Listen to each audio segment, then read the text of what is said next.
Chapter 201 Arga PS. Today, there are 3 more chapters, and there are 3 more chapters in the evening. The golden sunlight enveloped the palace, and the palace in the early morning seemed to exude a strong color of auspiciousness. Liu Quan's words made Xiaoming nod slightly. He did not approve of handing over the artillery to the imperial army, but agreed with Liu Quan's distrust of the feudal kings. This is what a great general who is loyal to his country should say, and it is also a reason worthy of him. This artillery production technology, no one will give this king. Xiaoming answered Liu Quan's words with a firm tone. His Royal Highness ... Liu Quan showed a puzzled look, even a little sullen. It made sense to other clan king Xiaoming, but he could not understand the same to the imperial guards.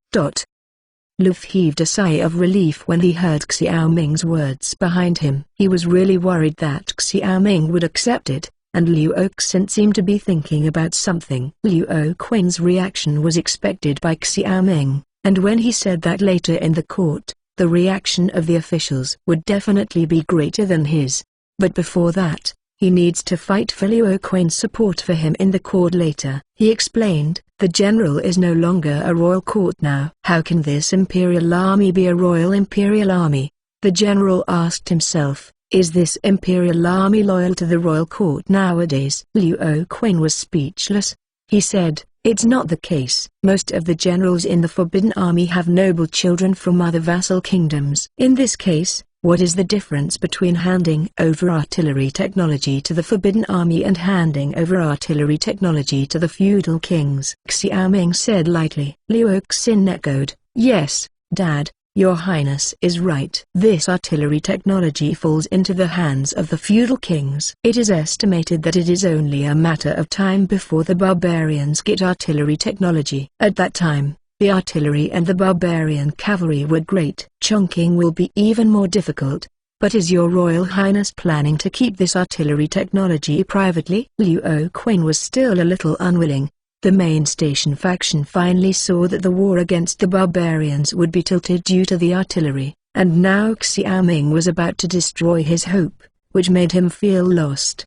With a light laugh, Xiaoming said, General, don't worry, this king hasn't finished speaking yet. Whether it's the imperial army or the vassal lords who resist the barbarians in the north, what they need is artillery instead of artillery technology. The artillery is not stolen by the barbarians. This king feels that this artillery technology is still safer in King's. As for the artillery, this king can sell to the court and the 3 northern vassals. This king has done his best. After all, artillery is about King's life and death. Liu Quan immediately breathed a sigh of relief. Xiaoming at least hadn't done everything right, so that said, there was still some truth. If this artillery technology is disseminated, it will not be a great benefit, but a great harm. After all, Chainan is very complicated now. His Majesty is righteous. The end will be a misunderstanding of your Highness. Liu Quan said. It's okay. The reason why I told the old general is that this king still hopes that the old general can explain his power in front of his father when he is above the court. After all, this king is weak, and it is inevitable that he will be unspeakable when he speaks it out. His Royal Highness, rest assured, this time in the court, the general will definitely fight for his Royal Highness. Liu Quan said. From Liu Quan's point of view, Xiaoming's words must be prepared to bite the artillery skills above the court and not let go. You can also sell your personal affection by helping yourself. Xiaoming nodded in satisfaction. Regarding the artillery, it was impossible for Xiaoming to swallow it alone after this exposure. He saw this very clearly. Because even Xiao Wenxian would not remain calm at this time, he would definitely want to equip an artillery force to maintain a deterrent against the Golden Horde, and at the same time would have confidence at the negotiating table. Moreover, this artillery is related to the country's righteousness, and Xiaoming certainly contributed a lot, but if he made a mistake in this matter, he would still be scolded by thousands of people, which was very detrimental to the development of his fief. Therefore, after discussing with Zhang Xingcheng, Pang Yukun, Nu Ben and others, Xiaoming decided not to give technology but only sell artillery. In this way, The past in the righteous sense was enough to stop the world. At the same time, the most profitable thing since ancient times is of course selling arms. After the artillery is sold, the shells and gunpowder attached to the artillery are consumables, and the maintenance of the artillery is also money. The military workshop is profitable. He has money to continue upgrading industrial technology, purchasing materials, and developing other weapons and equipment. Moreover, after these northern vassals bought Xiaoming's munitions, they must have scruples about Xiaoming. After all, Xiaoming was not happy to sell them, and they weren't going crazy. After all, the Forbidden Army at this time must first be equipped with artillery. Said that this will lead to a breakdown of the military balance. In a word, it was equivalent to Xiaoming squeezing their lifeblood. However, Xiaoming is not stupid. He will definitely not sell artillery of the same power. Like modern arms sales, he will definitely produce a foreign trade version of the artillery to ensure his military advantage. For example, his artillery has a range of 3 miles, and the sold-out guns only need 1 mile, and 2 miles will do. When his artillery range and power were further improved, he sold the 3-mile ones again. And the escalating artillery will inevitably lead to a new round of purchases, which will bring his wealth in. Talking about the artillery along the way, the 4 of them arrived at the Chengqing Palace. At this time, it was not time to start the court meeting, and the ministers gathered in Chengqing Hall to speak in 2s and 3s. Xiaoming's arrival immediately attracted the attention of the ministers, and many generals immediately rushed over to greet Xiaoming. Many of the generals, Xiaoming, didn't know him, but they still responded one by one. Nephew, nephew. When Xiaoming was chatting with a group of military commanders, suddenly a familiar voice came, and then Xiaoming saw a fat man squeezed in. It was not someone else but King Wei. My nephew, I've been waiting for you in this Qing'an city for many days. Wang Wei came up and patted Xiaoming's shoulder vigorously, looking affectionate. Xiaoming's shoulder was hurt by Wang Wei. Xiaoming was the first contributor to this Kangzhou victory, and Wang Wei was also touched. He had already heard Feng Deshui say that Wang Wei had written to Xiao Wenxian about providing coal, iron, saltpeter and other materials. So now Wang Wei most wants to see Xiaoming, for fear that Xiaoming will not cooperate with him in the court. In fact, he wanted to visit Xiaoming yesterday, but Xiaoming had been in the palace. But when Xiaoming came back, Qing'an City had a curfew. It was not convenient for him to come out. Uncle 3 Emperors. If it weren't for the delay yesterday, I was about to visit Uncle 3 Emperors. I would like to thank Uncle 3 Emperors for the support of the 3 Emperors in the Kangzhou victory. Xiaoming naturally understood Wang Wang's thoughts. Kangzhou is holding on, and then he will engage in economic development and great development. It is also necessary to have a relationship with Wei Wang. Although they hate each other to death, the superficial harmony still needs to be done. After all, who wants to be unable to live with the silver? To be continued. Enable new URL. Chapter 202 North Korea meeting. Ha ha ha. A hearty laugh sounded in the Chengqing Hall, and Wang Wei was all smiles. This Xiaoming unexpectedly gave him face today. He pulled Xiaoming aside and said, "My nephew, this great victory in Kangzhou, my nephew is considered the first contributor, but the emperor uncle gave you a lot of money, food and supplies. There is also some credit for this. My nephew should be merciful." Uncle 3 Emperors. This time the father and the emperor asked you and I to guard Kangzhou together. Naturally, the credit is for the two of us. Naturally, we must advance and retreat together this time. I will not compete with the uncles of the 3 emperors for this credit. Uncle will also support me vigorously later. Oh, nephew, please say. Why Wanixi? It is easy for Xiaoming to ask him too. Xiaoming smiled mysteriously. With the wisdom of the 3 emperors, I will understand later. As the two were talking, Feng Deshui suddenly walked in from outside the hall and shouted loudly, "The emperor is here." At this time, the ministers immediately returned to their positions and stood, while Xiaoming and Wei Wang stood in the same positions as the other princes.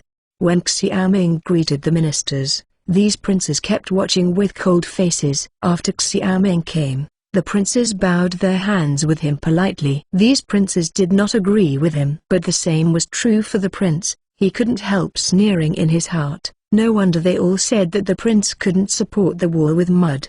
Empress Zhao tried to win him over for him, and the prince didn't even understand basic etiquette. Long live my emperor, long live, long live. Xiao Wenxian sat down on the dragon chair, and everyone shouted long live. The voice fell, and Xiao Wenxian set his eyes on Xiao Ming at this time. You King, I must have seen King Qi and King Wei in the early dynasty today. The great victory in Kangzhou raised our country's prestige and caused the barbarians to retreat in embarrassment. For decades, my great Yu country has never had such a victory. We came to Chang'an with King Wei to discuss merits and rewards. Xiao Wenxian was energetic, and his eyes looked at Xiao Ming and Wei Wang with a thick smile. King Wei showed his face and said loudly, Your Majesty, as a feudal lord, it is our internal duty to defend the frontier and defend the enemy. If the Battle of Kangzhou were not for your Majesty's full support, the ministers and King Qi would not be able to achieve the current victory. Xiao Ming glanced at King Wei, saying that the King Wei was really old-fashioned,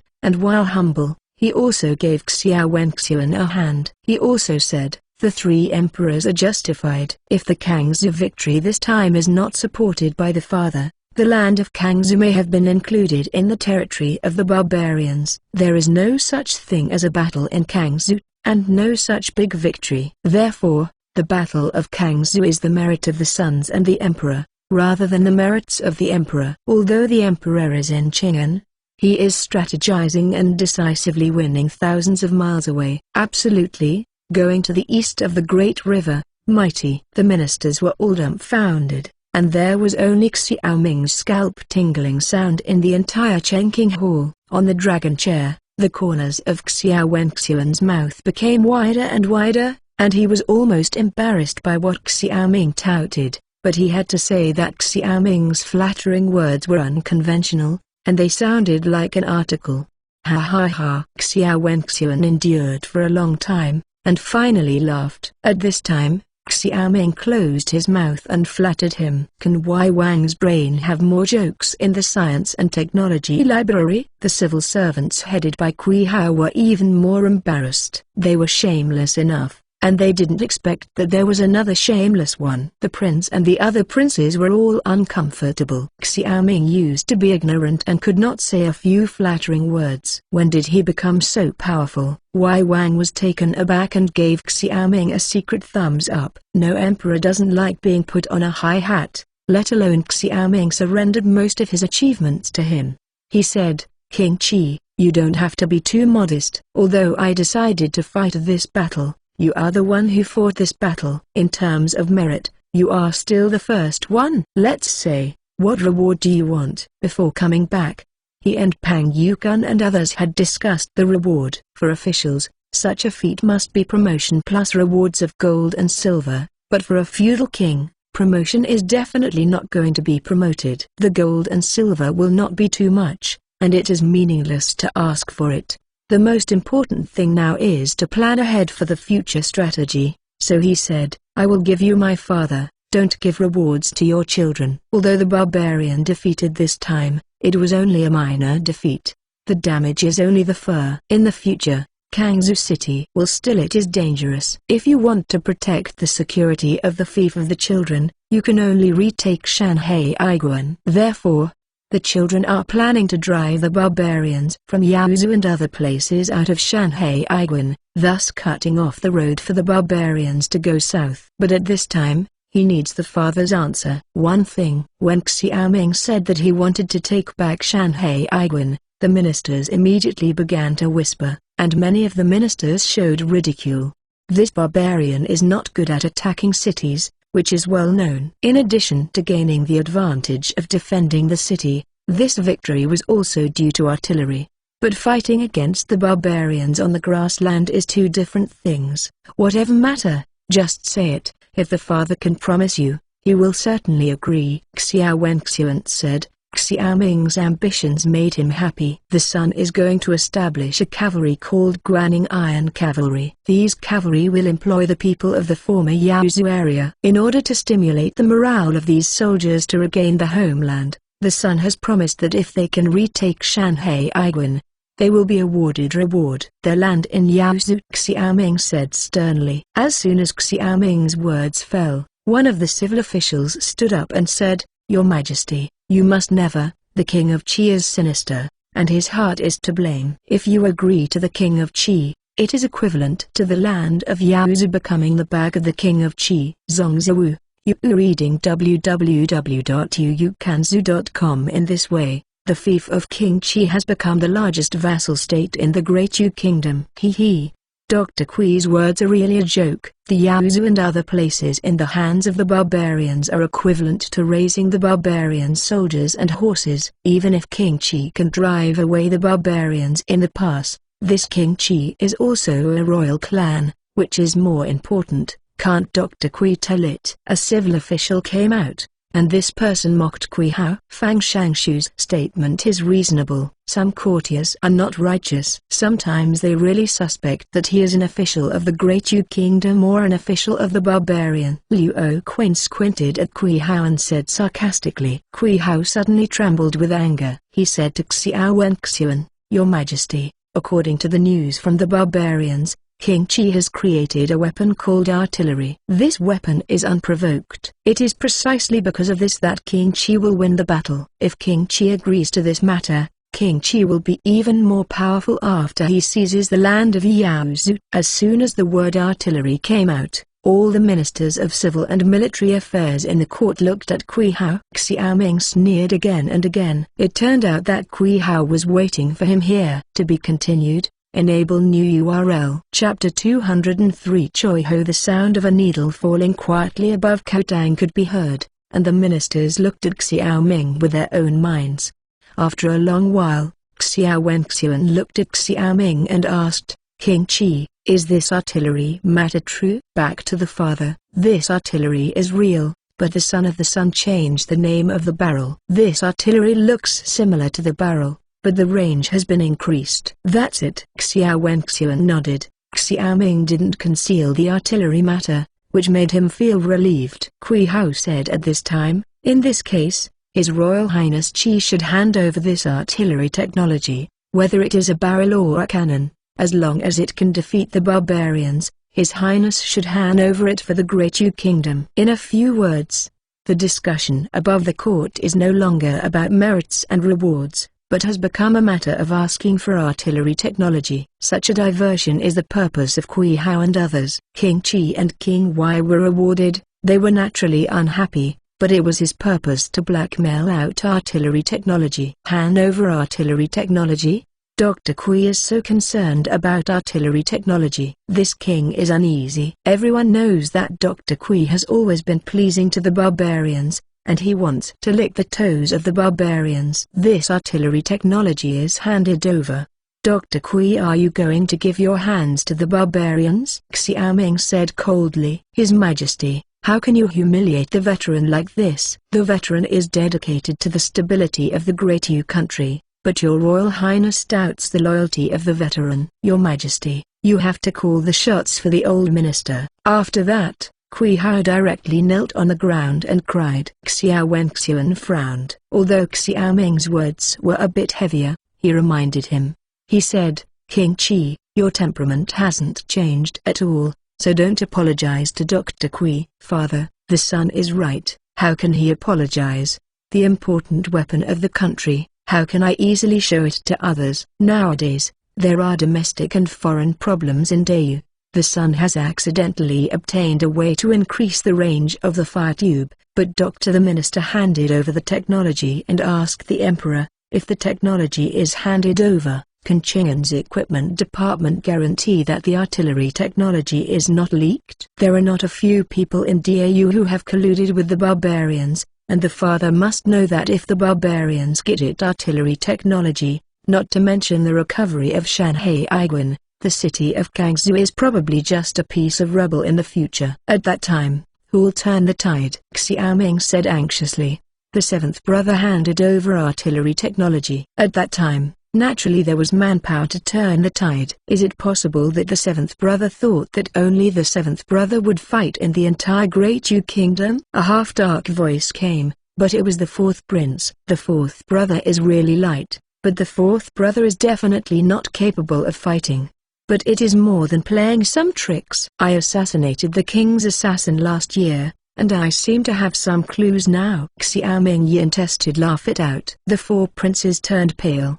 If Xiaoming entangled at this time, Xiao Wenxian would definitely be angry with his merits. He defended, I have nothing to do with this. Oh? I haven't asked yet. Why is the fourth brother answering so anxiously? Xiaoming smiled. The fourth prince was anxious and angry, knowing that Xiaoming was fooled. Xiao Wenxian frowned. He looked at the fourth prince and asked sharply, Xiaoming, have you tracked down the assassin's affairs? Without waiting for Xiaoming's answer, the four princes suddenly said, Father, the children feel that King Qi's statement is reasonable. This artillery technology cannot be easily taken out and let people get it. It will do nothing to the Great Yu country. The four princes suddenly changed their attitude. Obviously, they wanted to exchange interests with Xiaoming, and the winks of the four princes at him also proved his guess. Xiaoming sneered in his heart, and said, Back to the father, the son has not yet traced it down.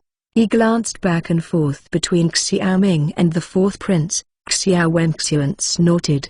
He knew what he knew, but he didn't want to care about it. Instead, he said to the other ministers, What do you guys say? Your Majesty, the ministers think that what King Qi said is reasonable. This artillery technology cannot be handed over to the equipment department casually. For safety reasons, it is better to purchase artillery from His Highness Qi. In this way, the Forbidden Army can get artillery, and the artillery technology is also effective. It's safe. Liu Oquan came out to help. In fact, Xiao Wenxian had already said in his heart that this was an excellent time to strengthen the imperial power.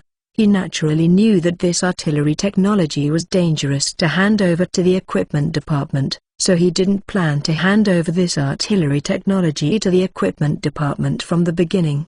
Over the years, he has felt that his body is gradually inferior to before, and he also understands that there is a shadow of a different surname behind the prince dispute.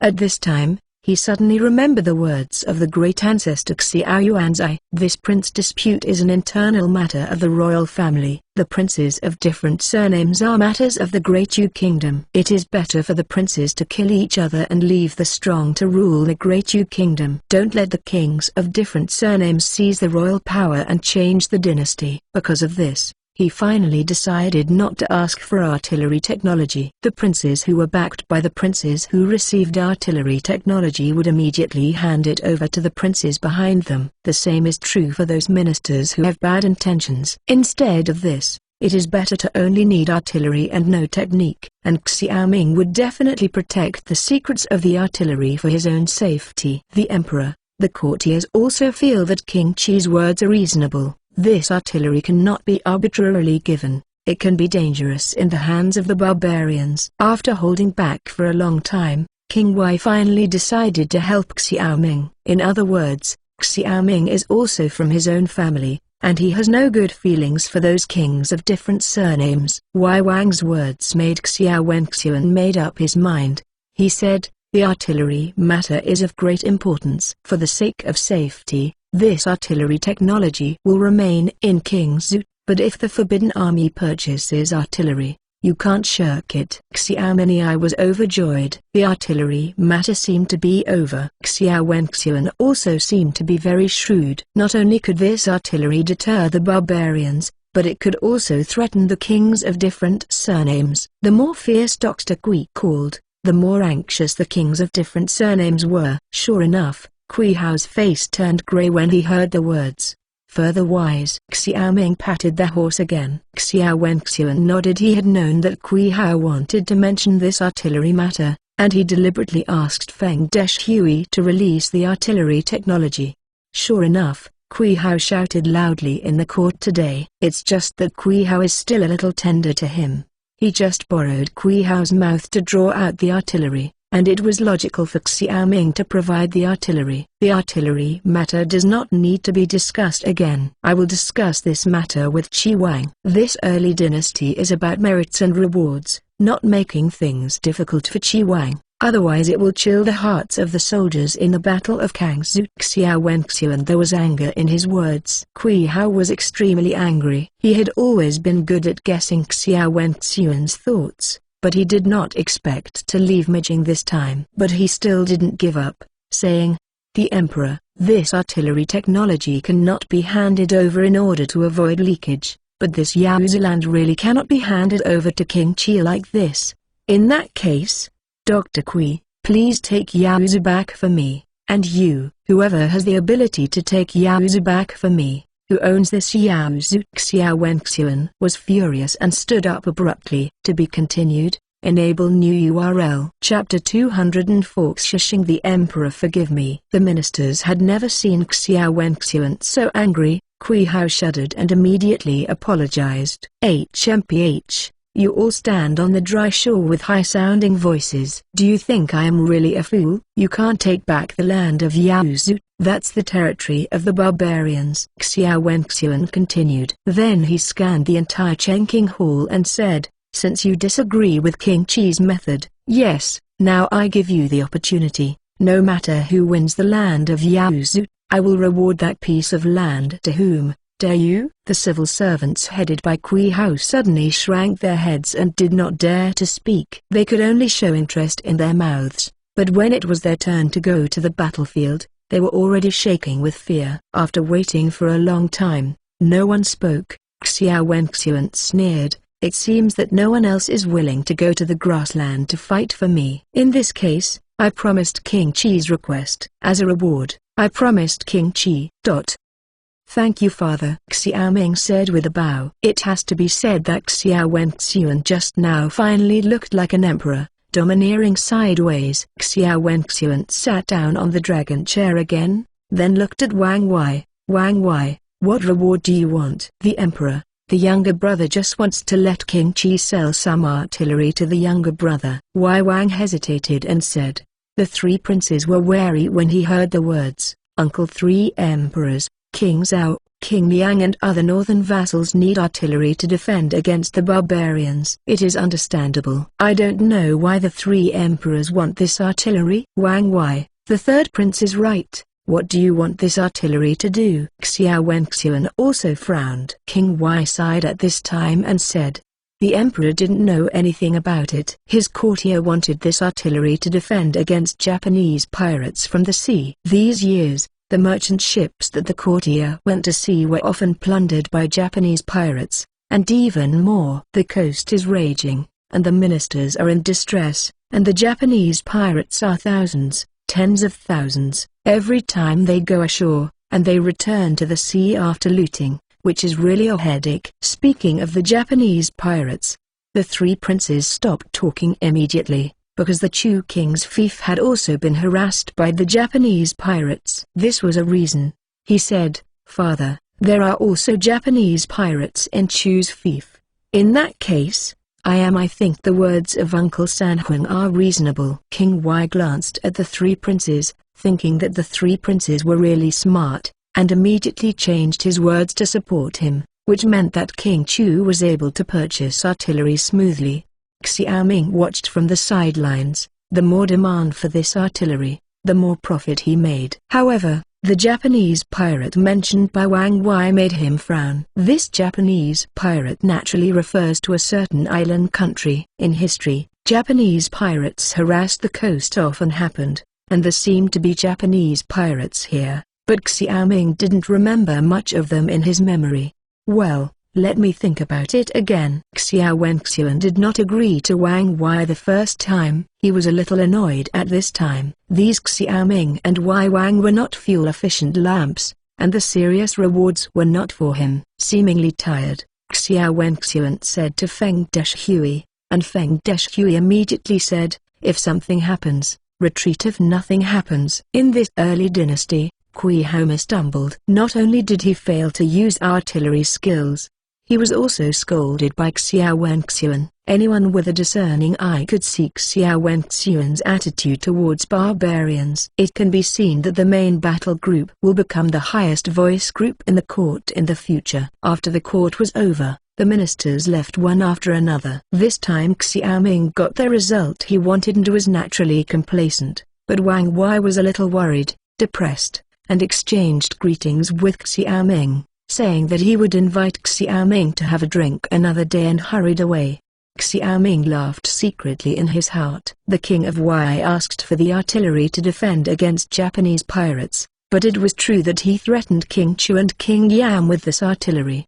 After leaving the Chengqing Palace, Xiao Ming was about to leave the palace, when Feng Deshui suddenly walked over and said to Xiao Ming, "Your Highness, the Queen is waiting for you." Upon hearing this, Xiao Ming followed Feng Deshui and circled to the back of Chengqing Hall, where Xiao Wenxuan stood in a pavilion. "Father." Xiao Ming bowed and said. Xiao Wenxuan turned around and watched Xiao Ming slowly and asked, "There are only you, father and son. Tell me the truth, how powerful is this artillery?" "Father, my son dare not talk nonsense. This artillery evolved from a fire tube. It is dozens of times more powerful in terms of power and range. With the strong guns of the city, the soldiers will not retreat. It is generally no problem to defend the city."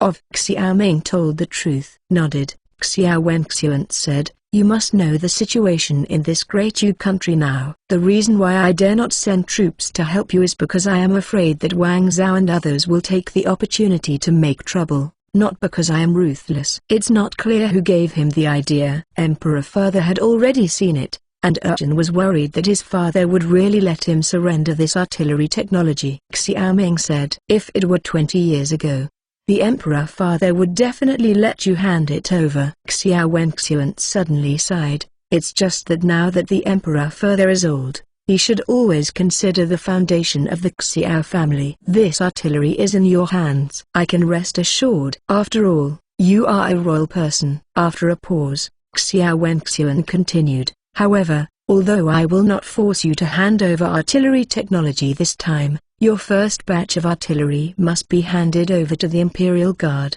Understand?" "Yes, father." Xiao Ming said. Xiao Wenxuan continued, "So when will the first batch of artillery arrive in Chang'an?" He was also very interested in the artillery. "Half a year," Xiao Ming said. "Half a year?" Xiao Wenxuan was very angry when he heard the words. "Why does it take so long?" "Father, this artillery is very cumbersome to produce, and the children's Kangzhou city artillery is not enough. You have to come to Kangzhou first. Besides, this artillery requires a lot of coal and iron. It's hard for a clever woman to cook without rice." Xiao Ming complained bitterly. For Xiao Ming, he just drew a pie for others to see. He agreed to sell the artillery, but he had the final say when it was offered. "No, it's too slow. I will see the first batch of artillery in 3 months. You have no coal and iron. I can give it to you. Without silver, I can transfer it to you." "The artillery must be equipped with the Forbidden Army as soon as possible and be equipped in the city of Chang'an Head," Xiao Wenxuan said severely. Xiao Wenxuan's eagerness to ask for artillery seems to be a constant hatred for the last time the barbarians and kings of alien surnames were humiliated. He said, "In this case, the son can only do his best, but for 3 months. The son can only provide 24 artillery pieces, and each cannon is 10,000 silver. I hope that the father can give the son the silver first." "HMPH, I know you will take the opportunity to ask for prices, 8,000 too, and you can make up for it yourself," Xiao Wenxuan said arrogantly. Xiao Ming pretended to be embarrassed. If this is the case, Urchin will suffer a little loss. He thought to himself that he would raise the price a little bit if he knew it. To be continued. Enable new URL. Chapter 205. Father and son. The maple trees behind Chengqing Hall were moved by the autumn wind, and the red leaves fell rustling. After talking about the artillery, the two people fell into silence. For a long time, Xiao Wenxuan seemed to have made up his mind, and then said, "Minga, are you still hating me?" In Xiao Ming's memory, Xiao Wenxuan hadn't called his name this way since he was 10 years old. After a moment, Xiao Ming said, "I dare not." "Don't dare? Ha ha, You didn't say no. It seems that you are still complaining about me. Xiao Wenxian smiled bitterly. The older he is, the more sentimental he is. If he used to, he would not care what these princes thought of him. Xiao Ming cried secretly, but he really didn't hate Xiao Wenxian much. After all, he was a fake. And these days he read all the history books. This great Yu country was exiled, and the prince who was stabbed to death did not know where he was. Xiao Ming was already alive and well. The Sun Chen really doesn't hate the Emperor Father. If he weren't for the Emperor Father, the Sun Chen would probably still be in the fragrance of the gentle daughter of Qian. How can he contribute his meager power to the Jiangshan Shiji of the great Yu country now? Said sincerely. Xiao Wenxian turned around and looked into Xiao Ming's eyes, as if he wanted to see Xiao Ming through. Xiao Ming had no fear on his face, his expression still sincere. In a place where the distinction between respect and inferiority is clear, like the great Yu country, if an ordinary prince is stared at this way, it is estimated that he will feel a little guilty. However, Xiao Ming came from a world where everyone was equal and lacked the experience of this kind of dignity and inferiority. Therefore, facing Xiao Wenxian, he not only had no sense of fear, but instead he had a curiosity about the supremacy of the emperor. In the history books, it is too simple for these emperors. You are either Mingjun or faint, and few people care about the true temperament of these emperors. If this is the case, the Emperor Father will feel relieved, and he has not wasted his father's pains. Xiao Wenxian said slowly. Father? Xiao Ming showed a confused look. At this point, Xiao Ming knew exactly what Xiao Wenxian was going to say. Sure enough, Xiao Wenxian said, among the concubines, only your mother and concubine have no background. Similarly, among the princes and princes, you are the only one without the background of any rich family. If your father left you in Qian at the time, you would be domineering and domineering. Character. I don't know when I will die, but the Emperor Father has to admit that at that time, because of your surly temperament, the Emperor Father really disliked you. With these two things, the Emperor Father finally sealed King Zhu to you. In this way, you will never be foolish in this place of King Zhu. What a big incident, and staying away from Qian will also make you forgotten by other princes. Even if the prince becomes the throne, he will not treat you as a threat. You will be able to spend your whole life peacefully. In this way, I will treat you. The mother and concubine also gave an explanation. Xiao Wenxian's expression was cold, as if telling a story. Xiao Ming was a little surprised. This Xiao Wenxian was really talking to him, so he said, in the past, the sons and ministers were not good. It was a waste of all the pains of the father. But the sons and ministers have changed their previous mistakes. Disappointed. This time in Kangzhou, you have proved your determination to change your past. This incident was unexpected by the emperor, but the emperor is very happy. You have been doing nothing for a lifetime. Although you can save your life, as the prince, you can help. The national society will do its best. This is even more a blessing to the royal family. From now on, you must not forget your original intention and assist the new emperor just like your 3 emperor uncles assisted me. I remember it, Xiao Ming said with a bow. He knew very well that the throne could never have his turn now. After all, this rule of standing up for the longest and not standing up for the young was the family law of the ancestors in all dynasties. What's more, Xiao Wenxian wanted to protect himself, but he didn't say that he was very pampered. Just as Pang Yukan analyzed, Xiao Wenxian's favorite was the prince. For him, Xiao Wenxian was just doing his father's responsibility, and also to prevent his mother concubine Zhenfei from worrying.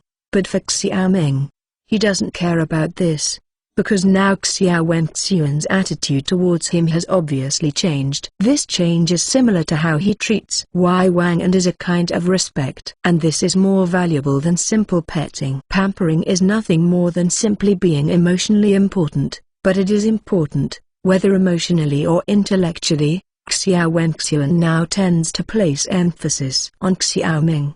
Now that Xiao Wenxian can do this, he is very satisfied. This time he came to Qing'an, Xiao Ming was to find some helpers for himself in Qing'an, and the other was to maintain the stability of the country.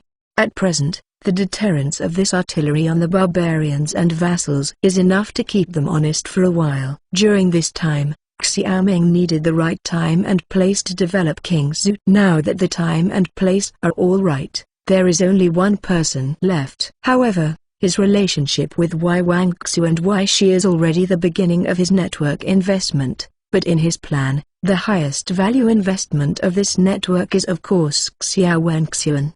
So even if it wasn't for the father-son relationship, Xiaoming would try his best to please Xiao Wenxuan when he came to Qing'an this time. It is also based on this factor that Xiaoming's performance fits Xiao Wenxuan's temperament. Well, just remember, your fief is next to King Y's fief. You have to learn from him about this, and don't have any unreasonable thoughts in the future, otherwise it will be difficult for your father to tolerate you. In this sentence, Xiao Wenxuan's tone was very severe, and it was already a warning tone, warning Xiaoming not to resort to treason. I dare not. Xiaoming still behaved very obediently, but he thought that when you drive the crane west, you can't help it. If the new king knows the current affairs, he can talk about it, and if he doesn't know the current affairs, he can't blame me. The emperor that should be mentioned has also said now that you can be loyal to the duties of the royal family. The emperor will also take care of you. Xiao Wenxuan suddenly said with a smile. Xiaoming smiled secretly. Xiao Wenxuan still had 2 brushes. After knocking on the stick, he gave carrots. At this point, Xiao Wenxuan seems to have nothing to educate Xiaoming. Instead, he asked about some trivial things about Xiaoming, such as whether the person living in King Zhu adapts, eat habits, etc. These topics are not big, but they are a father's concern for his children. Compared with the previous words, these words made Xiaoming feel that the two were still like father and son. However, in King Zhu, Xiaoming only used the impressions in his memory to guess Xiao Wenxuan. Now it seems that although Xiao Wenxuan is not a Mingjun, he is not a fainting gentleman. At least he can be saved at critical moments. After a comprehensive analysis, he felt that it was a good choice to have a good relationship with Xiao Wenxuan, so he said, "Father." This time he entered Beijing. The sons and ministers also brought a very exquisite gift to the father. I will like it. To be continued. Enable new URL. Chapter 206 Luf's Mine. What gift? Xiao Wenxuan showed a look of interest. The things Xiaoming sent to Qing'an during this period were strange, which made him look forward to it. Return to the emperor. Father, this gift is very heavy. This time I did not come here with your son, but by a merchant ship by water transport. It is estimated that it will be there in 2 days, when the son will personally send the gift to the father. Xiaoming said. Xiao Wenxuan felt relieved, and he said, "You have a heart, unlike your brothers, who don't think of anything except fighting each other all day long." Then he waved his hand. "In that case, go and do your own business. Your mother and concubine must have talked to you about the family. My father has been talking about Fiji for a long time, so you take the time to watch. See, it's not easy to come back this time. You will stay in Qing'an for a few more days. There will be a military competition in Qing'an. If you're interested, you might as well take a look and learn." "Yes, my father. My son has retired first." Xiaoming nodded and turned to leave. Looking at the back of Xiaoming's departure, Feng Deshui said with a smile, "Your Majesty, His Royal Highness Qi is quite sensible, but now it is quite useful." Feng Deshui has been serving Xiao Wenxuan since he was a child, and he can be said to be the person Xiao Wenxuan trusts most. Hearing this, Xiao Wenxuan said, "I didn't expect King Qi to change so much in just a few years. It seems that I had looked down upon him before." "Exactly. Now King Zhu has King Qi, Jinling has King Wei, North can contain King Zhao, King Liang, and South can contain King Yan and King Chu. In this way, Great Yu will be stable." Xiao Wenxuan nodded, and then said, "If that's the case, should Xiaoming sell the artillery to King Wei?" Feng Deshui was familiar with the wind in his ears, but he never dared to talk more about the affairs of the country, saying, "The emperor, the old slave doesn't understand this." "HMPH, you don't understand, you pretend not to understand. This artillery is given to King Wei, and it must be given to King Chu, otherwise these ministers should say that I treat them differently. Thinking of this question, Xiao Wenxuan had a headache. Feng Deshui rolled his eyes and said, "Why the emperor is so troubled? We don't produce artillery in Chang'an. Your Majesty is also powerless." "Well, that's good." Xiao Wenxuan suddenly laughed. "In that case, let this question be left to King Qi. For me, it is a trouble. For him, it is a chance to make money." 8,000 tals? He really dared to ask for it. "I estimate that this artillery is only 10 times the price of the barrel, and at most 2 to 3,000 tals is enough." It should be enough for him to prevent me from a few troubles. If Xiaoming heard these words, he would be shocked and lamented that Xiao Wenxuan was not simple, because this historical book records that the Red Cannon at the end of the Ming Dynasty was no more than 2,500 tals.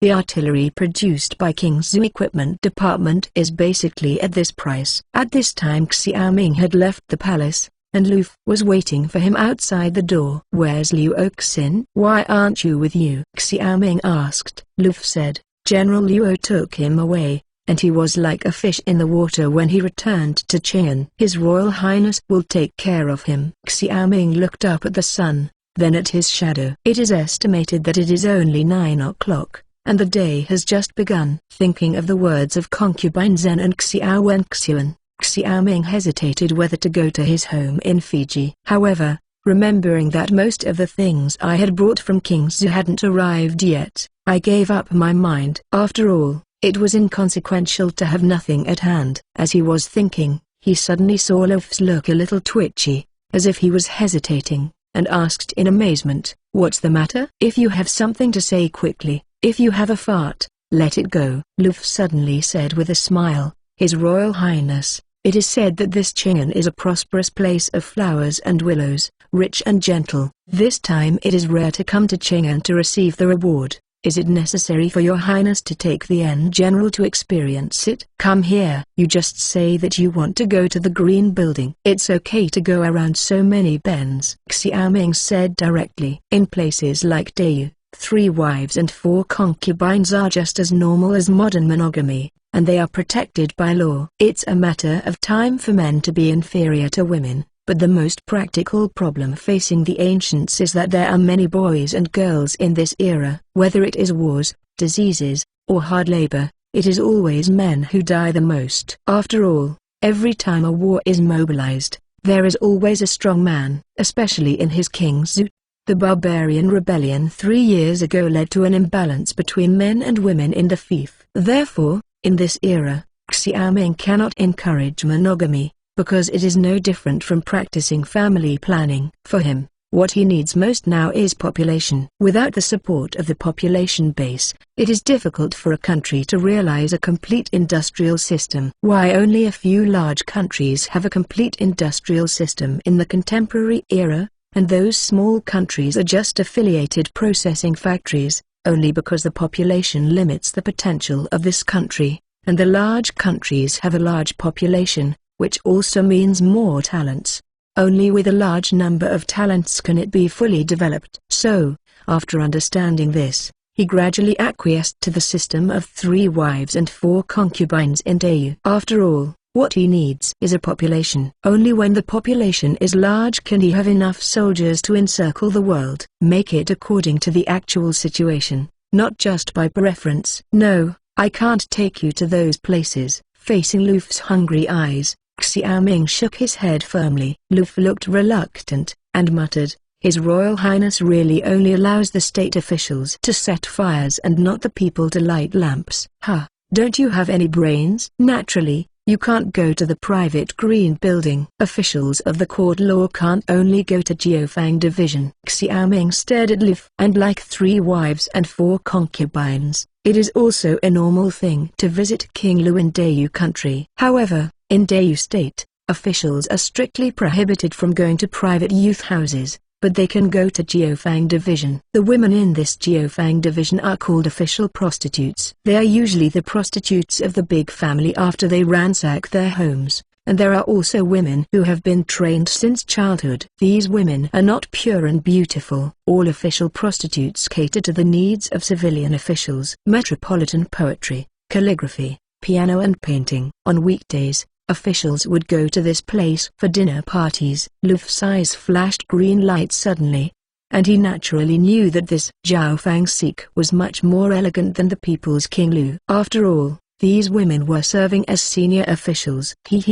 Your Highness, it's the lower officials who misunderstood Your Highness. Luf smiled and looked at Xiaoming with expectant gaze. This king still can't go. Xiaoming hesitated and said again. Luf rolled his eyes. His Royal Highness might as well leave it alone. Isn't this the appetite of another general? To be continued. Enable new URL. Chapter 207 Autumn Festival on Zhuge Avenue. Xiaoming and Luf walked slowly one after another. Now in Qing'an, even though Xiaoming is worried about King Zhu's affairs, he can't go back without finishing the matter. At this time, there is nothing to do, and it is really boring here in Qing'an, otherwise Luf will not be so idle that he wants to go to the Green Building to relieve his boredom.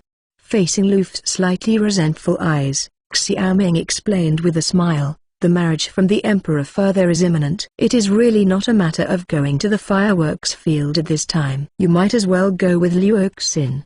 His Royal Highness, it was this kid who had talked a lot of these kinds of things with the general just now to hook the fire of the general. Who knows that this kid was captured by General Liu O? Xiaoming hated his teeth. He said that Luf suddenly remembered this, because it turned out to be Liu Oxin, a corrupt and powerful child. The two were talking, and suddenly Liu Oxin's voice came from afar, and after a short while, he arrived in front of him. At this time Xiaoming said strangely, Luf didn't mean that General Liu O captured you back. Why are you back here again?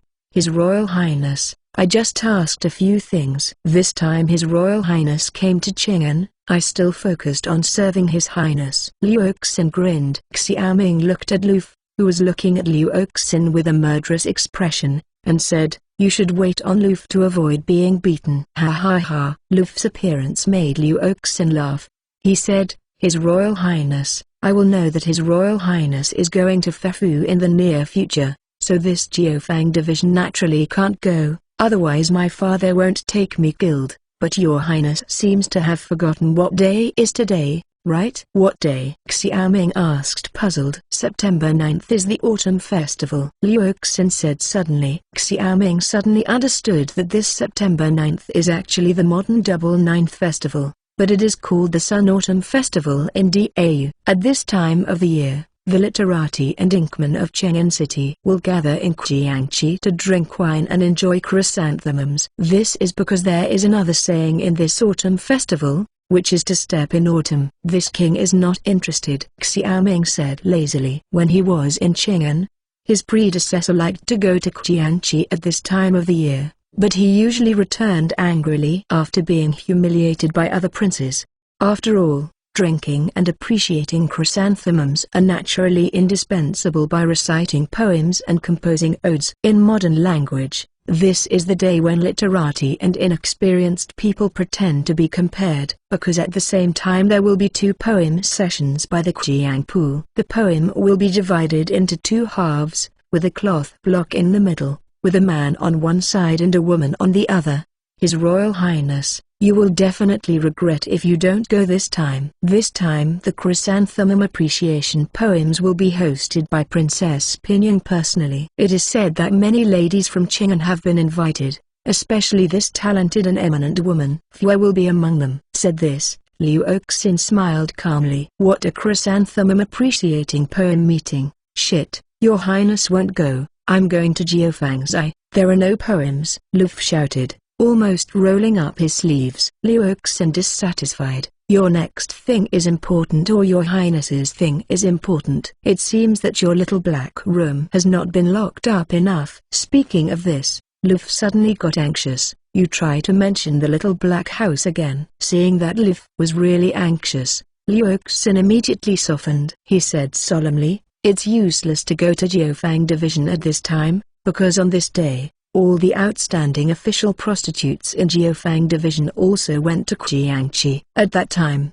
I will take you to find a painting boat. When Luf heard this, he turned angrily into a smile. Just say no earlier. Then he looked at Xiaoming. His Royal Highness, go, This family woman doesn't know if she is tall or short, fat or thin, ugly or beautiful, and if she looks like a boy then, even for the sake of your royal highness, you can't marry him. Think about this to raise your hijab to scare your highness out of good or bad. What can you do? Go, go, go. Liu Xin drove Luf away like a fly. I think I saw Fu's portrait back then, your highness. This will definitely not be like Luf said. Luf laughed even more. What's the use? Or portraits? It may not be this Fzongxia who is worried that his daughter will not be able to marry, and deliberately made a portrait to deceive you, so that you can dream about her daughter. A treasure. Luf didn't say anything. Xiaoming didn't mutter in his heart, but he was really worried when Luf said that. After all, there are only a handful of people in Chang'an City who have seen Fu. If Luf Scrow's mouth is hit, it will be too late to cry. Concubine Zhen found herself a daughter-in-law of the family for his safety in the rest of his life, but for Xiaoming, he only had to coax Xiao Wenxuan for a few years. Even if there was no family at that time, who could help him? Besides, this is not free love, and there is no way to understand good temperament. This modern blind date depends on the appearance, not to mention the fundamentals before entering the bridal chamber. Thinking of this, he said, "Go." Of course. Liu Xin smiled and said, "This is a rare excitement to get together, and there is no reason for Liu Xin these Chang'an noble children not to go. Since you insist on asking, then go." Xiaoming said. Liu Xin and Luf were overjoyed and said, "Your Highness, please." Having said that, Xiaoming returned to the yard where he had settled in Chang'an and changed casual clothes. Luf and Liu Xin also changed their clothes. The three met in Jiangqi. "His Royal Highness is going to Jiangqi, right?" Asta seems to know everything. "How do you know?" Xiaoming asked strangely. "Today is September 9th. In previous years, His Highness had been there every year, and now it is fine for His Highness to go." "Where can I go without going to Jiangqi?" Zixuan said softly. Luluo's small face flushed with excitement. "His Royal Highness, take us to..." At this time Jiangpu buys the most maltose. After hearing the words, Asta also said, "His Royal Highness, take us there." "It's too boring to stay in the yard." After thinking about it, Xiaoming thought that the poem would be divided into two halves. If he didn't see Fu by that time, maybe he could let Asta and Luluo come to the women's poetry meeting to mention them for themselves.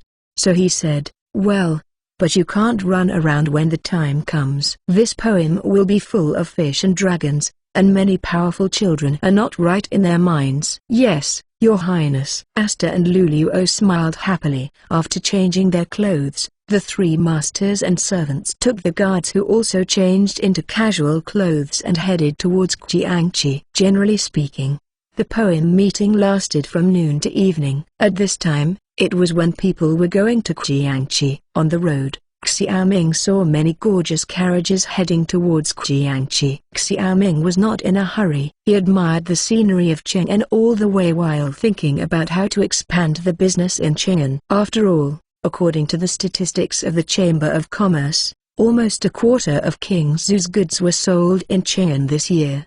The consumption power of the city's terror. To be continued. Enable new URL. Chapter 208 Jiangqi PS. Thank you Yang199174 for today's leader's reward, and for 2 consecutive days to add more changes to the leader. At the same time, I would like to thank Zhan Ling, P. Demon Monk, Sun Xiaoqi, Wu Double King, Zian 5, for a big name, Elikalbi, Immortal Birds, Zhang Rui, Smectu and other book friends rewarded. Endless vicissitudes. Purple Star Kevin 93 knows it has been 1,000 missed hair kite V's streaking little fat blue fireworks S messy rabbit Mr. Haha 88 books Libby Hour 1649 King Ice shirt, because there are too many people and snails are not listed one by one. Thank you for your support.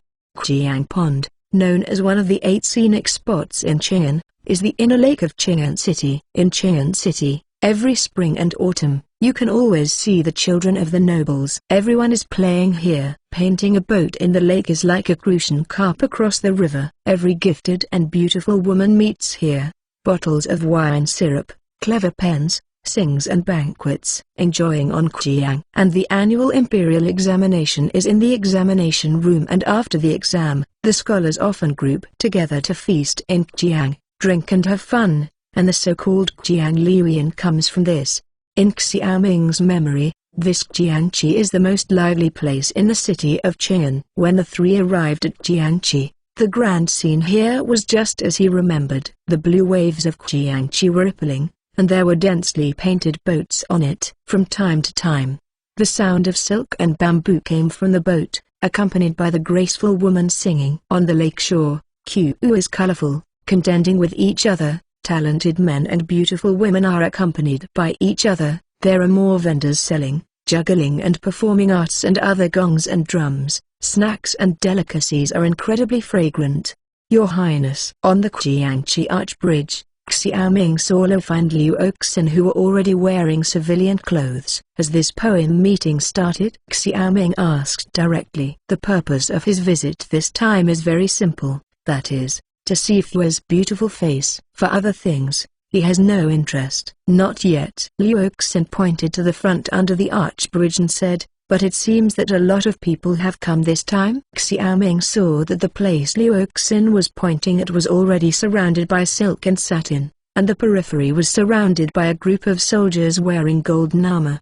Needless to say, only Princess Pinyin can have this handwriting. At this time, the scholars were all blocked by the curtains, and one of them couldn't help looking inside. His Royal Highness, there are so many people, I don't think I will go to any Loshisi poetry meeting. It is better to wait with me to have tea in the painting boat. Luf's scalp numb when he sees so many people. The two ignored Luf, who was on the brain. Liu Oxin continued, "It is said that the best of this poem meeting can swim with the princess in the lake. These scholars are all anxious." Xiaoming said uncomfortably, "Then this poem meeting is boring. I don't bother to swim the lake with my aunt." His Royal Highness, I haven't finished my words yet. I just went over and read it. It says that this outstanding person does not distinguish between men and women. That is to say, the winning woman will also swim the lake with her Royal Highness. This Fu is only in Qian. The city is obvious to all. Maybe then. Liu Oxin laughed. Xiaoming frowned. Why is it so troublesome? I told my aunt. Can she still not let me go on board? Of course not. Last year, His Royal Highness was all driven out by the princess. Liu Oxin made a vow. He still knows the style of Princess Pinyin. Liu Oxin said that it is possible. He said, "Well, what should you two do?" "I will investigate the situation." Luf couldn't wait a long time, so he took Liu Oxin and left. The three of them descended from the stone bridge and arrived at the poem meeting site. Only then did they see the words "Enter by Poem" on it. Many scholars held their works and waited for the poem meeting to start. He looked to the other side, and could only see many women standing in line through the long curtain, presumably waiting for the poem meeting to begin.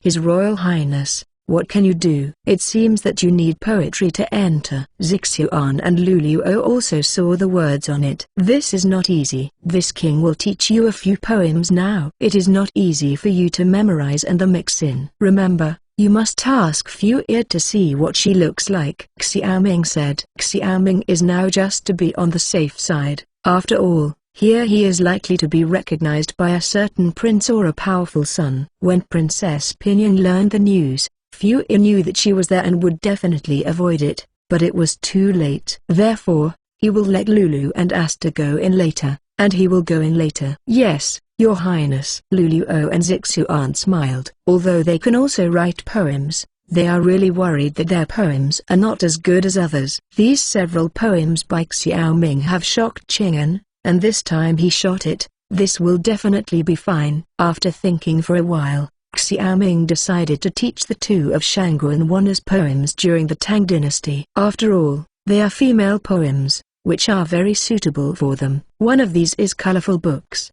Yuxia Dong Din Chu, Sejun miles over. Luluongxiang was cold. The moon fell and the screen was empty. If you want to play Jiangnan's song, you will be greedy for Jai Baishu. There is no other intention in the book, but I leave home for a long time. This second poem is also the poem Chuf's Complaint by Yaohua, a talented woman in the Tang Dynasty. In the sleeves are under the golden well, and the stilts are stretched across the frame. The beauty is still unknown at first, and the silver bottle is cold in autumn with her hand. After reading these two poems, Asta and Luluo looked surprised. At first glance, these two poems are numerals made by women, one colorful books and the other Chufizan. These are women secretly lamenting poetry. His Royal Highness, this. After the shock, Zixuan and Luluo looked at Xiaoming with weird eyes. If it weren't for the appearance of the future princess, Xiaoming wouldn't take these two poems out. Luluo and Zixuan looked at him in the same way as modern women see men wearing stockings. After coughing twice, he said, "I got this from my concubine. Don't hurry." It was then that Asta and Luluo suddenly realized that they hurriedly memorized these two poems, and then Xiaoming taught Asta Li Qingzhao's slow voice. At that time, only the Asta needs to pass the level. After all, the Asta is more smart than the green radish, and it can also adapt to the situation at that time, and the green radish only needs to watch the excitement inside. After repeating the poems by memorizing, there was a sudden surge of people at the poem meeting, and the time for poems was up. Xiaoming said, "Go ahead." Asta and Lulu nodded, and they went to the other half of the curtain hand in hand. And Xiaoming is watching the excitement under a willow tree at the back of the house. "Your Highness." "Stop." At this moment, a series of voices suddenly sounded. The first voice Xiaoming was somewhat familiar, and the second voice was made by Zhao Long and Zhao Hu in unison. Xiaoming turned his head and looked at a young man wearing a cyan round neck shirt. Seeing that there was a mole on the center of his eyebrows, Xiaoming's name jumped out. "Qin Rui," Xiaoming said. Hearing this, the young man with the mole on his eyebrows laughed and said, "Your Highness, it's me. I haven't seen you for 5 years, and I almost didn't dare to recognize Your Highness. The information about Qin Rui passed through my mind, and I thought of the people on the list." This Qin Rui's father was also the target of his wooing this time, so he said, "Zhao Long, Zhao Hu, don't be rude. This is the eldest son of Qin Chengming, the superintendent of the Imperial Palace." To be continued. Enable new URL. Chapter 209. Old Friend. His Royal Highness, it's me, Qin Rui. Qin Rui was full of joy, gently shaking the paper fan and walking towards Xiaoming, looking like an old friend reunited. When Xiaoming was walking around in Chang'an City, there were still a few very close friends around him. This Qin Rui was one of them. After 5 years of absence, Qin Rui's appearance has not changed at all, but he is still drunk. The appearance of hollowed out, but the dark circles under his eyes are heavier than before. It seems that this kid has remained unchanged in the past 5 years. When Qin Rui came over, Xiaoming looked up and down and said, "What a coincidence. I didn't expect to meet you here." "It's not just a coincidence, Your Majesty, we have fate," Qin Rui said with a grin, and then he said with emotion, "It's just that now that His Royal Highness is the King of Qi, Kang's great victory has made His Highness famous all over the world." In contrast, in front of the hall is even more dwarfed. "This is wrong." The king said that no matter where the king is, he will always remember your benefits. "Why should I say Kang's victory?" "You don't have to be so strange between you and me," Xiaoming said. These words made Qin Rui feel relieved. He said, with the words of His Royal Highness, "It is not in vain that we and His Royal Highness were born to death, and went up to the sword and the fire. Now that His Highness returns, we still look forward to the head of His Highness." This Qin Rui can speak eloquently. The so-called birth and death back then, going up to the sword and down to the sea of fire, was just following Xiaoming's sensuality and bullying men and women.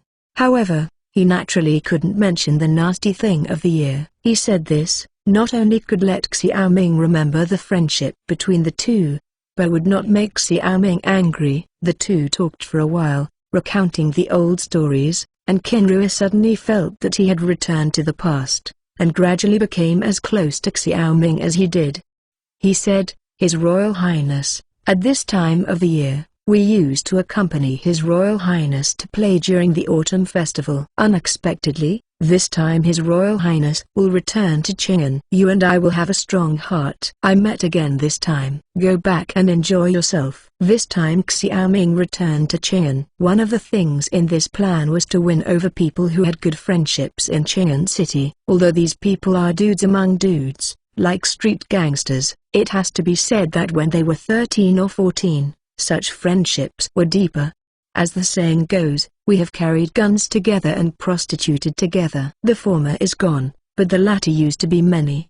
The most important thing is that these dudes are all from extraordinary backgrounds, otherwise they would not have the guts to mess around in this Qing'an city.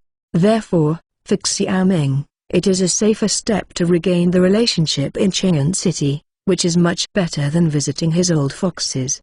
Besides, these dudes are now more or less serving in the city of Qing'an. For example, Qin Ru is under the hands of his father Qin Chengming, and this Qin Chengming, as the Shafu supervisor, was in charge of the handicraft industries of the Great Yu Kingdom, such as small-scale weaving, spinning, paper-making, etc.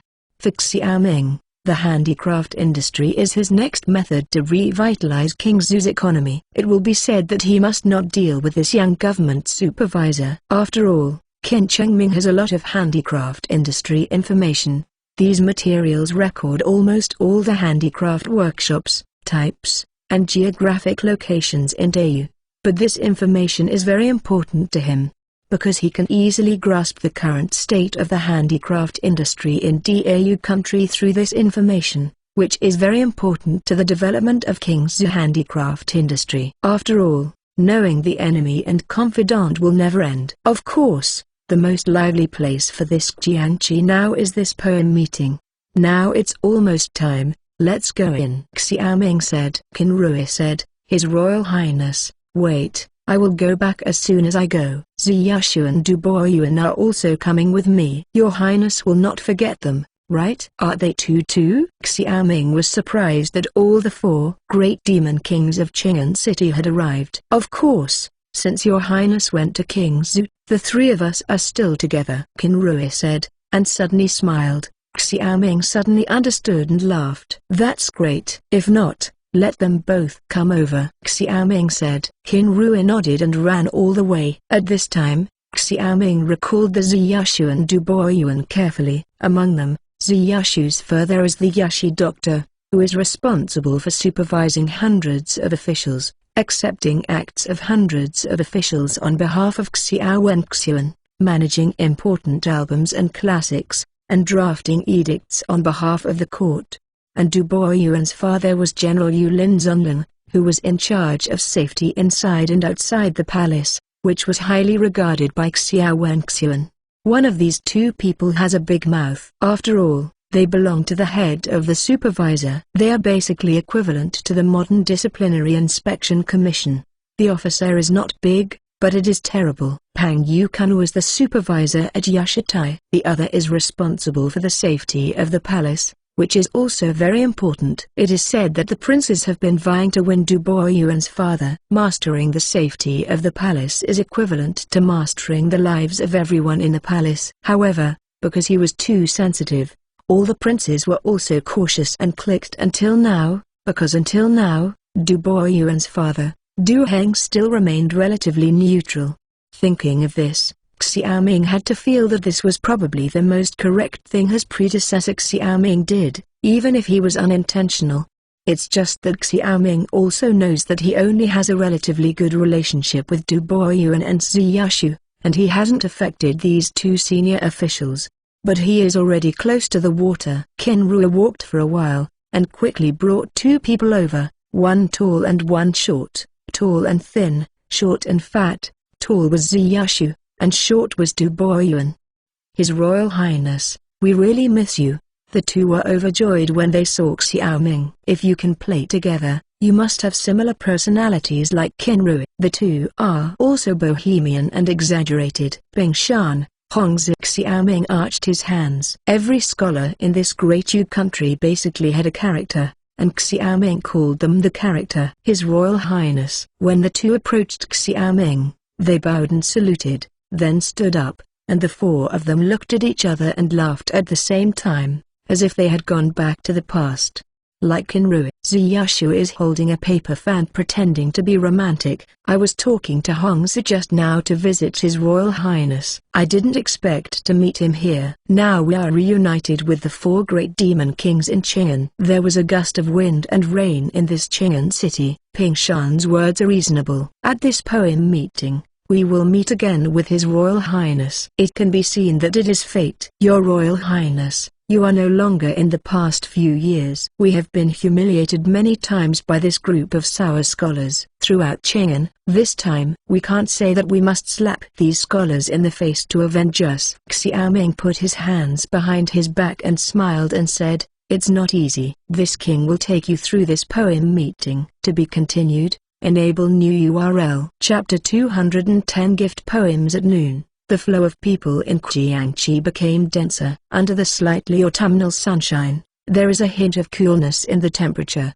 and pure white clouds float on the high blue dome. The beautiful and primitive scenery makes people feel refreshed. Under the willow tree, Xiaoming's promise made the three of them overjoyed, and then Qinrui said, "His Royal Highness, this poem meeting is presided over by the princess. It says to enter with poems, and keep your majesty. In the past 5 years, I will wait every time, being blocked by the door, and being laughed at by others. Now your highness is said to be unparalleled in love. This time, you have to share the blessings and share the difficulties. That is, if you can swim the lake with His Royal Highness, it will be worth it to go back to death this evening." Ziyashu looked longing. When Du Boyuan heard this, he bumped into Ziyashu, who was in a trance. Ziyashu came back to his senses. Only then did he remember that the princess was Qi Wang's aunt. How could it be disrespectful? He hurriedly said, "Guilty, sin, your highness, I'm nonsense, nonsense." For this aunt, Xiaoming, I always felt dangerous. She was able to win over so many ministers under her skirts. Her aunt seemed harmless, but in fact she had huge energy. It is precisely because of this that Wang will take special care of her. It's okay, instead of letting other sour scholars go to swim with aunt, it's better to let you get a bargain. Xiaoming smiled heartlessly. He didn't regard Princess Pinying as an aunt. The three of them were shocked when they heard the words, and then they all showed gratitude. Qinrui said, "His Royal Highness, I haven't seen you for 5 years. Your Royal Highness is still so true. In order to take care of us today, what will happen in the future? Don't refuse. Never refuse." Ziyashu and Du Boyuan were equally overjoyed. In their hearts, the king of Qi was still the same as before, which was very interesting. Xiaoming smiled lightly. In fact, nothing will happen to the Pinying princess swimming in the lake. This is just a kind of glory, basically equivalent to taking photos of stars and fans. Although it seemed very boring to Xiaoming, if the three of them could swim the lake with Princess Pinying, it would be enough for them to play for a year. In that case, shall we go in now? The eliminated people outside the curtain left with a sigh, and the selected scholars and noble children entered into the curtain with a big laugh. There were fewer and fewer people at the door. Xiaoming said, "Then please take care of your highness." The three looked expectant. "Then listen." Xiaoming thought about it. There were hundreds of thousands of poems and songs in the Science and Technology Library, and he picked out 3 of them. To Qinrui, he said, "This poem is called Love Sickness. The red bin is born in the southern country. Spring comes to send a few branches. May you pick more. This thing is the most lovesick." "Wonderful." The three clapped and applauded. Ziyashu was overjoyed and said, "His Royal Highness, this random poem talks about lovesickness. In this situation, this poem is too suitable for the poem meeting. Qinrui, give me this poem." "Go in." "Get out." Qinrui immediately got anxious. "His Royal Highness is for me. No one can grab it." "I'm going to grab it." "If you don't give it, I will go home tonight and tell my father that your father visited the Qinglu the day before yesterday, and let him take a copy of your father in front of the emperor." Ziyashu said calmly. "Shameless." Qinruya and Du Boyuan cursed at the same time. Ziyashu said with a smile, "For your Royal Highness, what's the shamelessness?" "Your Royal Highness, I'll go." After all, Ziyushu walked towards the curtain while reading poems. Kinrua suddenly looked at Xiaoming with a sad face. His Royal Highness, you are going to be the master for me. This Ziyushu is too despicable. Xiaoming shook his head. This Ziyushu profoundly reflects the personality of the four people. He said, what I'm afraid of is not lost. This poem is called Listening to the Zheng. It is singing the Ziva and Jinsuzu, in front of the jade room with bare hands. If you want to get Zulangyu, you often miss the string. Meow. Your Highness's words are like a chapter. This makes the 5 bodies I am waiting for admire to fall to the ground. Kinrua said happily after hearing the poem that the angry color on his face disappeared without a trace. Du Boyuan couldn't help it for a long time, and pushed Kinrua away. His Royal Highness, there is still me, and me. Xiaoming glanced at Du Boyuan and said, Hongzhi was born to be a general. This poem like love and reading is inappropriate. This poem for you is called 8 Formations. The famous 8 Formations. Jiang Lushi does not turn, hatred and lost swallow wu. When Du Boyuan heard it, he scratched his head with joy.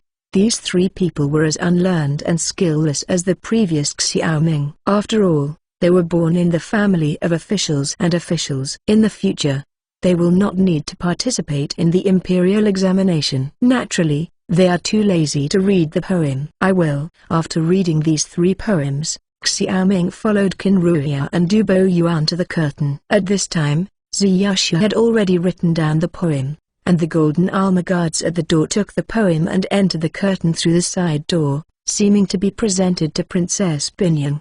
Your Highness, please. At the door, Ziyushu hurriedly handed Xiaoming paper and pen. Kinrua and Du Boyuan stared at Ziyushu like enemies. Ziyushu laughed again and again, saying that if you invite them to drink, the 2 will give up. You go in first. Xiaoming didn't worry, but gave Kinrua and Du Boyuan. At this time, the 2 were also anxious to enter, picked up a pen and paper and started to write. After a while, the golden armor guard walked out and said, This son, you can go in.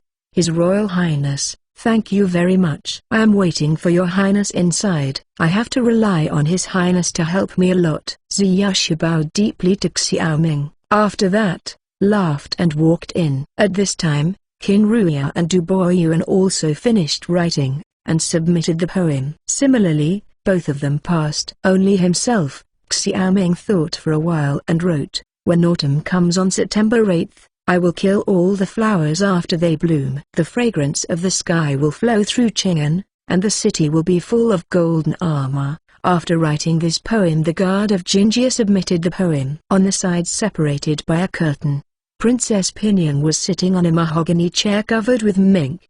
Below her, there were 2 rows of tables and chairs. At this time, many talented women in Chang'an were sitting. Yinying Yanyan, green, fat, ring and thin, but more human than Huajiao.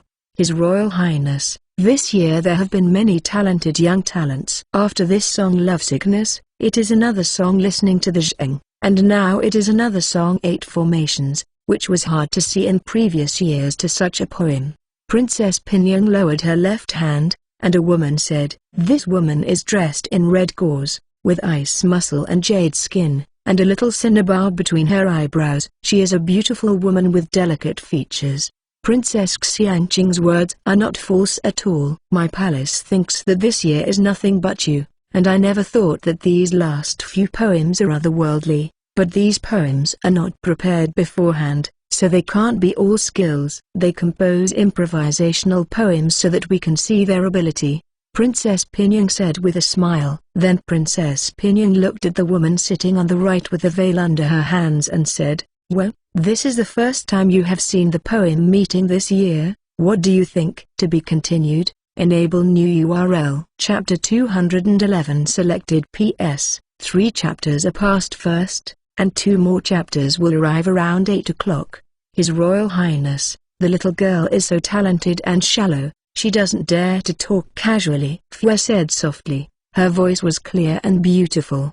Princess Pinyin laughed. Among the women in Chang'an City, if you claim to be too talented and inexperienced, wouldn't the others be as incomprehensible as poetry and books? It is difficult for you to make a trip. Don't be as humble as Fee's Hongshu this time. The white veil blocked half of her face, and Fu Ear's exposed eyes completed the shape of the crescent. She said, "Yes, Your Royal Highness." At this time, the golden armored guard came in again, holding a piece of paper in his hand, and said, "Your Royal Highness, there is only one person left outside." The handmaid stepped forward to fetch the poem, and Princess Pinyang said, "Well, in that case, people who are late are not allowed to come in, and this poem meeting should begin." At this time, the maid handed the poem to Princess Pinyang and glanced at her. Princess Pinyang's eyes were slightly surprised. She gestured to the maid, and the maid offered the poem to Fu. "Well, what do you think of this poem?" Princess Pinyang said, "When the autumn comes on September 8th, I will kill the flowers after they bloom. The fragrance of the sky penetrates Chang'an, and the city is full of golden armor." Fu said slowly, pondering, and he said, "Look at this poem. It seems to be chanting chrysanthemum, but there is a murderous look between the lines." Princess Pinyang nodded. "It is true, and I think so. This person seems to be the one who killed on the battlefield." Princess Xianqing suddenly smiled and said, "This poem reminds me of Seventh Brothers Out of the Border, which is also full of killing. But that piece of Qin Shi Ming Han Shi Guan, 1 Long March people have not returned, but the Dragon City Feijiang will not teach humor to cross the Yinshan Mountain?" Princess Pinyang said with a smile. "Exactly," Princess Xianqing said. Princess Pinyang smiled and said, "Could it be possible that King Qi also came to this poem meeting? He used to come every time when he was in Chang'an. This year, he finally came to Chang'an. Maybe he will come to join in the fun too." Princess Xianqing looked around and said, "If Brother Seven can come to this poem meeting would be much more interesting." "Is the poem interesting, or is your seventh brother interesting?" Princess Pinyang said with a smile, looking at Princess Xianqing.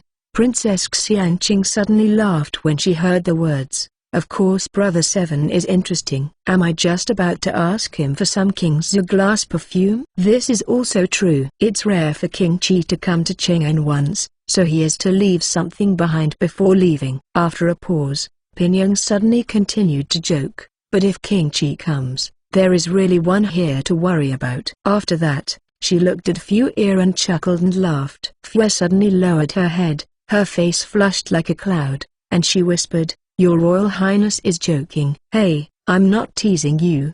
Don't worry, even if King Qi comes, he will not be afraid, and I am here, what he dare not do. Besides, there are many things about King Qi now, but he may not come." Then she said, "Since these people are all here, let's start this poem meeting. How do you talented women think about the topic?" "Today is the autumn festival, so it is natural to chant the chrysanthemum," a woman said. "Ying-u every year, it's boring. Why don't we produce some other things?" Suddenly, the women below started talking. Princess Pinyang nodded gently. "This autumn festival may not only be singing chrysanthemum. Xianqing, what do you think?" Fu Ear looked at Princess Xianqing, except for Princess Pinyang, who had the highest status. She said, "Princess Xianqing is versatile. Let's let Princess Xianqing come." "No, it's better for Sister Yue to come." "If you can't say I have to call your sister-in-law in the future?" Princess Xianqing smiled. Fu was even more embarrassed now. She was a little annoyed and said, "Your Royal Highness makes a joke like this again, and Yue will go back." Princess Pinyang stared at Princess Xianqing. This Princess Xianqing was one of Xiao Wenxuan's 3 daughters and also his most beloved daughter. She was only 13 years old this year and was rather naughty. She said, "Don't be foolish." Princess Xianqing stuck her tongue out and said, "Well, Sister Yue, I was wrong, so you should ask the question." Fu Ear has lived in deep boudoir for a long time, and she is naturally shy about men and women. But the 2 princesses are in front, and she is not too self-willed, and she really went back halfway, so she said, "Well, since this great victory in Kangxi has made our country more prestigious, it's better war poems just once, right?" "War poem?" Princess Pinyang looked at Fu in surprise, and said to her heart that Fu's appearance was weak, but her inner temperament was soft and strong. Any prince who married her was really a good helper. After all, in her opinion, she never thinks that a woman without talent is virtue, and that a woman with talent can also help her husband. In addition, she is the daughter of the family. If this King of Qi married her, the future will be even better. His Royal Highness, what do you think? Fu Ye said. After returning to her senses, Princess Pinying said, well, yes, then let's use war poems as the title, and it will also help the Kang's victory. After all, Princess Pinying took the pen and paper to write the topic on the paper, and the handmaid handed it to the guard to the other side of the curtain. At this time, Xiaoming, Qin Ruya and others were walking around the scene of the poem meeting. When he came in, he was recognized by many people, and many people came to get close to him. He couldn't help feeling depressed for a while, and it seemed that he was still exposed. It is estimated that Fu could not be seen in this poem meeting. Knowing that she was here, the Pinying princess would definitely not let herself swim the lake with her, otherwise she had waited for a year and this opportunity to attract talents would fail. I was dealing with a group of scholars. At this time, the guard took the topic of this time and said, His Royal Highness said, the topic of this time is war poems. Please write them. The time of a stick of incense is limited. Selection by Her Royal Highness. Hearing that, all the scholars no longer have time to chat. The king's aristocratic children around Xiaoming also ran to one side and shook their heads and muttered. The three Qinrui looked at Xiaoming. The meaning in their eyes was obvious.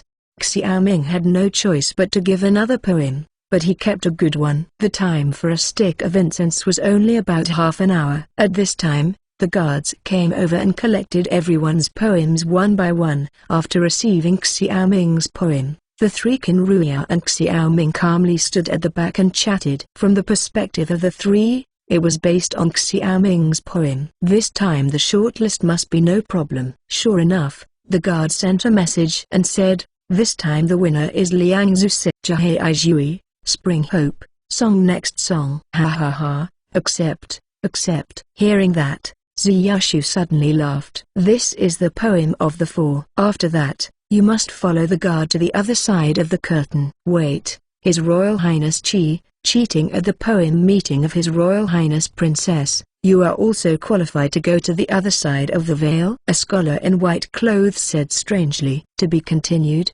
Enable new URL. Chapter 212 Conflict Panyu. At the poem meeting, because of these words, they fell into a dead silence, and everyone looked at the four Xiaoming. Then there was another sound. Panyu, you can't talk nonsense about this. What evidence do you have that King Qi is cheating? It's really rare. I didn't expect that the King of Shu would also come to Qian. Xiaoming said, looking at the speaker, who was the fifth prince of Shu.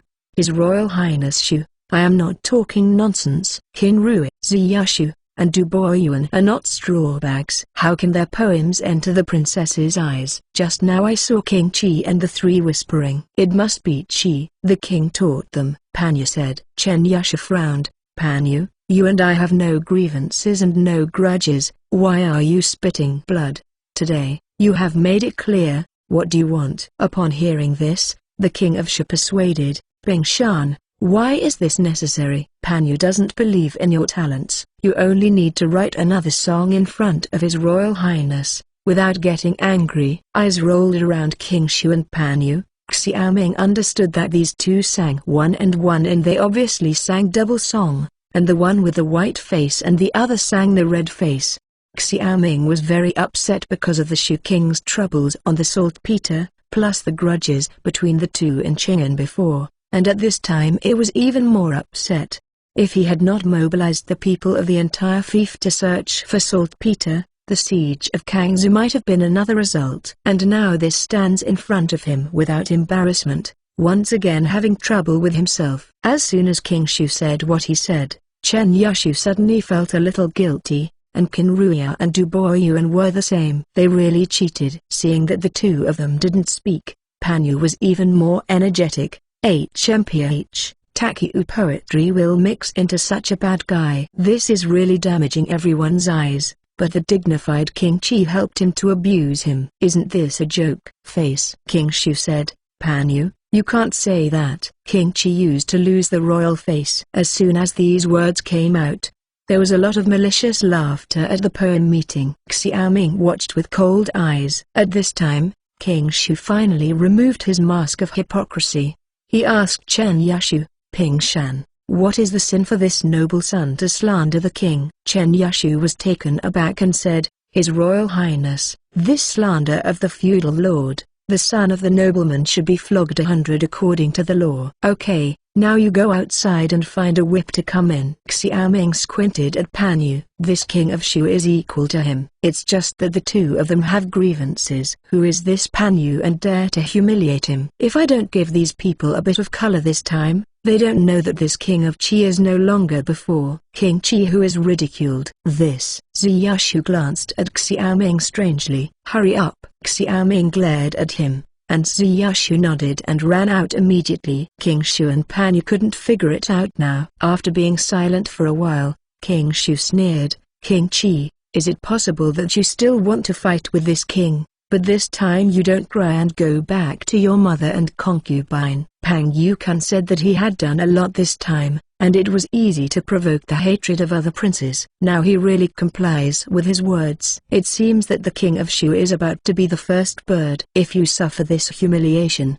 you will be laughed at and lose your face if you spread it out. If this is a fight with the king of Shu, this matter will definitely go to Xiao Wenxian, and it will definitely be another reprimand, and then affirmed in the court. Again, the ministers were scorned. However, Xiaoming is not the one who suffers. He said, "When this king was in the battle with the barbarians in the city of Kangzhou, you still didn't know which prostitute was lying in the arms of breastfeeding. It depends on you as well." As soon as this remark came out, King Shu's face immediately flushed. When he was in Qing'an, he and Xiaoming were always at odds, and at the same time the bullies in the capital clash. This time Xiaoming got so much credit, he was naturally dissatisfied. This time Xiao Wenxian summoned himself to Qing'an, and he wanted to find an opportunity to humiliate Xiaoming. After all, in the past, Xiaoming was always bullied by him. Because Xiaoming was younger than him,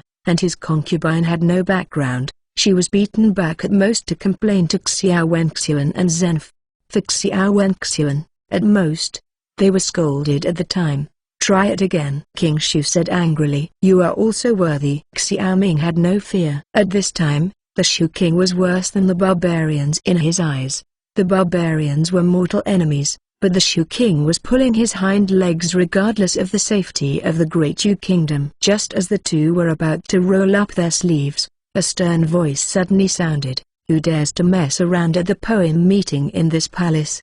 The curtains were pulled apart, and behind the layers of bead curtains, Pinyin Princess and other women were blocked behind. "See your Royal Highness." At this moment, a group of scholars bowed and said, "Princess Pinyin is an elder." Xiaoming and King Shu said at the same time, "I have met my aunt." It turns out that it was King Shu and King Qi who had the courage of me at the time. "How come I am at the aunt's poem meeting now?"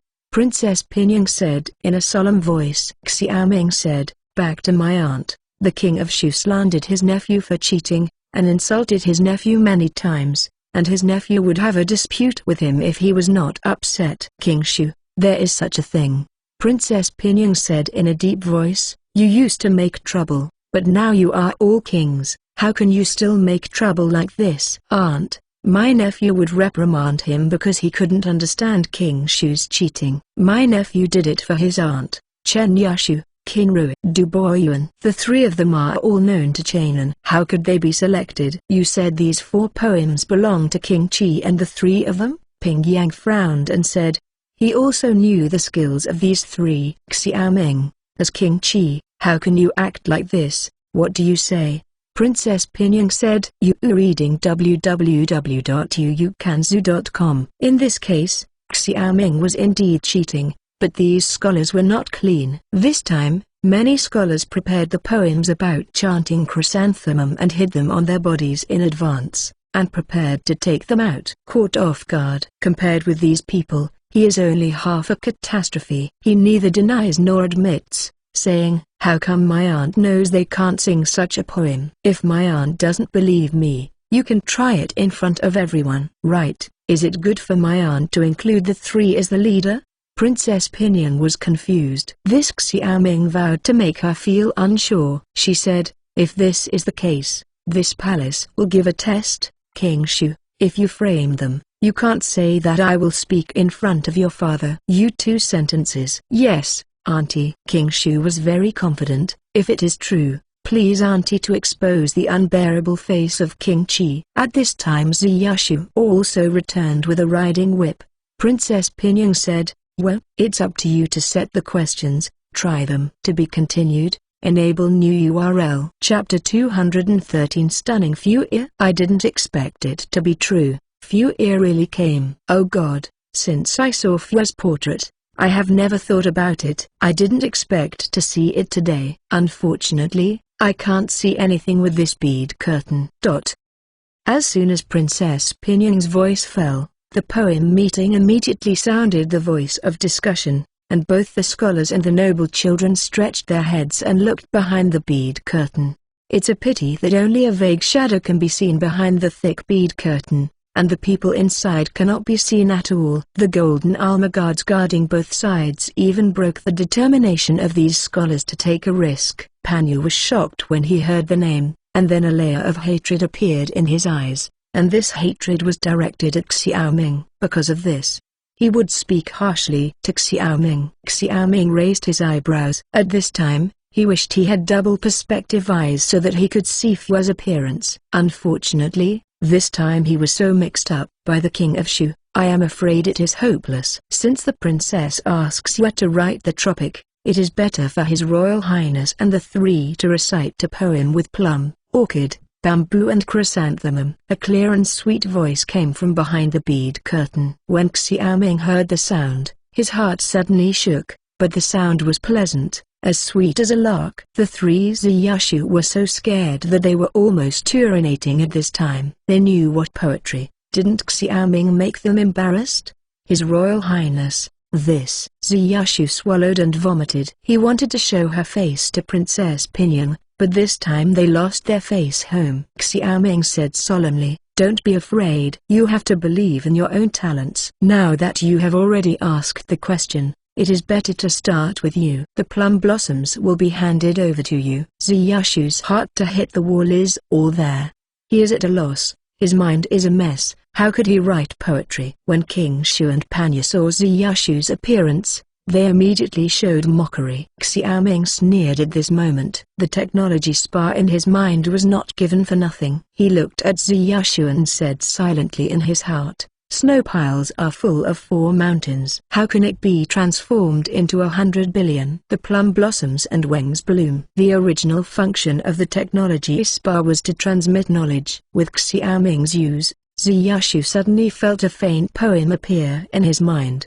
He was suddenly overjoyed when he was anxious, and then he kept thinking and meditating, and the poem became clearer and clearer. In the end, he finally realized it and said aloud, after hearing the plum blossoms and the dawn, the snow piles are all over the 4 mountains. How can you be incarnate? Hundreds of billions, 1 plum tree and 1 wang. As soon as Ziyashu's poem came out, all the scholars were ashamed, and the King of Shu and Panyu showed incredible expressions. Well, it's another quatrain. After groaning, the voice of Princess Pinion came from behind the bead curtain. Then she seemed a little expectant, and said, who is next? Regardless of Ziyashu's secretly ecstatic Ziyashu, Xiaoming said, King Rua. You can recite the bamboo. King Rua was still shocked by Ziyashu at this time. It was his turn at this time, and he panicked and looked at Xiaoming for help, but Xiaoming didn't squint, ignored it at all. Just when King Rua scratched his head, he suddenly felt a flash of light in his mind, and a poem suddenly appeared in his mind. He was overjoyed and said, the bamboo grows in the open field, and the clouds are soaring. Chastity. After reading, King Rua was overjoyed, and said, everyone, you have accepted, you have accepted. The scene of the poem meeting fell into silence, and the faces of the scholars no longer looked at ridicule, but were full of jealousy. Next was Du Boyuan, who read, autumn frost creates chrysanthemum flowers and writes sunset clouds endlessly. Unintentional sentences come by hand, and the natural charm enters thousands of families. Each of the three made a quatrain, and laughed as if looking at each other. Chen Yusha patted the whip in his hand and said to Xiaoming, "His Royal Highness, let me do the whip later." After all, he looked at Pan Yu with a gloomy look. Who are these Ziyashu, Qin Ruya and Du Boyuan? Those were all Hanshai demon kings. Just now they were not good at taking care of them, but now they are not forgiving. Pan Yu turned pale when he heard the words and looked at King Shu for help. King Shu was in a cold mood, but he was using Pan Yu. How could he find himself boring because of Pan Yu at this time? He said, "Pan Yu, how can you be silly? This king almost believed you." Pan Yu's face suddenly turned paler. The Princess Pinyang smiled behind the bead curtain. "It's really rare that there are so many good lines in this poem meeting. King Chi, since you already have 3 of the plum, orchid, bamboo and chrysanthemum, you might as well recite this orchid at once. Make up the names of these 4 gentlemen." Xiaoming looked at King Shi provocatively, and said lightly, "Since my aunt asked, my nephew will show his ugliness. The lonely orchid grows in the quiet garden, and the grasses are all gone. Although the sun shines in the spring, the sorrow is high in the autumn. The green color is afraid to rest. If there is no breeze, who will send the fragrance?" When the poem was read, King Shi looked at Xiaoming incredulously. When did King Chi be able to make a poem in 3 steps? And Princess Pinyang behind the bead curtain looked at Hua. If there is no clear breeze, who would send the fragrance? After a short silence, Princess Pinyang suddenly said, "King Chi, I didn't expect you to be so talented, but this poem reminds my daughter's helplessness. If there is no breeze, who is the fragrance?" Hey! Hua looked moved, and she naturally understood what Princess Pinyang meant. In fact, Princess Pinyang was not of this temperament before, but her personality changed drastically after the death of her husband. If there is no clear breeze in this poem, who the fragrance is for made her lament her destiny secretly. At this time, Princess Pinyang looked at her, and the meaning was obvious. If this woman chose the wrong husband in her life, she would be wronged forever. "Aunt, we have also chanted this plum, orchid, bamboo and chrysanthemum. It should prove that we did not cheat, but that the king of Shu and Panya slandered the king, and asked the aunt to promise to travel." Princess Pinyang recovered from her sorrow. She said, "This is natural. Today you and the 3 of them will go boating with the palace. Princess Xiangqing is also there. It just so happens that we can chat together." "Ah, this." Xiaoming's face changed drastically when she heard Princess Xiangqing. "Auntie, I'm afraid there will be business in the afternoon." "7 brother, what's your intention at this time?" "Since 7th brother is not happy, then I should go to the place where 7th brother settled." Princess Xiangqing's slightly angry voice came. Xiaoming cried secretly. This Xiangqing princess is the person who has the most headache in this Qing'an city. He was often blackmailed by this sister when he was in Qing'an. "Don't, brother 7 is going. But before that, brother 7 has things to do." Xiaoming looked at Pan Yu. He was humiliated by a little noble boy at the poem meeting. If he didn't get his face back, wouldn't he, a vassal prince, be laughed at by the Manchu dynasty? To be continued. Enable new URL. Chapter 214 Secret Arrangement. The atmosphere at the poem meeting gradually became serious. A group of scholars were silent, fearing that they would be involved in this matter, and immediately stood away from Pan Yu. King Shu's face was extremely ugly, but at this time he was helpless. "Pan Yu, what else do you have to say?" Ziyasha looked at Pan Yu sneer, and the whip in his hand slapped. Pan Yu looked at King Shu again and saw that King Shu was still indifferent. He was secretly annoyed. If it weren't for King Shu's instructions, how could he be so bold even if he hated King Chi? If all these lashes were beaten down, he would do this. "Fate is gone," he said anxiously. "The king of Shu ordered me to do so much." As soon as these words came out, everyone looked at King Shu. Xiaoming sneered and practiced. There were few scholars in Qing'an who were spine. He knew this. Sure enough, he was so frightened, Pan Yu immediately confessed to the people behind the scenes. "Come out." This time, Pan Yu was small, and Xiaoming just wanted to use it to clean up the king of Shu. This was the point. Although he is now mobilizing the people in King's Zoo to collect saltpeter, this is not a solution in the long run. After all, the amount of gunpowder he needs will only increase in the future. Because not only he wanted to produce gunpowder, but also to sell gunpowder to other vassals. In this way, it was even more impossible to rely on the saltpeter of the people. This time the King of Shu entered Beijing. It must have something to do with the King of Shu's tricks behind his back. Now that King Shu was caught by him again, he was able to complain in front of Xiao Wenxuan. Let Xiao Wenxuan see the contradiction between King Shu and him, and let him make an order that King Shu must not obstruct the mining of this saltpeter. Asshole, you are spitting blood. King Shu was furious when he heard the words, lifted his foot and pointed towards Pan Yu. Pan Yu lay on the ground like a gourd with a cry of ouch. Then King Shu walked over and kicked Pan Yu, as if to spread the grievances on Pan Yu. Enough, Princess Pinyang said in a sullen voice. King Shu, you are brave enough to make trouble at the poem meeting in this palace? Ha, this time I don't want to participate in your father's face. When the King of Shu heard this, his heart trembled. He was still very afraid of Xiao Wenxuan, and said, Auntie, this villain has nothing to do with his nephew. HMPH, right and wrong, this palace has already known, no need for you to argue. Now you leave this place for me. When the poem meeting is over, this palace will settle accounts with you again.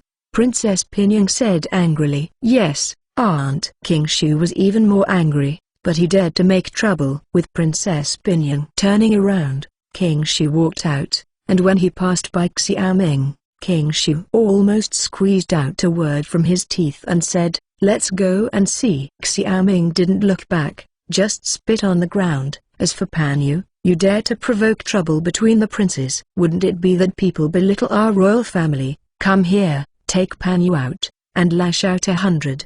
Princess Pinyang continued. Pan Yu's face on the ground was ashes. Resolutely dealt with the conflict in the poem meeting. Then Princess Pinyang said, King Chi, since you are the best in this poem meeting, let's swim the lake with this palace. I have something to say to you. Now that the farce of this poetry society has ended, the other scholars left with a sigh after hearing this. Ziyashu, Du Boyuan, and Qinrua were ecstatic. The three looked at Xiaoming gratefully. This moment was in their hearts. Even after 5 years, Xiaoming still took care of their eldest brother. Yes, Aunt. Xiaoming lightly breathed a sigh of relief. In fact, this time I have to win the poems of the Science and Technology Library so hard. The purpose is not to be strong in the poem meeting.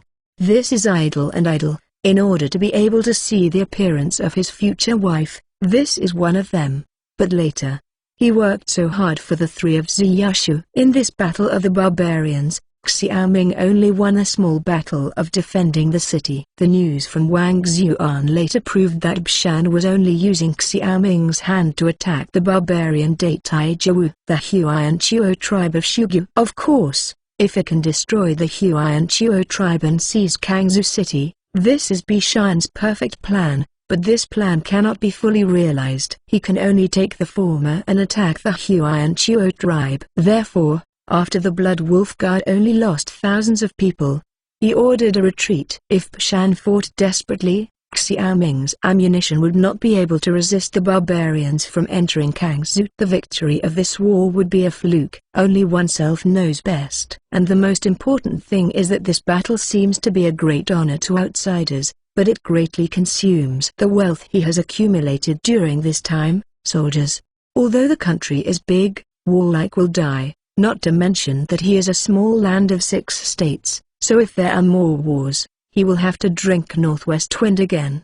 Based on this, at the Kingzhou meeting, he decided on 2 development strategies for Kingzhou. The first is naturally to develop the fief, industry and commerce. The second is to establish an interest group friendly to Kingzhou in Qing'an. The article serves only one purpose, capital accumulation. In this way, he needs an interest group in the DPRK to protect Kingzhou from disasters and deal with various emergency situations. Secondly, Qing'an will be the later Xi'an. This place is the most abundant area of coal resources. For many open-pit coal mines, he now needs to reserve coal resources to prepare for the emergence of steam engines. After all, at that time, Only local coal mines could not meet industrial needs. The third article is particularly important. This is related to the issue of the commodity market. If there is no interest group support in Chang'an, his business will inevitably be hindered by layers in this deceitful place. From an economic point of view, exports are constrained,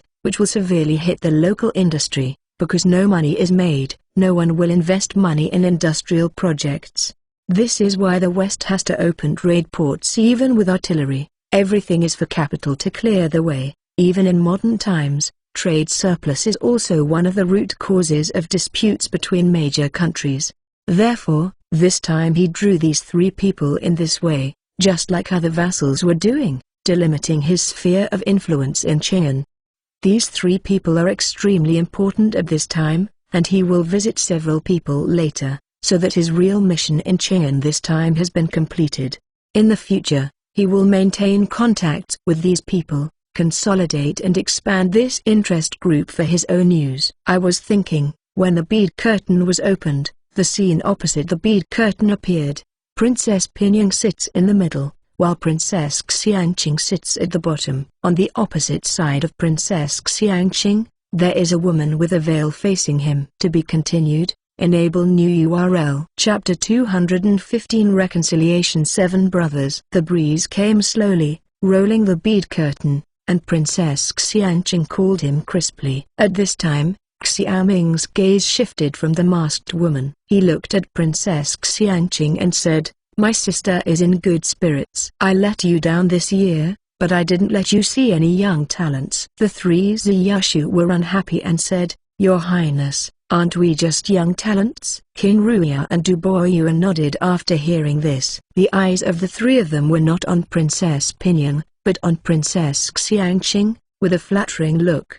Princess Xiangqing had heard of Ziyashu's reputation in Chang'an. She said that she had won this time, but she had no lack of inherent prejudice against the three. She didn't bother to pay attention to Ziyashu's trio, but directly extended her hand to Xiaoming. "What are you doing?" Xiaoming asked in confusion. Princess Pinyang laughed. "You still don't understand her temperament. This is naturally to ask for a gift from you. This time I come to Chang'an, this King Zhu's specialty can bring a lot, and my aunt is also very interested."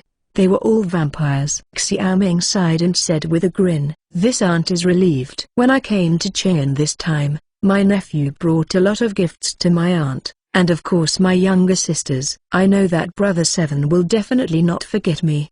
Princess Xiangqing said happily, "Where is the gift?" "This is going to take 2 days. When the time comes, my sister will be sent to my sister." Xiaoming said, "He must not want the Princess of Xiangqing to pick it up, because this time, the good things will definitely be gone." Princess Xiangqing heard the words, nodded, and smiled. "In that case, let's go swimming in the lake." The three Chen Yashu couldn't wait long ago, and they agreed again and again. The four of them crossed the bead curtain, and then Princess Pinyang also got up. The veiled woman and Princess Pinyang said a few words, then turned and walked out. A moment ago, she had a glance at the masked woman, but she was very pretty when she showed her face like the upper half. His eyes searched in the poem meeting again, but Luluo and Asta weren't seen. It seems that they were eliminated in the second round after getting started. Seeing the masked woman leaving, Princess Xiangqing smiled and said, "7 brother, that is Fua." "She is Fua." Xiaoming looked at that graceful back in amazement. Princess Xiangqing nodded. "The colorful blessings of Brother 7 are not shallow. This Fua is a beauty. 7 brothers are not so superficial." Xiaoming stretched his neck and looked at Fua, who was gradually disappearing. This figure was graceful and beautiful. Princess Xiangqing heard the words, curled her lips, and went to the boat. Looking at the painting, Xiaoming suddenly felt completely boring. After all, his goal was achieved. Although he was only half-faced, he felt more at ease in his heart. But Princess Pinyang said that she had something to say to herself, so she had to go. In this poem meeting, 4 people were selected from scholars and 4 from women. In addition, the Princess Xiangqing joined in the fun. There were a total of 10 people swimming in the lake. The 4 selected were also full of veil, and they were all ladies. In Dayu, ordinary people can't afford to read books, let alone women. This talented woman is basically from a wealthy family. The three of Chen Yushu were so excited that they went to the painting boat, followed by Xiaoming. Slowly rowing the boat towards the lake, Chen Yushu and the three of them got into the boat, one by one pouring tea for the princess of Xiangqing. At this time Princess Pinyin called Xiaoming to the bow. King Qi, it's been more than half a year since King Zhu Yidong last time. I never thought that you would alarm Qing'an so soon. It seems that Auntie looked down on you. Princess Pinyin wore a neon peony palace dress, looking graceful and luxurious. Auntie praised me. My nephew is just a fluke. Xiaoming was modest at the same time. But at the same time he used this aunt to get rid of the Wang family. Princess Pinyin snorted coldly. I don't think it's a fluke. You have a lot of tricks. But I'm afraid your aunt has also been used by you. The last time the King's matter. The more I think about it, the more wrong my aunt is, but now there is no evidence for it. Xiaoming's heart sank. At this time, Princess Pinyin raised the matter suddenly. I am afraid that she will make a request. Generally speaking, this is a negotiation technique. After all, this matter is nothing but a guess, and guessing this matter must be a blow to him. Why did my aunt say this? My nephew has always respected my aunt, Xiaoming said. Princess Pinyin turned around and looked at Xiaoming with a smile. Okay, it's okay for you to deceive and be deceived. You can't deceive me. You nephews didn't take advantage of me less, but whether it's true or not, my aunt don't worry about it anymore. After all, what you say is my nephew. Xiaoming was stunned. He didn't understand what the Pinyin princess meant. After a pause, Princess Pinyin said, before you were in King Zhu, Auntie couldn't handle it. It didn't hurt you, but the distance was too far. Don't blame Auntie. My nephew dare not, Xiaoming said cautiously. He frowned, and said to his heart that the Pinyin princess is really amazing. She has always been close to Xiao Wenxuan, and she must follow Xiao Wenxuan. At this time, it is estimated that Xiao Wenxuan learned of his current importance. The next poem meeting was just to ease the relationship with myself. After all, what Wang Chengchu said in King Zhu last time scared her. If Xiaoming thinks more about it, he must also bear a grudge against her aunt. Coupled with the fact that Xiaoming's status is not what it used to be, it is bound to bet on multiple sides with the character of Princess Pinyin. The other princes all get along well. She didn't like Xiaoming before, but now Xiaoming can't talk the same way. Naturally, this way of getting along has to be changed. If you think about today's poem meeting, Princess Pinyin is toward herself, and this year she unexpectedly invited Fu, which is probably also the intention. Sure enough, Princess Pinyin said, your father has already proposed to F's family for you. Auntie can't do anything else for you, so I can only invite Fu here to let you take a look. Someone went to tell you to come, and people who never wanted to come back said that you have already come. For this reason, my aunt is worried that you will not be able to enter the poetry club. Now it seems that my aunt is really thinking about it. Princess Pinyin wanted to ease her relationship, so Xiaoming couldn't ask for it. Now what he needs is development, not struggle, he said. I'm bothering my aunt, and my nephew is grateful. It's okay, you and I are both royal heirs, you don't need to be so strange. Princess Pinyin smiled faintly, thinking that Xiaoming had accepted her favor. Standing at the bow of the boat, the two aunts and nephew talked again, and then they entered the painting boat. One afternoon, Xiaoming spent the time in painting boats. At this time, he relaxed and enjoyed the beautiful scenery of Jiangxi in this autumn. In the evening, a group of people went ashore and left. To be continued. Enable new URL. Chapter 216 Give gifts. Thank you for your help this time. At the end of the lake tour, the three of Ziyushu kept sending Xiaoming to their place of stay, which they said sincerely to Xiaoming. It's a good thing to say that. I think back then, we went up and down the fire together. Xiaoming smiled. The three of Qinrui looked at each other, and they all laughed. Qinrui said, His Royal Highness is rare to come back this time. We will get together again in the future. When Your Highness returns to King's in the future, don't forget the three of us. Hey, I was insulted by a tycoon in Kingsu before. There was no way back then. Now this king will definitely keep in touch with you from time to time. Xiaoming said. Du Boyuan said, it's so best. But we have said that when we face difficulties, we share blessings. Having said that, the three of them arched their hands and bid farewell to Xiaoming. After leaving the three people away, Xiaoming looked at Luffy, who came back with him at night, and asked, "Can you stand still?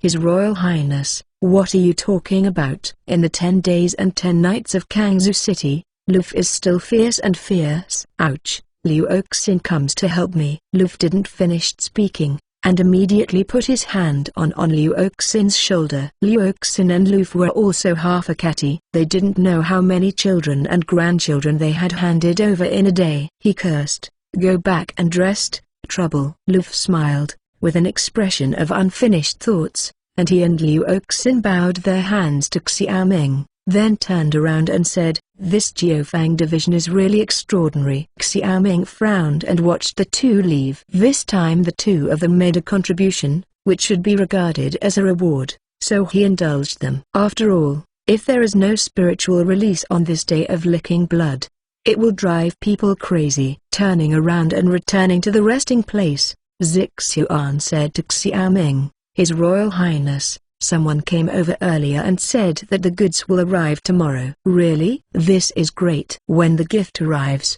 I will go to F's house tomorrow." "In a few days, we will return to Kingzhou," Xiaoming said. Only in one day today. He was half done with this matter, and the rest was just you giving out gifts. The next day, the Kingzhou merchant ship arrived on time at noon, and the cargo of the two large ships was delivered. Asta hired more than 30 carriages to transport several times before bringing all the things. Choosing 30 of these items, Xiaoming said to the family of the palace, "Bring these and follow me." He is going to his house in Fiji. Jiading got the order, carried all the things selected by Xiaoming into the carriage, and followed Xiaoming to the mansion. Yesterday, he suddenly saw Fua, and he was amazed.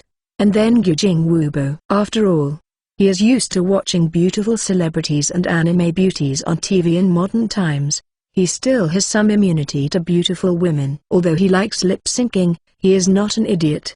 He still has some determination in this matter. He can tell which is lighter and heavier. Compared with Fuya, who has never met before, he values F's family more. The influence of Great U State. After all, no matter how you say it, Fuya is also a stranger to him, and a person only feels like a stranger to a stranger. Therefore, this trip to Fefu was just a formality, and once the marriage was settled, the framework of his Chien interest group was set up.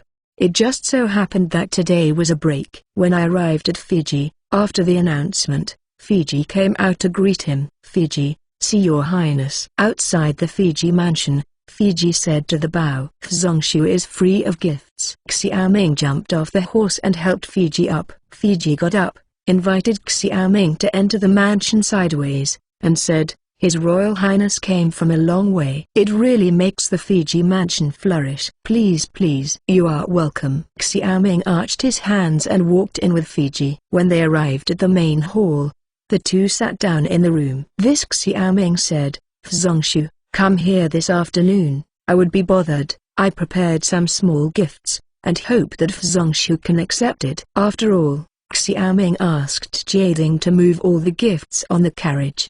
"His Royal Highness, why is this necessary?" "It's just that your highness will come over and make the subordinates look bright, so why bother to spend so much?" That being said, Fiji is extremely happy. This famous family doesn't pay attention to face. Xiaoming personally came over, and brought a heavy gift. This spread out, he was also decent. What's more, everybody wants the goods in Kingzhou, Chien City. The things Xiaoming sent must be Kingzhou's fine products. This is not a matter of money, but also a matter of face. Jiading moved the boxes in one after another and opened them one by one in front of Fiji. The 10 or so boxes in the front are all drunk Kingzhou in glass bottles, and the transparent wine industry is clearly visible in the transparent glass. When these boxes were opened, Fiji's eyes suddenly lit up. "His Royal Highness, Is this the legendary glass? Fiji asked carefully. Exactly. Xiaoming took out a bottle of drunk King Zhu from the box and placed it on the table. In the afternoon, the sun came in from the west, and the bottles and wine industry were dyed golden yellow. Naturally, this batch of wine was customized. There is absolutely no glass bottle drunken King Zhu on the market. Picking up drunk King Zhu, Fiji was interested in touching the smooth surface of the glass. If your Royal Highness didn't say it was glass, I would have thought it was a rare jade. His Royal Highness can produce such exquisite objects with human power. It is really extraordinary. Xiaoming once watched a documentary. In an isolated primitive tribe in Africa, glass bottles floating by the sea were enshrined as things thrown down by God. It can be seen the impact of new things that have never appeared on people living in a closed environment. So when Xiaoming produced so many strange things, it would naturally have a great impact on the people of Dau. This is the same as the previous Big Brother entering China, and it is immediately regarded as a fashion by the rich. Now King Zhu's commodities have gradually become a popular affair among these rich and powerful, and high-end things can satisfy their vanity. Even people like Fiji are not immune. 20 boxes contains King Zhu, a total of more than 100 bottles. And then there were 10 boxes. 5 of the boxes were filled with handmade soaps. These soaps were added with Chinese medicinal materials. Xiaoming introduced them one by one. This is also the next step of Xiaoming's business plan. Soap will soon go up to 3 levels, high, medium and low. This handmade soap is naturally a high-end soap, and ordinary soaps will slowly enter the homes of ordinary people. I have never seen this kind of soap in Fiji. I know that it is a new product, and I also smile with satisfaction. The last 5 boxes are filled with pure glass crafts. After the workers in the glass workshop are skilled, they gradually become perfect. Naturally, this handicraft is not a problem. To be continued. Enable new URL. Chapter 217 4 Major Problems. Fiji is a little dizzy with so many exquisite King Zhu goods at this time. This time King Chi really gave him enough face. After Xiao Wenxuan repeatedly proposed marriage to Xiaoming, he had already made a decision in his heart, and after the great victory in Kangzhou, he affirmed his thoughts even more. The family has a long heritage and claims to be second among the scholarly families. No one in this great Yu country dares to be the first. It is precisely because of this that the family has a large number of talents. It stands to reason that he didn't want Fua to marry Qing'an. But after thinking about it, his instinct told him that this might be a wise choice, and he also believed that this unique King Chi would bring him something different in the future. Thank you, Your Majesty, so many gifts. I really shamed the officials. Fiji arched his hands, and then he asked Jading to accept these gifts. After groaning for a while, Fiji sighed.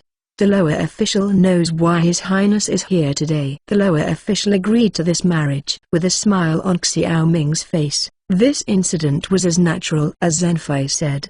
He said, Zhongshu loves him so much. Xiaoming is polite. After that, Xiaoming stood up and saluted Fiji. From now on, he will be the old man. Fiji did not get up, but received the ceremony. At this time, it was not the officials, but the relationship.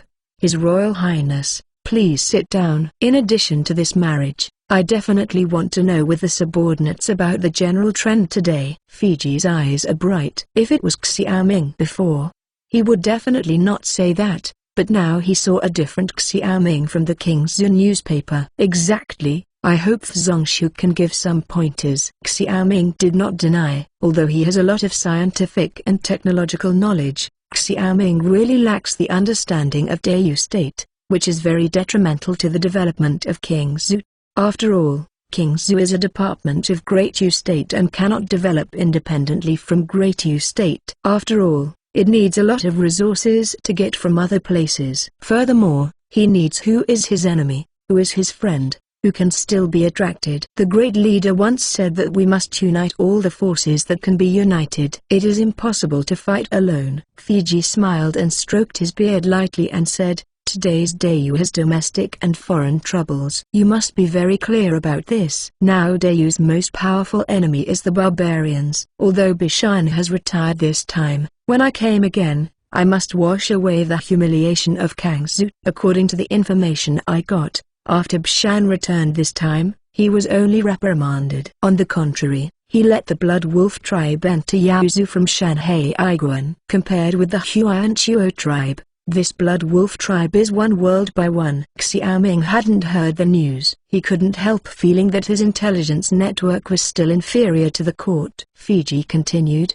Huanshuo is just a small tribe. They can occupy Yaozu and other places because they are pleased with Washu Bone. But this Blood Wolf tribe is one of the strongest tribes under Bishan. You must also see the Blood Wolf Guard. Pass. Xiaoming nodded. This Blood Wolf Guard is indeed well trained and extremely brave. At the end of the Battle of Kangsu at that time, the corpse mountain where the Blood Wolf Guard's corpses was piled up was still in sight. Even in the face of such a tragic scene, the Blood Wolf Guard rushed in fearlessly. Yes, this Blood Wolf Guard fought against Ottoman with Bashan, and has experienced hundreds of battles, and the Blood Wolf tribe is also one of the large tribes on the grassland, with a population of more than 500,000, and these 500,000 people are enough to mobilize 100,000 cavalry. This does not include the slave soldiers. This time you made Bshan suffer a big loss. He will definitely pay attention to the artillery and study how to attack the city under the artillery. Fiji said, I have anticipated this. In the worst case, Bshan has also received artillery. Xiaoming said in a deep voice, but I understand that the King's army is far from the opponent of the barbarian on the grassland, so I am going to adopt Chengjian artillery. Li's fortress advances its strategy and slowly cannibalize the land in Yaozu. Fiji sighed.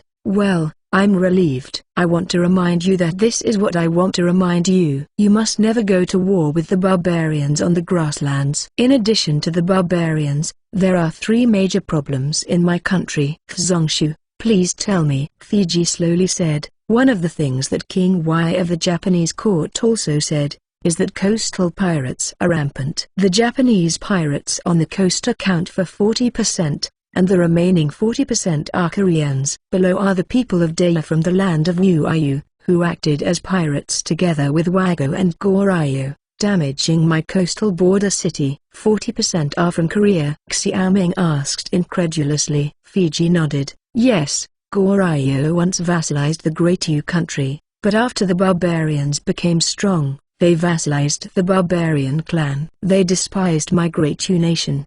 They once killed the envoy of the Great Yu country's ambassador to Korea for the sake of the barbarians. Since then, Dau and Goryeo have turned against each other. Since then, when Gao Li saw our country's weakness, he sent soldiers to pretend to be pirates to raid the rich coastal cities, and often attack and kill Dau's fishermen along the coast. That's the case. No wonder there are not very few people fishing in the sea near Dengzhou. This is also the reason. Xiaoming groaned, thinking of some information in the Science and Technology Library. This information comes from the official history of later generations of South Korea, the record of Sejong, which states that in the previous dynasties, the Japanese pirates prospered, and the people did not live. However, there were only 1 or 2 Japanese people, and the people of their own country, North Korea, on the contrary, were subdued by the Japanese and became a party.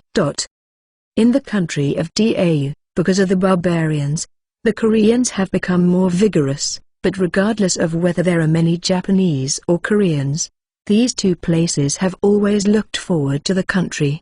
Whenever the Central Plains dynasty fell into decline, these Xiao would take the opportunity to invade. Fiji continued, it is precisely for this reason that this led to the decline of the maritime merchants in the Great Yu Kingdom in recent years. Apart from King Y, few merchants dare to go to sea. Xiaoming nodded. At this time, Fiji said, the second trouble is Annan. This Annan often kills our frontiers and seizes our country's land. Because of the number of Annan, Great Yu has used troops several times, and it is costly. Huge. Nanango of the Great Yu Kingdom is the later Nan, once also a subject of the Great Yu Kingdom, but after the emperor, the Annan Chen clan, who originally attached to the Great Yu Kingdom, was slaughtered in the rebellion. Since the Fahrenheit dynasty hated by the country, Annan in the south has repeatedly embezzled and looted the border. Speaking of this, Xiaoming couldn't help feeling that the history was somewhat surprisingly similar. In modern history, Goryeo, Wago, and Annan have been fighting against successive dynasties. In modern times, these countries are still the main forces to encircle and suppress our country. Now born in the country of Dao, Xiaoming can imagine that hundreds of years later, these countries would still be the mortal enemies of the Central Plains dynasty, like chains that restrain the Central Plains dynasty. To be continued. Enable new URL. Chapter 218 about to start. Under the soft sunlight, the atmosphere in the main hall of the family was a bit solemn at this time. Xiaoming's heart was extremely depressed. This, coupled with the four major problems of the barbarians, now has two major problems by his side. The third problem besides the barbarians is the king of the different surname. After a period of silence, Fiji suddenly whispered, as if he was afraid of being heard by outsiders. Xiaoming's whole body was shaken. No courtier dared to raise this issue. Everyone knew it well, but he didn't know it. Even the Fiji family represented by Fiji cannot withstand the toss of these alien vassals. Zongshu really has a great knowledge, and Xiao Wang admires it. Xiaoming said faithfully, Fiji's vision is vicious. This is the main problem facing the country at present, which can be described as internal and external troubles. Fiji talked again and said, His Royal Highness should not flatter the subordinate officials. With your Highness' intelligence, you will understand sooner or later that this foreign aggression is beyond the reach. The subordinate officials should talk to your Royal Highness about the forces in the court. Xiaoming nodded. Xiaoming has no way to deal with these foreign troubles for a while, and now he still can't take care of himself, not to mention worrying about foreign troubles. Development is the focus. Fiji said, today, the dynasty seems to be divided into main battle and residents and two factions. In fact, it is very complicated. It is just that a few princes represent the interests of different vassals, and the civil servants headed by Kui Hao are even more so. The military attaché headed by Liu Oquane did not have one mind to help Zhi in evil and tried to control the court, and even the Princess of Pinyang stirred up the situation in Cheyenne. In this dynasty, the imperial generals headed by Liu Oquane, Your Highness can draw in. I don't need to talk about the old friends of the civil servants. As for Princess Pinyang, Your Royal Highness needs to be more cautious, Fiji said. Xiaoming nodded. Pang Yukan and Zhang Xingqing were quite accurate. However, among all the people, His Highness should be the best to win, and the others are just a little winged to shield His Highness from wind and rain, and the Emperor is a towering giant tree, enough to protect His Highness, Fiji said at last. After arching his hands,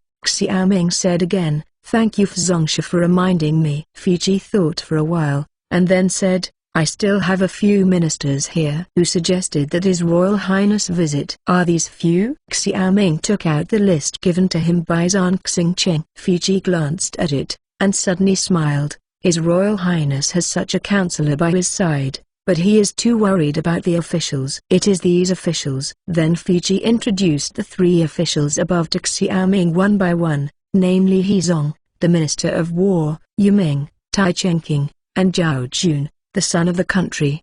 After talking about these officials in detail, and chatting for a while, Xiaoming glanced at the sun and thought that he could take the opportunity to visit these officials, so he said, Zongshu, taking advantage of the day of rest, this king can go pay a visit to them, and we will leave first. Fiji nodded in satisfaction, and said, If this is the case, I won't stay in the official position. After all, he and Xiaoming went outside and sent Xiaoming away. Watching Xiaoming go away, Fiji sighed, My Fiji family has never taken this risk before. I hope this time it is correct. Leaving from mansion, Xiaoming asked Jia Ding to bring gifts to visit He Zong, the Minister of War, Yu Ming, Tai Chengqing, and Zhao Jun, the son of the country, who were not from other powerful clans. Instead, I sat in this position with my own ability and credit. The arrival of Xiaoming surprised the official, but according to Fiji's method, Xiaoming only talked about the state affairs with the three officials, not discussing the matter of wooing. It was basically a chat. This is called the end. because even if Xiaoming didn't say it, he came with a generous courtesy, and with the intelligence of these three people, he could understand what Xiaoming meant.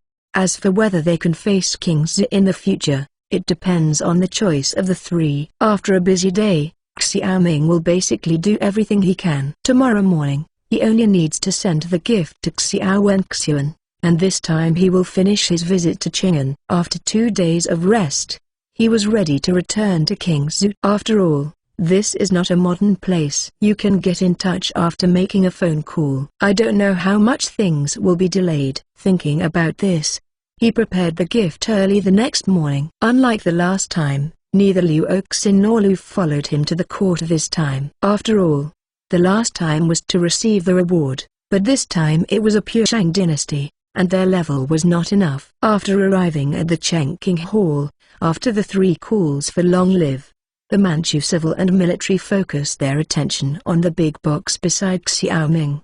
King Qi, you said you want to give me a gift, is that it? Xiao Wenxian had been looking forward to it for 2 days, but now that he finally saw it, he was happy in his heart. It's the Emperor Father, and the Emperor Father will love these 2 gifts. Xiaoming believed himself. Xiao Wenxian looked excited, already looking like he couldn't wait. He said, hurry up and take a look. Baiguan naturally couldn't say this gift, and he couldn't take part in it. After all, this thing was given to Xiao Wenxian, so he stared at the box honestly. And they are equally curious. Many of them had already learned that Xiaoming had given gifts to Fiji and some ministers, and they were quite jealous. Nodding his head, Xiaoming motioned to the guard and took apart one of the big boxes. The box was opened, and a cloth covered with a piece of cloth about 1 meter high and wide appeared in front of everyone. Xiaoming smiled, and then pulled the cloth. A landscape-shaped glass artwork appeared in front of everyone with the words "Unify the Country" on it. Such a large glass artwork appeared on the court,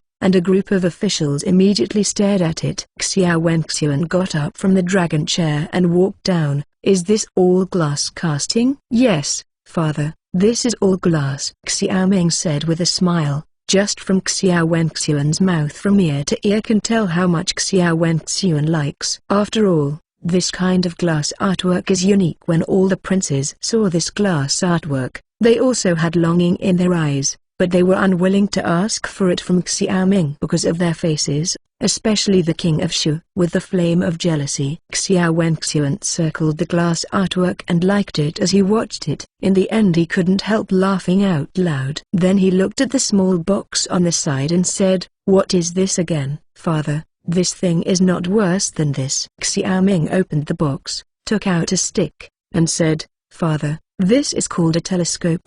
Binoculars? Xiao Wenxian was puzzled, picked up the binoculars and said, what's the use of this? Isn't it just a stick? The king of Shu wanted to laugh at it, but he didn't dare to speak when thinking of the losses he suffered at the poem meeting. At this time, Xiaoming picked up the telescope to demonstrate to Xiao Wenxian, and said, Father, look out. To be continued. Enable new URL. Chapter 219. King Shu was reprimanded. The Chengqing Hall faces south and faces north, and is condescending, and the scenery of Qing'an can be seen directly outside the hall.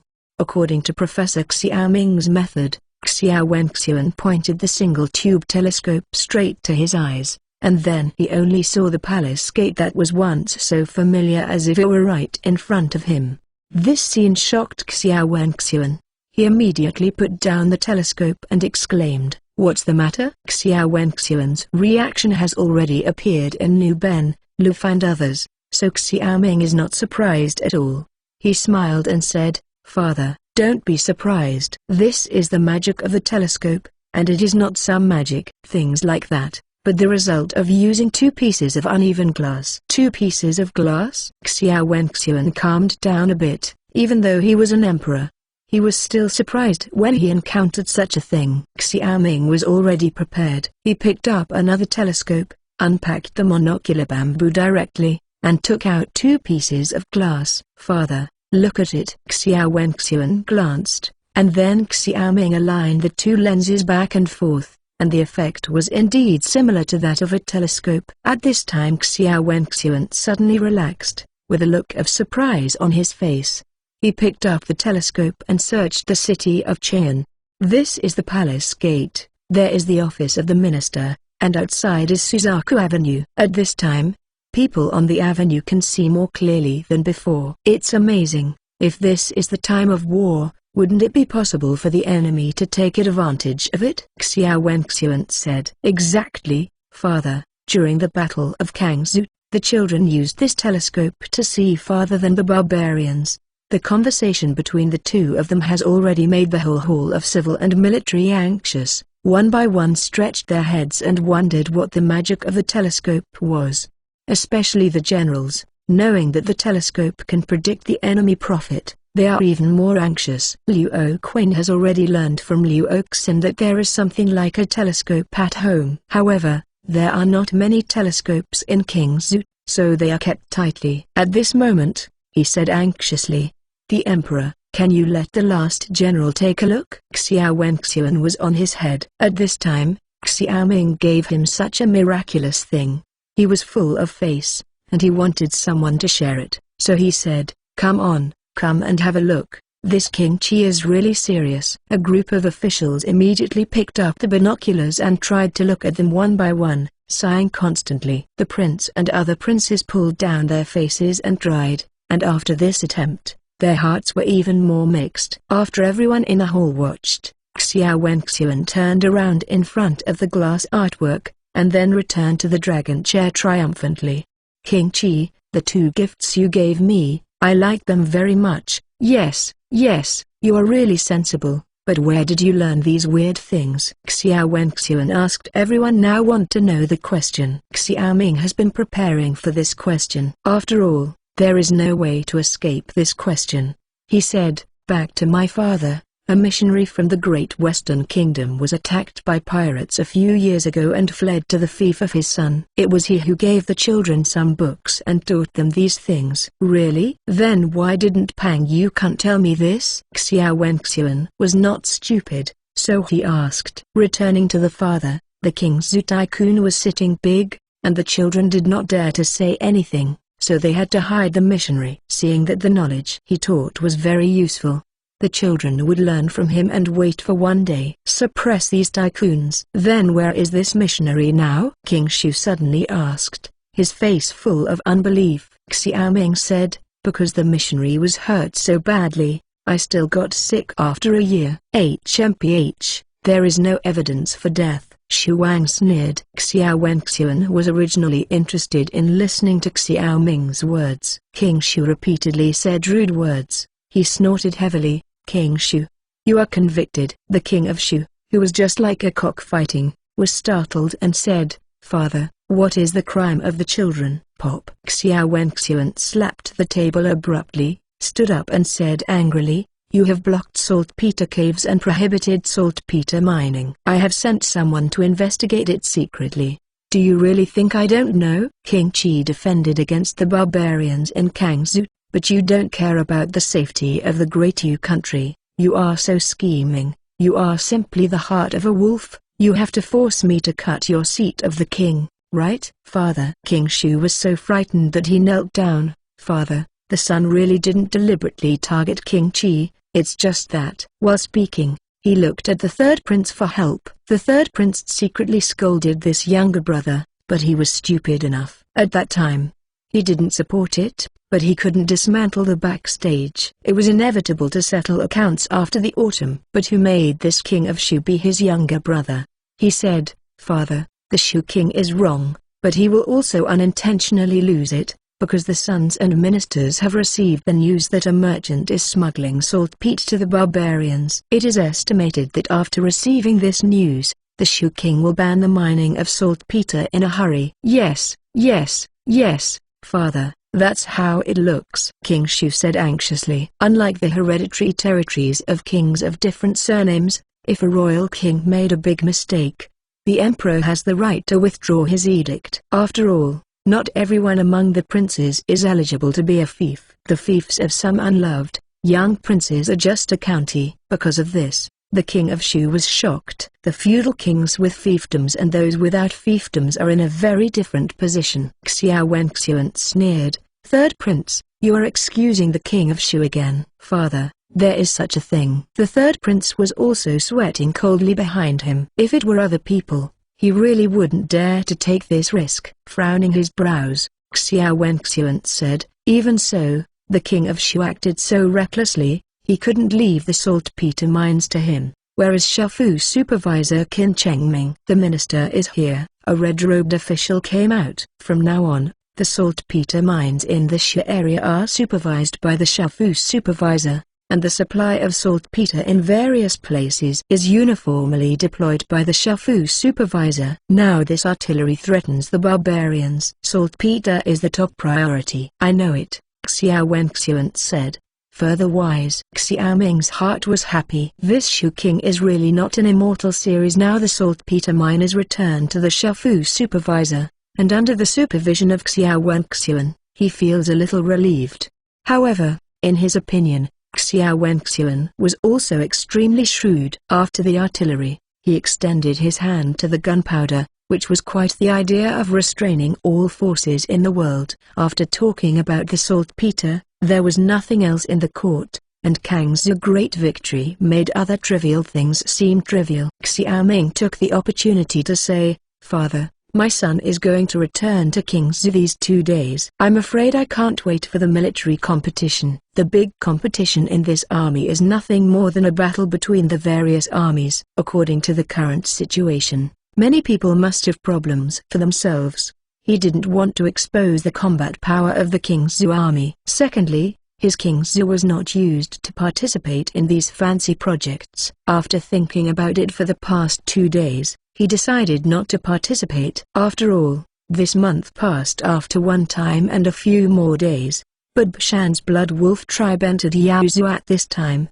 and he had to go back and personally supervise the construction of a brand new city wall. To be continued. Enable new URL. Chapter 220 Marriage. Well, that's okay. A country can't be without a king for a day, and this domain can't be without a king for a day.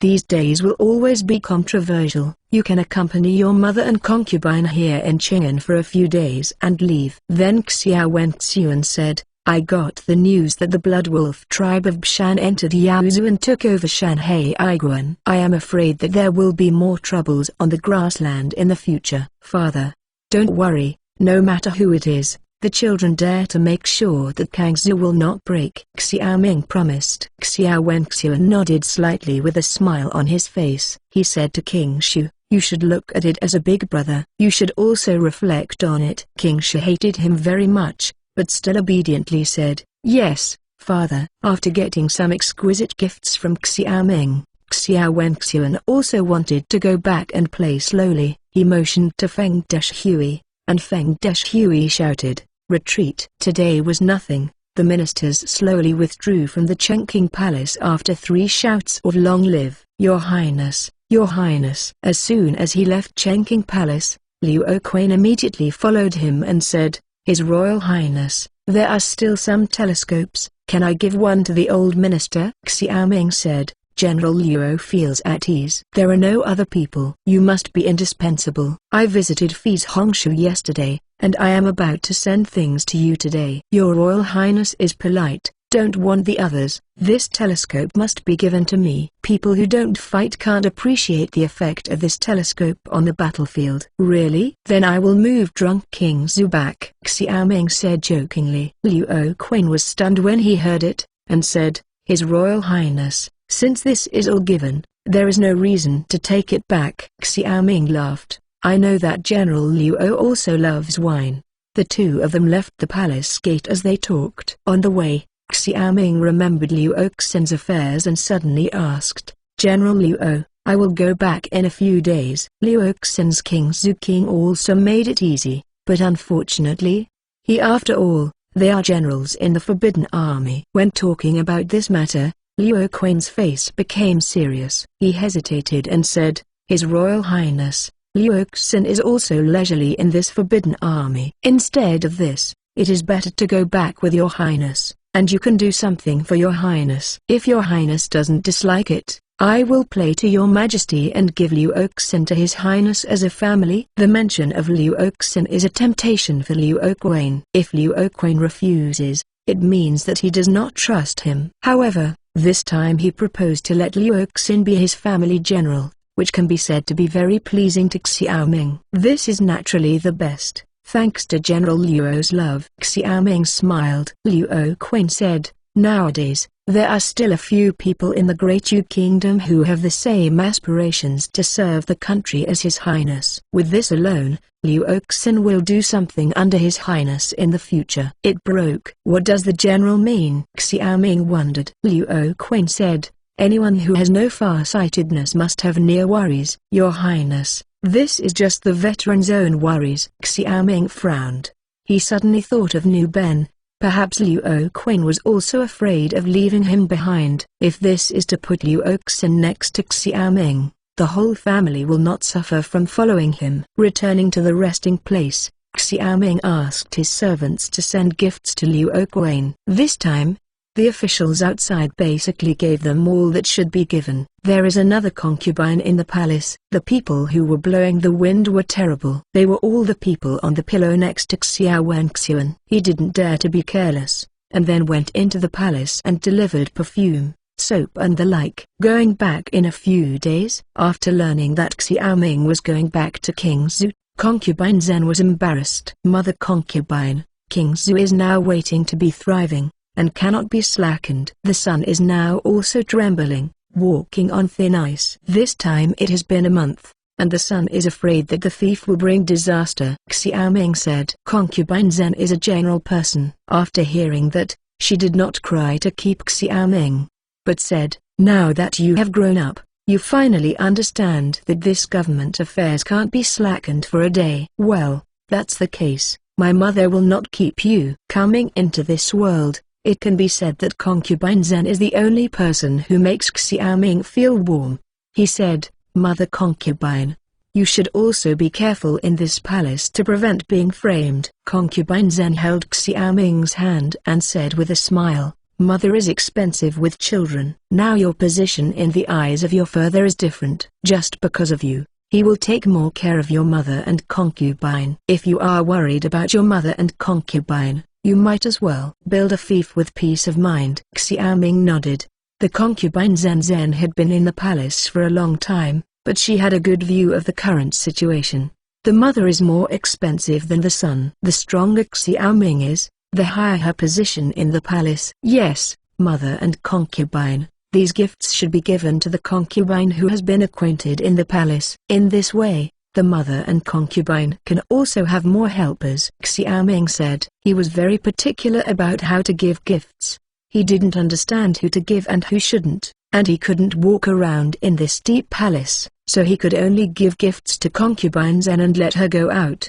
Well, don't worry about this. Zhen smiled. As the two were talking, Feng Deshui's voice suddenly came from outside. After a while, Liu Lai walked in with Feng Deshui. Congratulations, Your Highness, Your Highness, Your Royal Highness. The purpose of giving the marriage has come down, and I wish the marriage between Your Highness and F's family is settled. Feng Deshui said with joy. Concubine Zhen was overjoyed when she heard that. She said, I'm troubled by Feng Shilang. Liu Lai, prepare some gifts for Feng Shilang. Niang, this is not necessary. The old slave is not a greedy person. His Royal Highness has already given him a lot of rewards. Feng Deshui smiled. The King of Qi is the King of Qi, and this palace is the main palace. This is different, let alone this is a happy event. Concubine Zhen looked excited, but she has been looking forward to the news. Liu Lai came out of the inner room with some rewards, which Feng Deshui had to accept. Sending away Feng Deshui,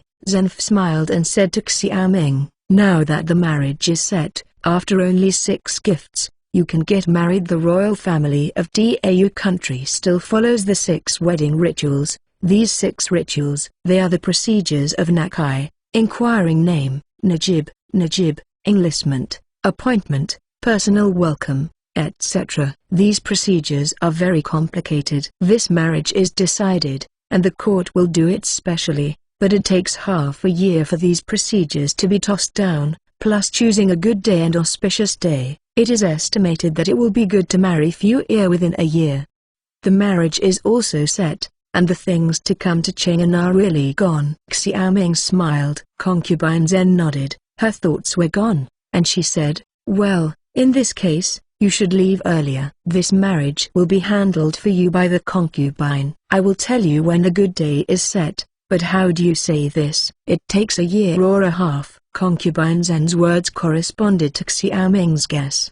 He was relaxed, and 1 year was enough for him to reorganize King Zhu. Otherwise he would get married right away and would delay him many things. When the marriage was set, Xiaoming had nothing else to do in Chang'an. After spending a few days with concubine Zhen in Chang'an, he asked Asta and Luluo to pack up and leave for King Zhu. To be continued. Enable new URL. Chapter 221 My glory is loyalty His Royal Highness. Next time we come to Chang'an, we will be able to drink the wedding wine of His Highness. Outside the city of Chang'an, 1,000 cavalry wearing sophisticated plate armor lined up on both sides, Lu Fei and Liu Oxin also wearing uniforms. At the gate of the city, Chen Yashu, Qin Ruya and Du Boyuan came to seek Xiaoming off together. Before leaving the city, Xiaoming had already bid farewell to Xiao Wenxuan and concubine Zhen. Xiao Wenxuan could not come in person, but sent Fiji and Liu Quain to see him off. Hezong, Yuming, and Zhao Jun also came. Xiaoming was a little helpless when he saw this lineup. It seems that his actions in Chang'an these few days have not escaped his eyes at all. This is to tell Xiaoming, I am staring at you. Ha ha, come again next time. This king will boat Jiangqi for you again. Xiaoming arched his hands. The three Ziyashu also arched their hands. At this time, Liu Quain said, Liu Oxin, you will be King Qi's family general in the future. And you will definitely not take your highness the most important thing in the future, you know? Father.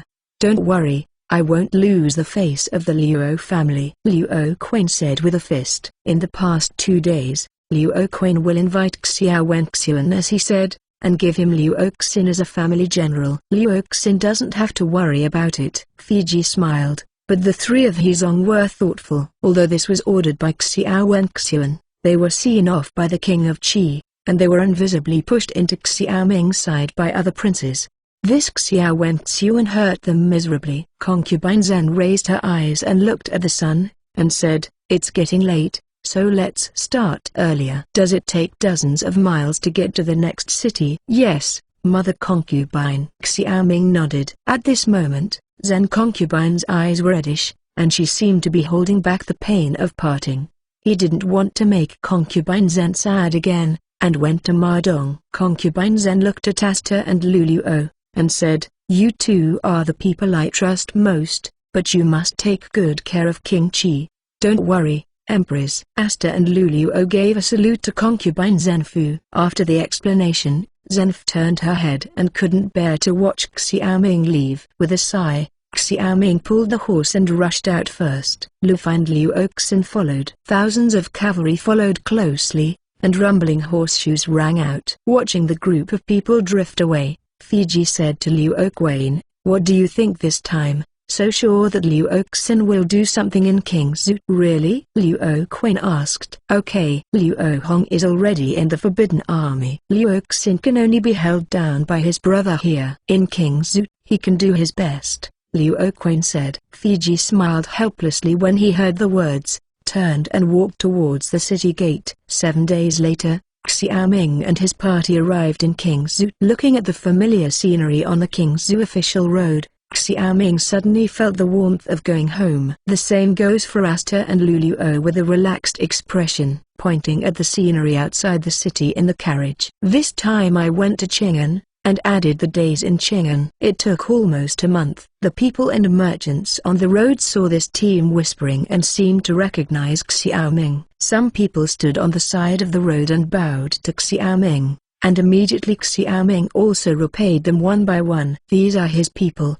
His people. His Royal Highness is back. His Highness is back. Before reaching the gate of the city, everyone suddenly heard a noisy noise. It turned out that the soldiers guarding the city saw Xiaoming and his group yelling excitedly with binoculars. This group of muddy boys are really incompetent. What kind of decent way are they shouting like this? I've been away for a month, and I've turned back. Luffy cursed immediately. Liu Xin chuckled and said, "You are jealous. Now these guys only recognize your Royal Highness and don't recognize you." Liu Xin, "Don't think you have called me the girl from Jiufang's eye several times. I dare not beat you." Luffy, "I am always selfless." Luffy glared at Liu Xin. Liu Xin sneered, "Now I am also the general of His Royal Highness, and I won't be merciful because of the fear of being an outsider." "Really? Try it." Luffy geared up. When they were in Chang'an, the two were tired of drinking flowers and wine together. Now they are noisy again,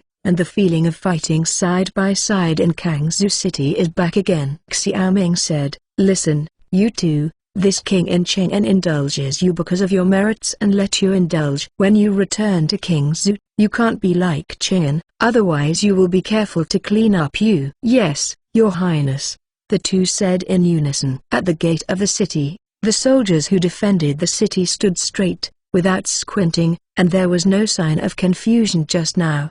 They all placed their right hands and fists on their left chests. This is the present military salute of the Kingzhou army. Clenching a fist means unity, and putting it on the chest means loyalty. My glory is loyalty. When Xiaoming entered Kingzhou City, the soldiers guarding the city shouted in unison, "My glory is loyal." Xiaoming also clenched his left hand on his chest. Behind him, Luffy, Liu Xin and the cavalry voices were loud and resounding through Kingzhou City. Today, this is the slogan of the Kingzhou army, vowing to the death to defend the vassal state centered on Xiaoming. The city gate was so lively that someone had already spread the news to the governor's mansion, and Pang Yukan led a group of officials from Kingzhou to greet him.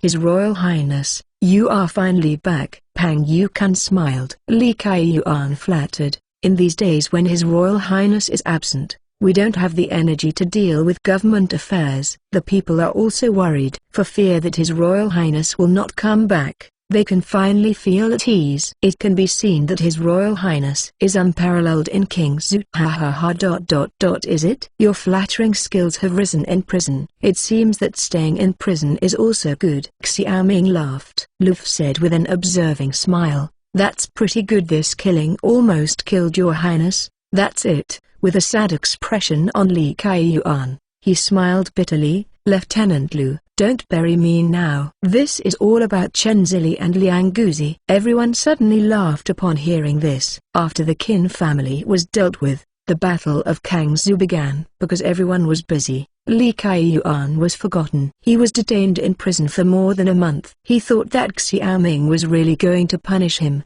and he almost didn't. Was scared to death. Later, the Chamber of Commerce went into chaos and made trouble in the Dudu mansion. Everyone thought of Li Kaiyuan and let him out. When he returned to his turf, Xiaoming suddenly felt relaxed. Now this Chang'an interest group has been initially established, and it will only be possible to maintain contacts in the future. From then on, someone can take care of his business in Chang'an. Now when he comes back, he can finally bury his head in development. After a while, Pang Yukan said, "His Royal Highness, there is a happy event that happened when I came back this time." To be continued. Enable new URL. Chapter 222. Galen ship progress. The front of the Dudu's mansion was noisy because of Xiaoming's return. Many people and merchants also stopped and watched, and they all looked excited when they learned that King Qi had returned to Kingzhou. Everything they have now is given by Xiaoming, and naturally hope that Xiaoming will always provide them with protection and convenience in Kingzhou.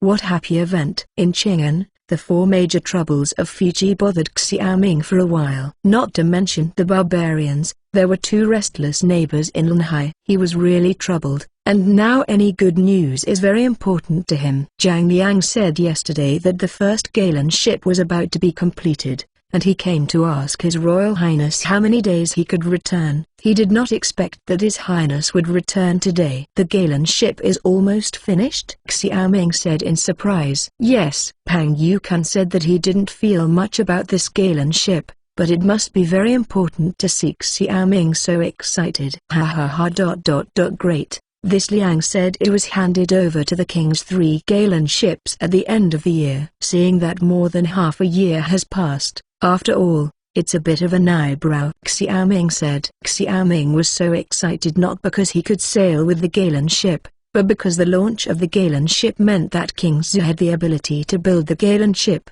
And then it shows that King Zhu has had a group of craftsmen who built large warships, which is extremely precious. With this group of craftsmen, he can formally expand and formalize the shipbuilding industry in order to form a naval fleet in the future. Basis. At the same time, the training of this Navy professional should also be on the agenda. During this period of time, Bowen College has been recruiting talents, but many specific courses have not been offered. After all, everything was for the Kangzhou battle at that time. Now it is time to look back and put education on the agenda. After all, the advantage of technology spa lies in education. Xiaoming was naturally excited when Galen Boat had a look. But like Pang Yukun, Lu Fei and Liu Oxin didn't feel much for them. This gallon ship is just a ship, without any special meaning. And this is the fundamental reason why the modern Navy has always fallen behind, and has never attached importance to maritime rights. But there is no way. Northern soldiers are not good at water stations. This is a common problem, and naturally they don't feel much about ships. But Xiaoming comes from modern times. He deeply knows that the ocean will bring prosperity and power to a country. One of the most important ones is trade routes. Nowadays, the Silk Road is occupied by barbarians, which cut off the trade route between Great Chongqing and Western countries. This one is very fatal to Great Chongqing. In this way, a sea route becomes very necessary. At the Dudu's mansion and a group of officials, Xiaoming asked Tasta and Luluo to go back first, and he and Pang Yukun went directly to the shipyard on the lower reaches of the Xiaoqing River outside the city. Liu Oxin and others led the cavalry into the Kingzhou camp. Since asking Zhang Liang to build the gallon ship, he has rarely intervened except for the transfer of slaves and the provision of woodworking lathes. From his point of view, he is not willing to interfere too much in the duties of his subordinates. Because of this, not only are they tired, they can't really master the technology he provides by themselves. Therefore, he only provided a set of drawings for this gallon ship, and the equipment was basically taught in the form of lectures. The specific operations were all explored by themselves. His Royal Highness, that's it. After riding a horse for half an hour, the two arrived at the river bay. Xiaoqing suddenly turned a corner here. The surface of the river bulged, wide in the middle, narrow at both ends, and the river seems to be deep here, which is suitable for building a shipyard. Standing on the river bank, Xiaoming looked down from above. At this time, the hulls of 3 gallon boats were docked in the river bend. On the vast beach, the craftsmen were busy, slaves transporting logs and rivets. These materials. On the side of the river beach near the river bank is a 100-meter-long spire brick house. Many craftsmen go in and out, lifting out the processed wooden boards, and there is the sound of sawing wood inside. This is the main building of the shipyard. At this moment, Zhang Liang was holding the drawing on the river beach against the hull, pointing constantly in his hands, as if correcting something.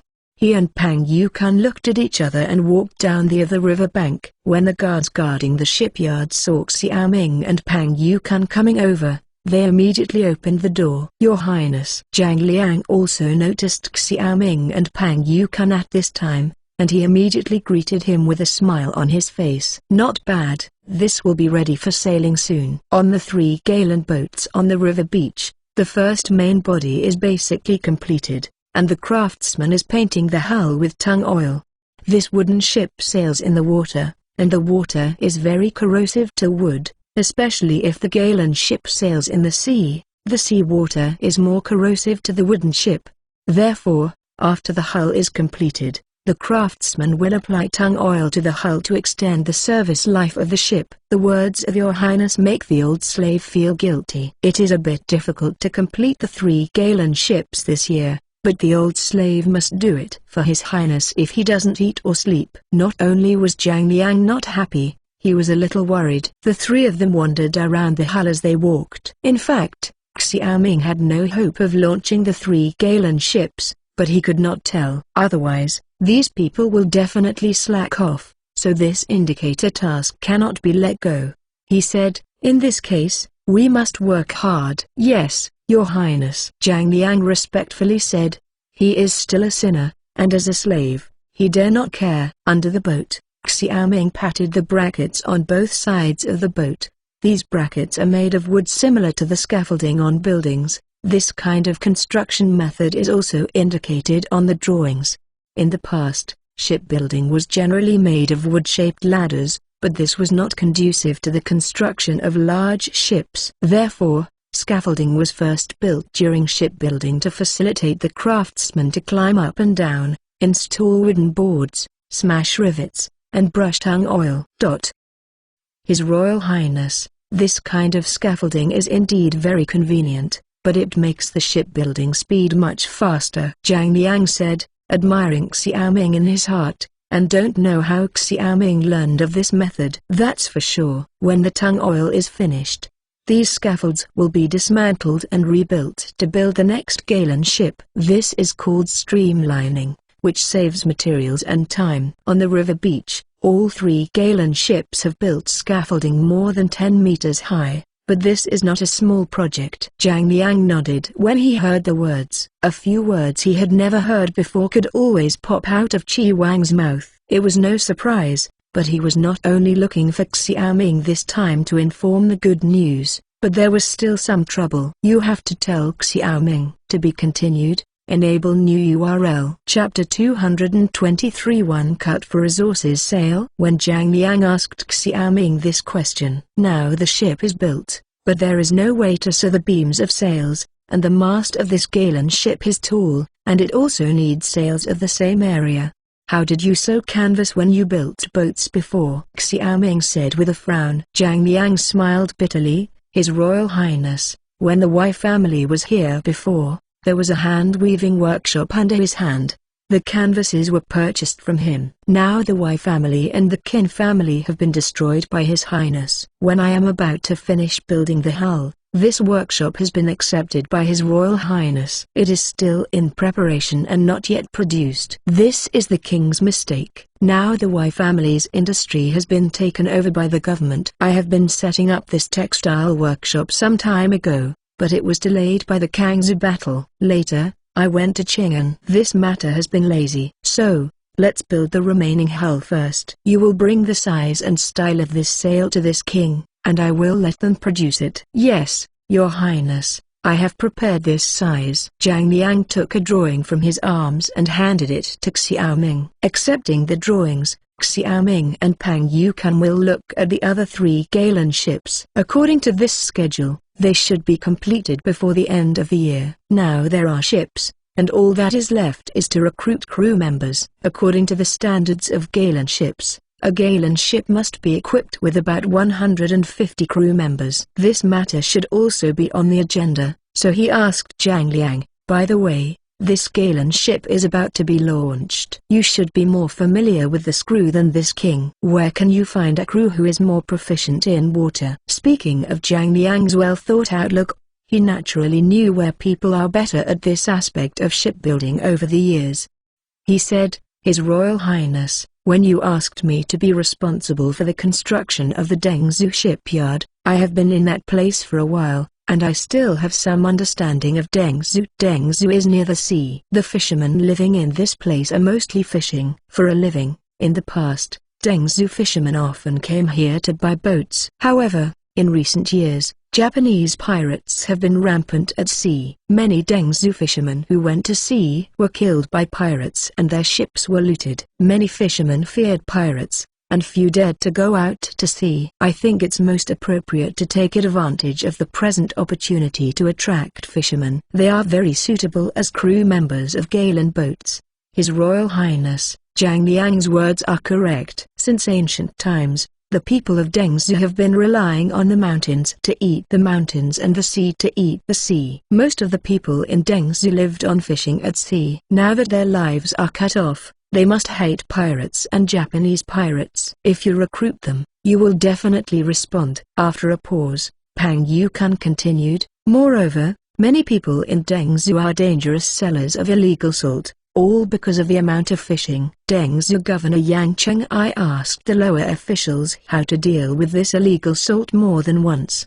Traffic a matter. Well, in that case, in 2 days, you will take me to Dengzhou to see the situation there. What the king is worried about is that these people are used to living on the sea and do not think about farming. There are not many benefits. In addition, the sale of illegal salt is strictly prohibited. These people may complain about the government if they confuse the Koreans and the Japanese pirates are pirates. This is not good. Zhang Liangshan agreed.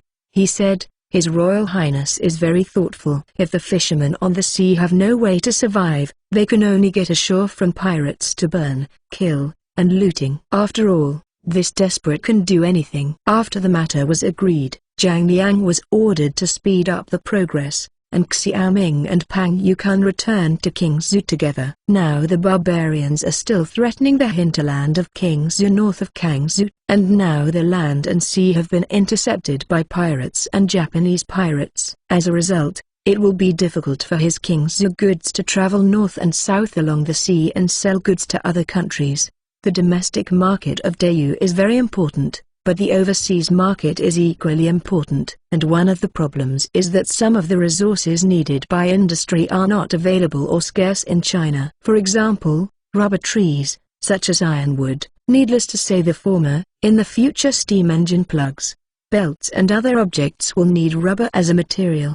Teali wood is only abundant in Annan Kingdom. Teali wood is hard and very corrosion resistant, and it is the first choice for shipbuilding wood. The Galen ship currently built by Zhang Liang is only made of local materials. Among them, the better quality woods are selected, but pine and fir. The sailing life of these wood ships is still not as good as the sailing warships made of ironwood.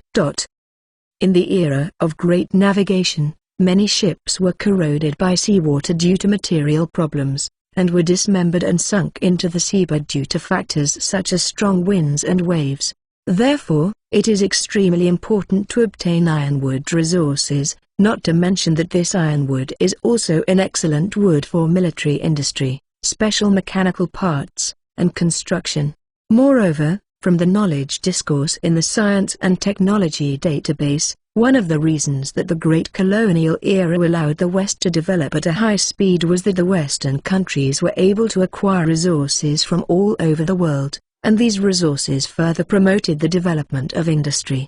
Furthermore, materials are the basis for the evolution of civilization. Coal, oil, nuclear energy, and even more scientists predict that if no new fuel is discovered, humans will always stop in the solar system. And this is why the major powers are going to land on the Moon or even Mars. Everything is to discover new resources. Because of this, Xiaoming attaches great importance to sailing warships. He does not lack scientific and technological knowledge, only resources, and some resources have not yet been discovered in Dayu, or even none.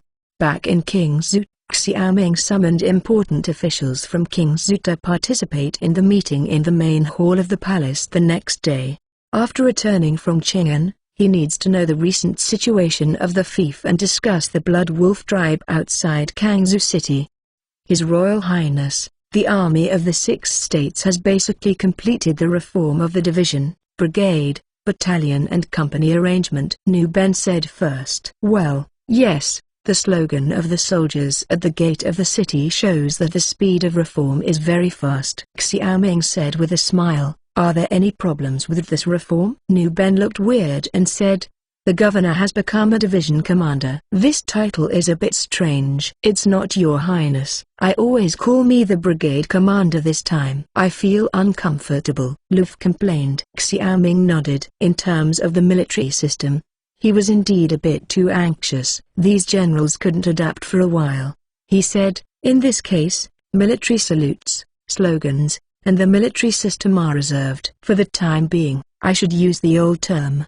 The right is to popularize knowledge and use it when necessary in the future. Yes, Your Highness. Nu Ben and other generals said. To be continued. Enable new URL. Chapter 224. No money again. The strong tea smelled of tea on hand. The issue of military system is temporarily put aside, Xiaoming continued. The Huan Chuo tribe on the grassland withdrew, and now it has become the Blood Wolf tribe. You all know. Our scouts on the grassland have brought back news. It was a fluke that we were able to win last time, but this time Yaozu was taken over by Bishan, and it's more troublesome now. Nu Ben frowned and said. Zhang Xingqing said, yes, this Blood Wolf tribe had stepped up its surveillance of Kangzhou. Barbarian scout troops often appear outside the city. Now we can't send craftsmen to build fortresses on the grasslands. After I went to Qing'an, I made an attempt. The craftsmen just transported the materials to the grassland,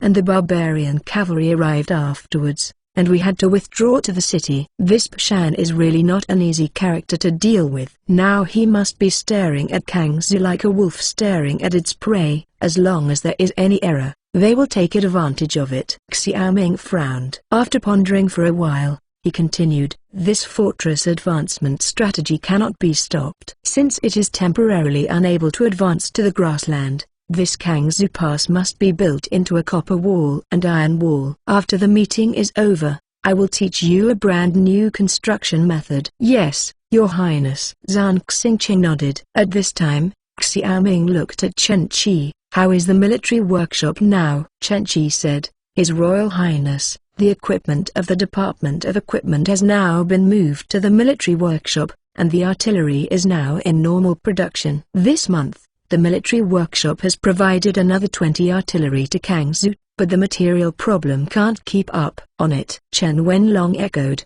His Royal Highness, only with the help of Qian's quarry, this iron ore can't keep up. Now the iron ore shipped from Basic Mountain every day is only enough to produce one artillery, and sometimes the materials for one artillery not enough. This problem is basically unsolvable for Xiaoming. After all, this mine is not a problem that the more people there are, the more they mine. Because after the iron ore on the surface is dug out, you can only dig underground continuously. The number of people digging in this narrow space is limited, and people cannot go inside infinitely. It is precisely because of this that the difficulty of mining has increased, and the number of mining personnel tends to be fixed, but the output of iron ore is basically maintained at a constant amount. In addition, the iron ore has to be transported after being mined, and there is a long delay on the road. This is really choking on the production of artillery. Don't worry about this, materials will be delivered soon, Xiaoming said. Chen Qi and Chen Wenlong looked at each other. Really? This is still false. The Emperor wants to purchase artillery from Kangzhou. 8002. Some silver will be used to offset iron and coal, and there will be other vassals. In this way, it is equivalent to the basic iron and coal of the country. It will be shipped to our Kangzhou. Luf said loudly. Procurement? Your Highness, this artillery is the lifeblood of our dealing with the barbarians. If we don't have enough, how can we sell it? Nu Ben suddenly became unhappy. It is still uncomfortable to take the artillery from his hand and be cut his flesh. After all, these are the armaments of the Kangzhou army. Old General, Chen Wenlong also said just now that we have not enough minerals in Kangzhou. We don't want to solve the material problem. This places great restrictions on the military workshop. It doesn't mean that the Emperor's fate is hard to violate. We must also consider the silver. The cost of this artillery is only 2,000 to 3,000 tals. Now we buy 8,000 tals, which means that for every artillery provided to Kotang, we in Kangzhou can earn 2 or 3 artillery for nothing at the same time. This business is a steady profit. Xiaoming analyzed. Nu Ben was taken aback for a moment, and he immediately recalled his thoughts, and said with a smile, His Royal Highness, I'm really confused. Everyone heard the words and laughed kindly. But our military workshop is going to be choking, Your Majesty. You have to transfer some more slaves, otherwise there will be insufficient manpower, Chen Qi said.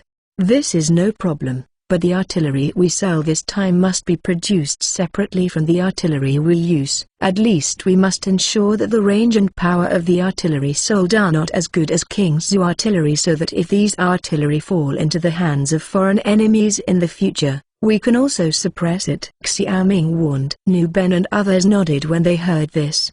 They were about to talk about this issue, and it seemed that Xiaoming had considered everything. After finishing the military issues, Pang Yukan said, "His Royal Highness, there has been a bumper harvest in the 6 prefectures this year. Many people have sold their food to the government. The backlog of food in the government now amounts to 500,000 shi. Now the warehouses in the 6 states are not enough. Seeing that the next grain harvest day is approaching, should we continue to purchase grain? 500,000 shi of grain is only enough for 500,000 people to eat for 3 months. This grain is more than enough to feed the army, but it is far from enough. According to modern standards, war preparations must be enough for at least 3 years, because once the war comes, production will be destroyed. For example, in the Kangzi battle, although there were only 50,000 auxiliary soldiers mobilized to transport grain and grass, there are 2 to 3 million civilians preparing to siege supplies. These strong laborers are recruited, and the fields in the family cannot be properly taken care of. Because of this, the harvest in the autumn will be reduced a lot in a few years. Because of this, Xiaoming said that King Zhu was also badly injured. As long as the people sell it, we will accept it. Not to mention everyone, we must at least guarantee the army's 3 years of grain and grass. As for the granary, now let each state be responsible for the construction, to ensure that the grain will not be damp, and to assign targets to each state. Each state must complete the quantity of grain purchases. Xiaoming said, "This food issue cannot be a joke. This kind of land is to watch the sky and eat. Once it encounters drought, floods, locust plagues, the year's food is likely to be over, so take advantage of the harvest season to purchase a large amount of food to ensure that there will be no natural and man-made disasters. There will be trouble." Pang Yukan nodded, wrote down Xiaoming's words, and then said, "Your Royal Highness, there are only 2 million tals of silver left in the treasury at this time. Do you want to look at the account books? The saddest thing in the world is that people are living well and the money is gone." Pang Yukan's words caused Xiaoming's stomach cramps. Now all the money made by the Chamber of Commerce will be charged into the treasury and allocated by the government, so it can be seen clearly in the accounts.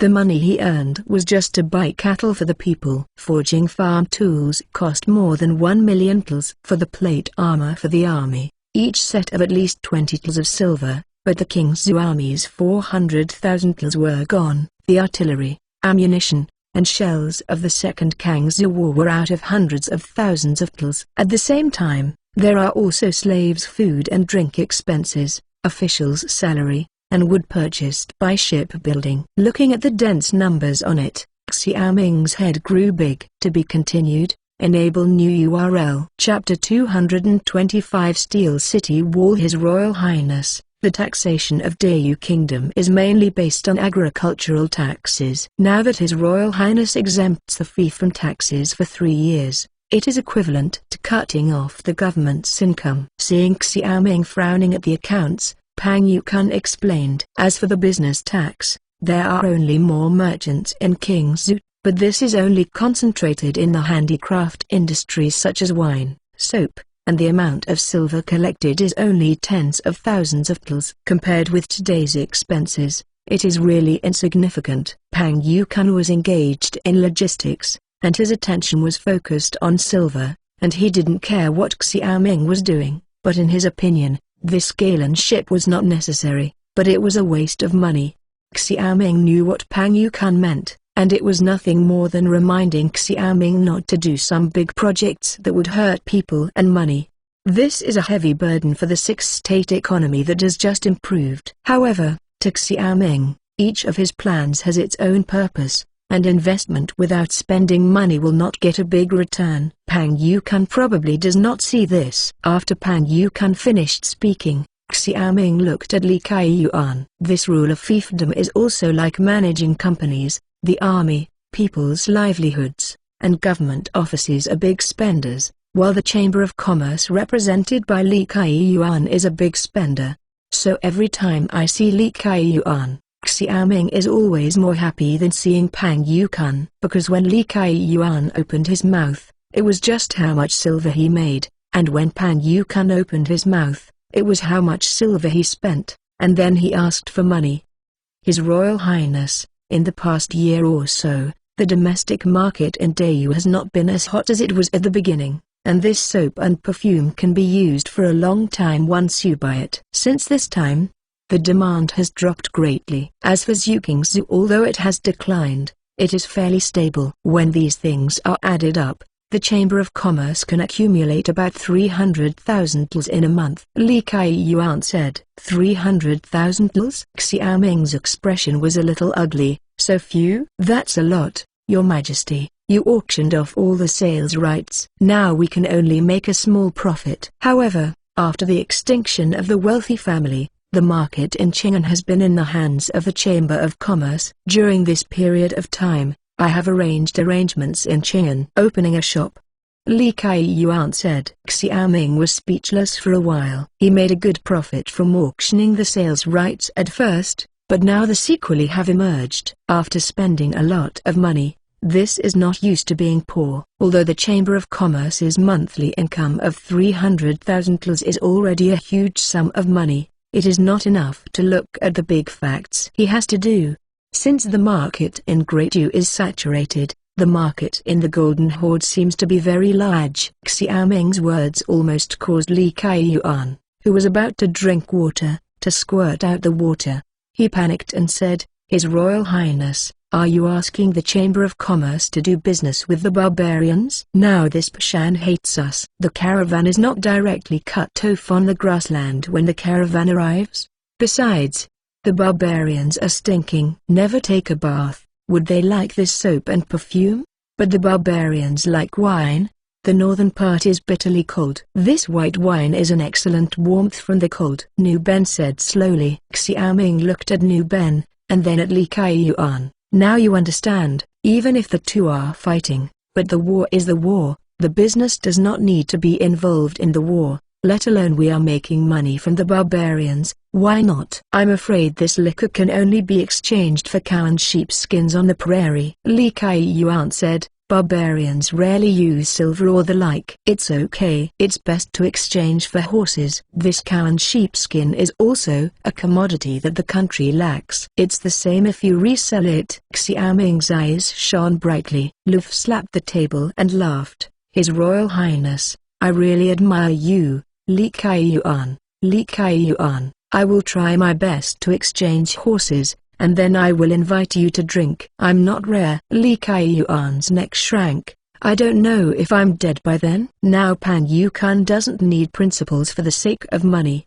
He said, there are still many merchants in Qingzhou in the grassland. We will turn one eye and close the other. If you take care of these merchants, they will naturally know you to do things. There is money everywhere now, and we can count on you. Pan Yukun's words made Li Kaiyuan exhale, feeling deeply that his status is still important. Although Xiaoming raised the status of a businessman, the traditional folk thoughts could not be changed for a while, because he still felt inferior everywhere in the government office, and now he finally straightened his back. In that case, I will try my best. Li Kaiyuan smiled. Xiaoming nodded. By the way, how is the Qin's water transport fleet receiving now? Qin Quanyan was hanged in the city of Kangzhou, leaving behind 30 merchant ships belonging to the Qin family. These merchant ships Xiaoming had been received by Pan Yukun to Li Kaiyuan. When talking about this, Pan Yukun looked ashamed and said, His Royal Highness, after the news that Qin Quanyan was arrested, the merchant ships in Kingzhou were controlled, but after the merchant ships outside learned the news, many merchant ships the boatman directly took the merchant ship as his own and sold it out. Now only 12 merchant ships are actually handed over to the Chamber of Commerce. In addition, the Chamber of Commerce purchased from Jinling City, and the Chamber of Commerce now has 45 merchant ships. Li Kaiyuan added, well, these merchant ships should be enough in China. Xiaoming sighed. His family is still a bit thin. The workshop area seems to be in full swing, but it is actually just a few workshops. If you really want to make Qingzhou prosperous, you have to connect with the world. The meeting said here. Basically everything that should be reported was reported. As for the Bowen Academy and the newspaper, there are not many problems, so Xiaoming can only arrange it. After the meeting, Xiaoming asked Zhang Xingchen to stay, and the others went back. His Royal Highness, what is the new city wall mentioned at this meeting? Zhang Xingchen asked. Reinforced concrete city wall. Xiaoming said, this is another big project for King Zhu. Without waiting for Zhang Xingchen's question, Xiaoming picked up a paper and pen to talk to Zhang Xingchen from Yu. Reading www.yuukanzu.com. Reinforced concrete structure is the strongest building structure in contemporary architecture. This structure is used in many large projects, such as the Three Gorges Dam and nuclear power plants. Later, this structure was used in residential buildings. This structure can generally be used to withstand earthquakes of magnitude 7 or 8. The reason why this structure is so popular is that the concrete is compressive and the steel is tensile. The combination of these two materials is the perfect material. Kangzhou City faces the grassland and is along a narrow valley. The city wall is 500 meters long. The construction of a reinforced concrete city wall at a distance of 500 meters is basically equivalent to the construction of 10 residential buildings of 50 meters long. If this project is only a small project in modern times, it can be completed by a team of hundreds of people in half a year, but it is a big project here. But even so, Xiaoming was determined to build it, because even the barbarian wall would never have to worry about the blasting of the barbarians' gunpowder. To be continued. Enable new URL. Chapter 226 Luluo is from Dengzhou. Only Xiaoming and Zhang Xingchen remained in the council chamber of the Dudu's mansion. While drawing drawings, Xiaoming explained to Zhang Xingchen how to build this outer city wall. First of all, this city wall will not be solid. Since it is to be built, it must be built as a war fortress. Therefore, it is a city wall rather than a war fortress. Generally speaking, this city wall is still a traditional city wall shape, but the outer city wall will be replaced by a concrete structure. The inside of the city wall is hollow, but the height of the city wall 5 meters above the ground will be filled with soil and compacted. This way it not only saves costs, but also can achieve a situation where the outside is destroyed, but the inside will not be broken. Hollow rooms will be built above 5 meters. The walls of these rooms will leave holes just enough for the spear to stick out. During the war, soldiers can use these holes to kill climbing barbarian soldiers. The height of this floor is about 2.8 meters, followed by the 3rd and 4th floors. On the 5th floor, the hole will expand and become a hole through which artillery can be extended, but people cannot enter. Starting from this floor, a base of artillery is installed on the floor and reserved for the erection of artillery. The upper 4 floors are all. This structure indirectly leaves some holes for spearmen. Generally speaking, the height of this city wall is the same as the old city wall, basically about 20 meters, which is already a very high city wall. After the design was said, Zhang Xingchen looked excited. I am afraid that even the barbarians will come with such a solid city wall. If it is completed, at least there will be no tragic fights like the last time in Kangzhou City. Xiaoming said. As if the memory of the last war is still in sight, Zhang Xingchen nodded. It's just your highness, I'm afraid you have to go to the site to guide the construction of a section of such a complicated project. Otherwise, you will be powerless to talk about soldiers on paper. You don't need to talk about it. So I don't need you to build the tofu dregs project. Now I tell you to prepare slaves, cement, stones, wood boards and other materials in advance. Xiaoming said. This concrete structure is actually not complicated. It mainly consists of the ligation of steel bars and the support of the wooden formwork. For craftsmen who are proficient in woodworking, this is nothing to say. The only thing that is more expensive is the reinforcement. However, at this stage, Xiaoming can't produce steel bars with modern craftsmanship. He can only make the steel mill try to imitate it. After all, the wisdom of the working people is unlimited. After explaining that Zhang Xingchen had prepared materials in advance, Xiaoming returned to the palace. At this meeting, there were still many issues on the fief, But at least one thing is that the people now have at least surplus food in their hands, so they don't worry about not having food. However, apart from the staple food, the people still have nothing to eat, let alone other cash crops. And this is the next problem he wants to solve. After all, the industry will still need a lot of raw materials in the future, such as cotton, silk, hemp and other crops. Thinking of this, Xiaoming thought of tung oil again. His fiefs were also scarce, and he had to spend money to buy them from other places. This industrial development is really not easy. Xiaoming sighed and understood how great a complete industrial system is. This is not like he is now, either lack of this material or that part. Back in the bedroom, Xiaoming picked up the pen and drew the architectural drawings. The architectural drawings were divided into 4 categories: general drawing, concrete structure drawing, steel bar structure drawing, and node drawing. The reason why he wants to be so professional is to lay the foundation for King Zhu's construction industry. In modern times, the country is known as the largest construction country. He wants to establish this reputation from now on. After tossing for a whole day, he basically drew the drawings at night, but his hands were very sore. His Royal Highness, why haven't you eaten this lunch yet? When Luluo came in with dinner, she saw that Xiaoming hadn't eaten any lunch at all, and said grotesquely. Xiaoming smiled and said, "It was forgotten for a while. His Royal Highness is a waste of sleep and food, but this government affairs is important, and the body can't forget it." Luluo cared. In a year, Xiaoming got along with the 2 girls more and more naturally.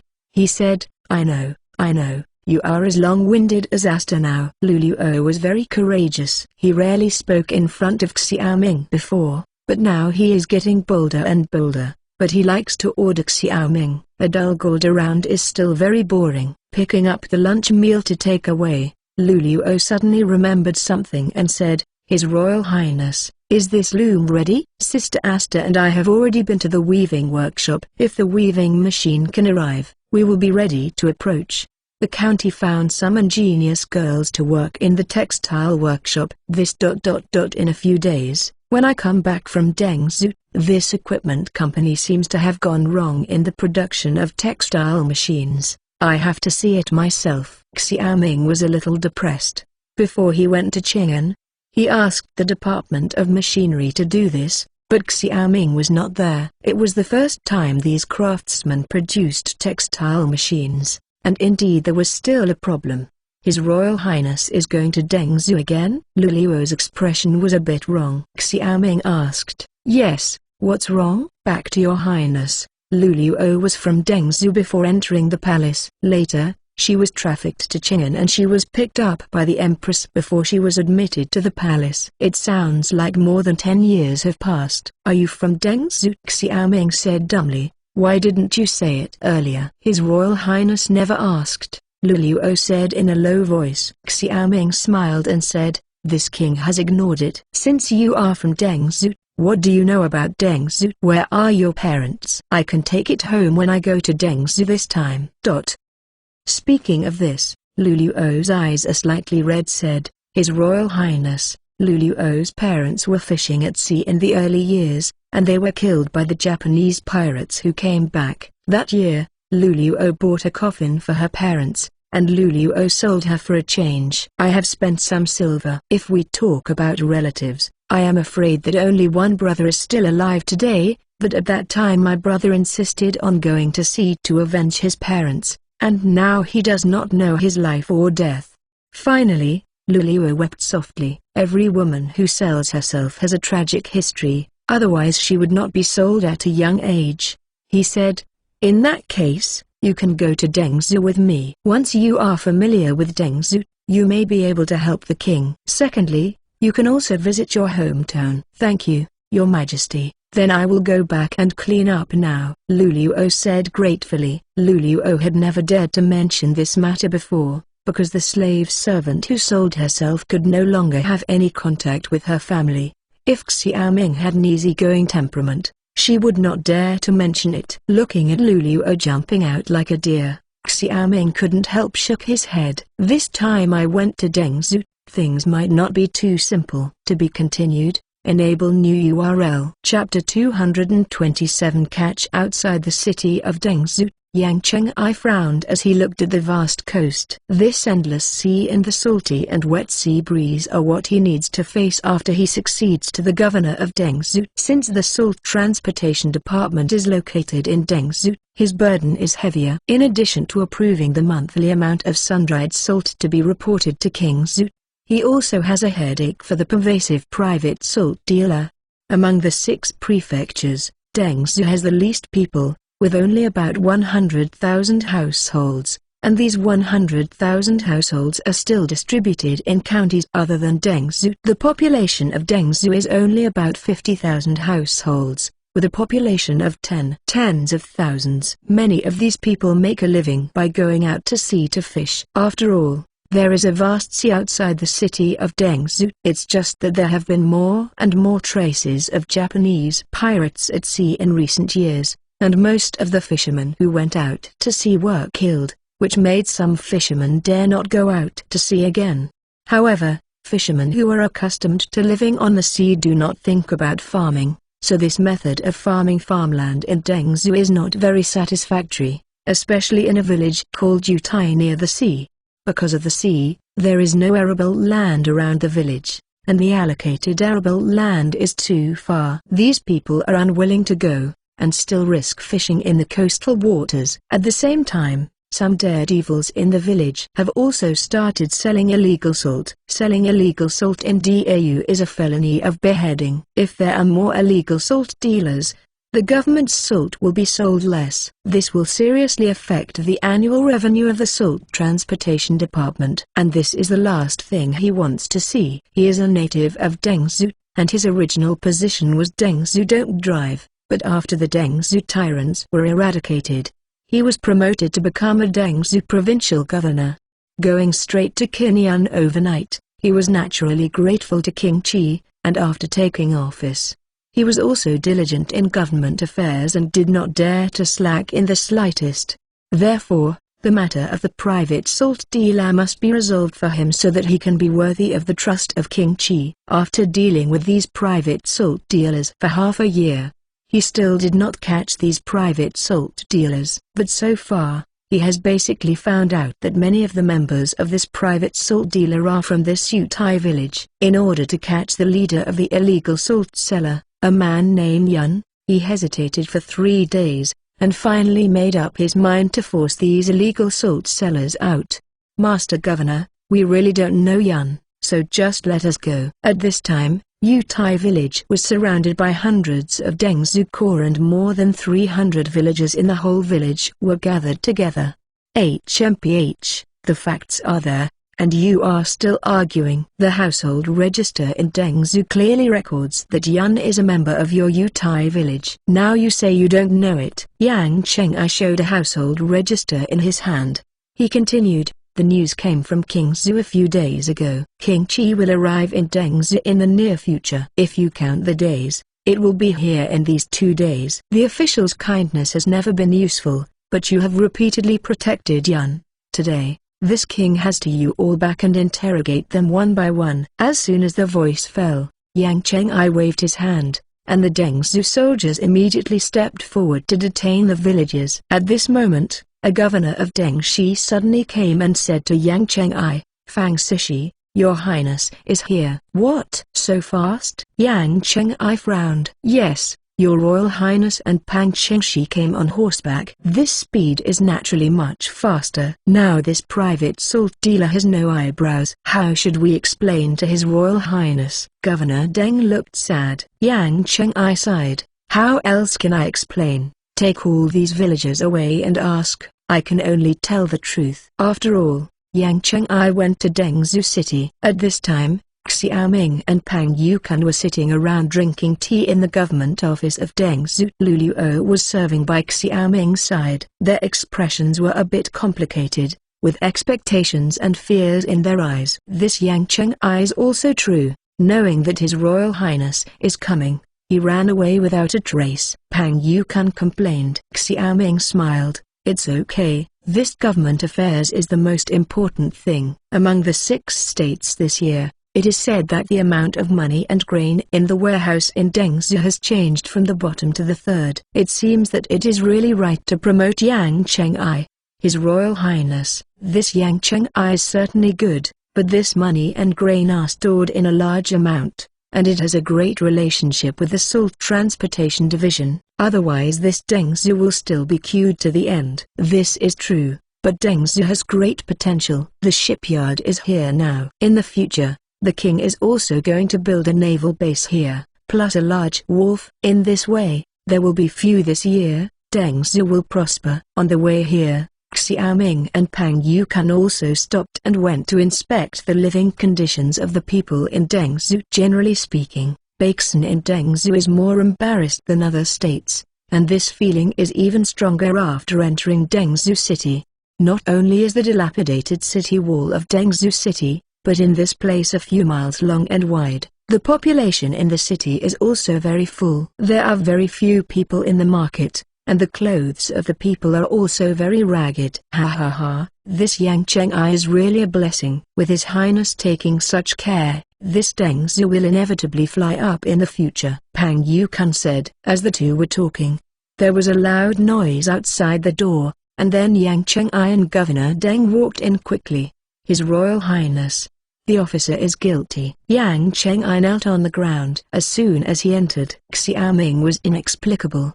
He said, Fang Sishi, what's wrong with you? Yang Cheng'ai said guiltily, His Royal Highness, until now, the subordinate officials have not caught the leader of the private salt dealer. They are really ashamed of His Royal Highness and Pang Chengshi. When Yan Xiaoming and Pang Yukan looked at each other, and Pang Yukan said, Fang Sishi, His Highness and I are not here to investigate the private salt dealer, but for other things. Not because of private salt dealers. Yang Cheng'ai suddenly sighed in relief. He thought that Pang Yukan and Xiaoming had come in person for the private salt dealer's business, so he made the next move in desperation and arrested all the people in Yutai village.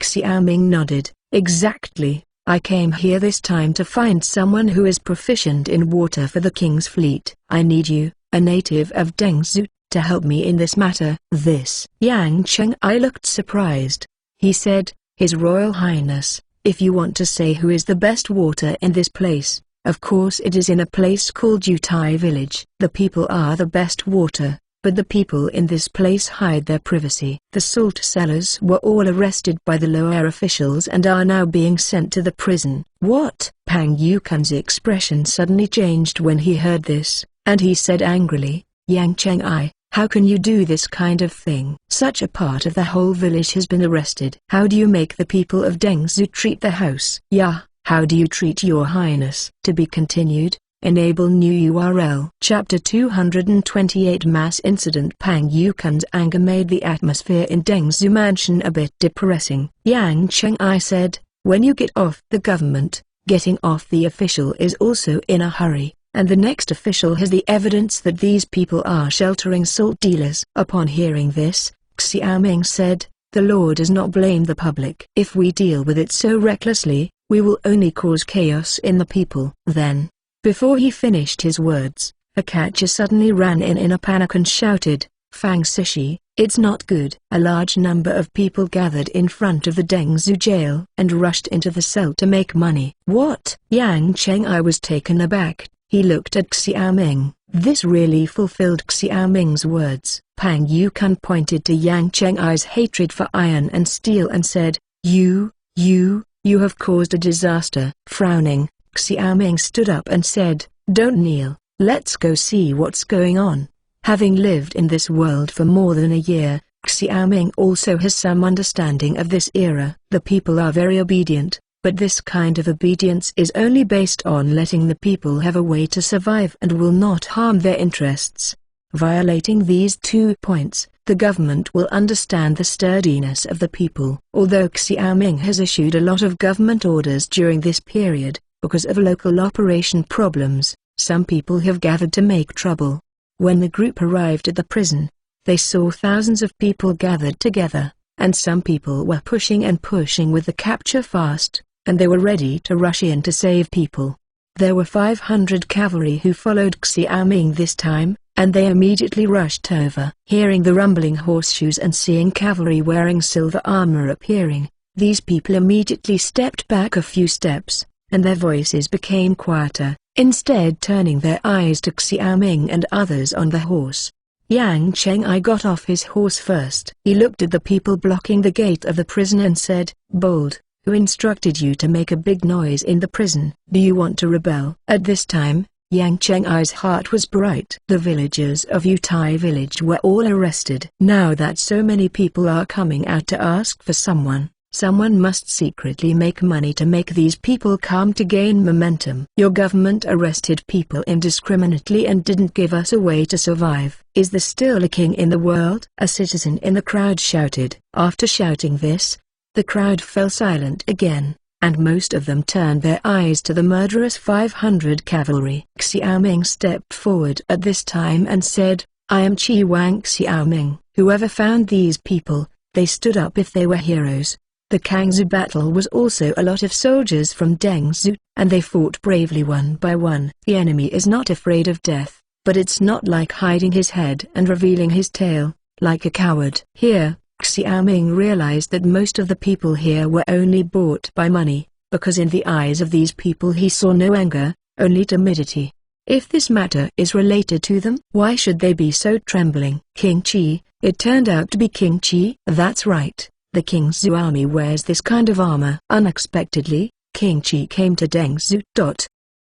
There was a burst of whispering among the crowd. At this moment, there was a sudden movement in the crowd, and a dozen young people walked out. The first person is more than 20 years old and has dark skin, which is caused by the sea breeze all year round. "I am Yun, Your Highness. Am I a good man now?" Yun said loudly. Yang Cheng'ai said bitterly, "Bold thief. What right do you have to call yourself a hero in front of the palace? Come here, and take all the first-class people to me." A dozen young people behind Yun immediately pulled out their machete to protect Yun in the middle. "Fang Sishi, slow!" Xiaoming shouted at this time.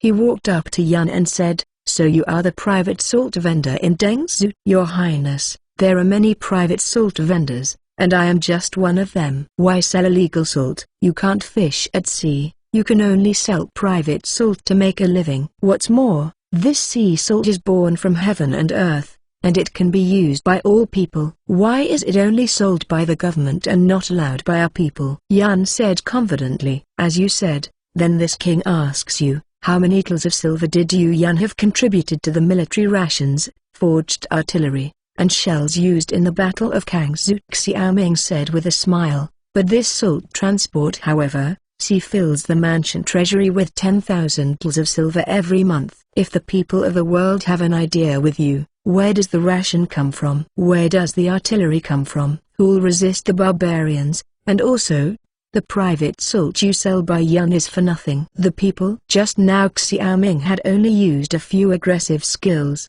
He didn't expect that Yun would really come out, so that Yun was a passionate person, but he could still be saved.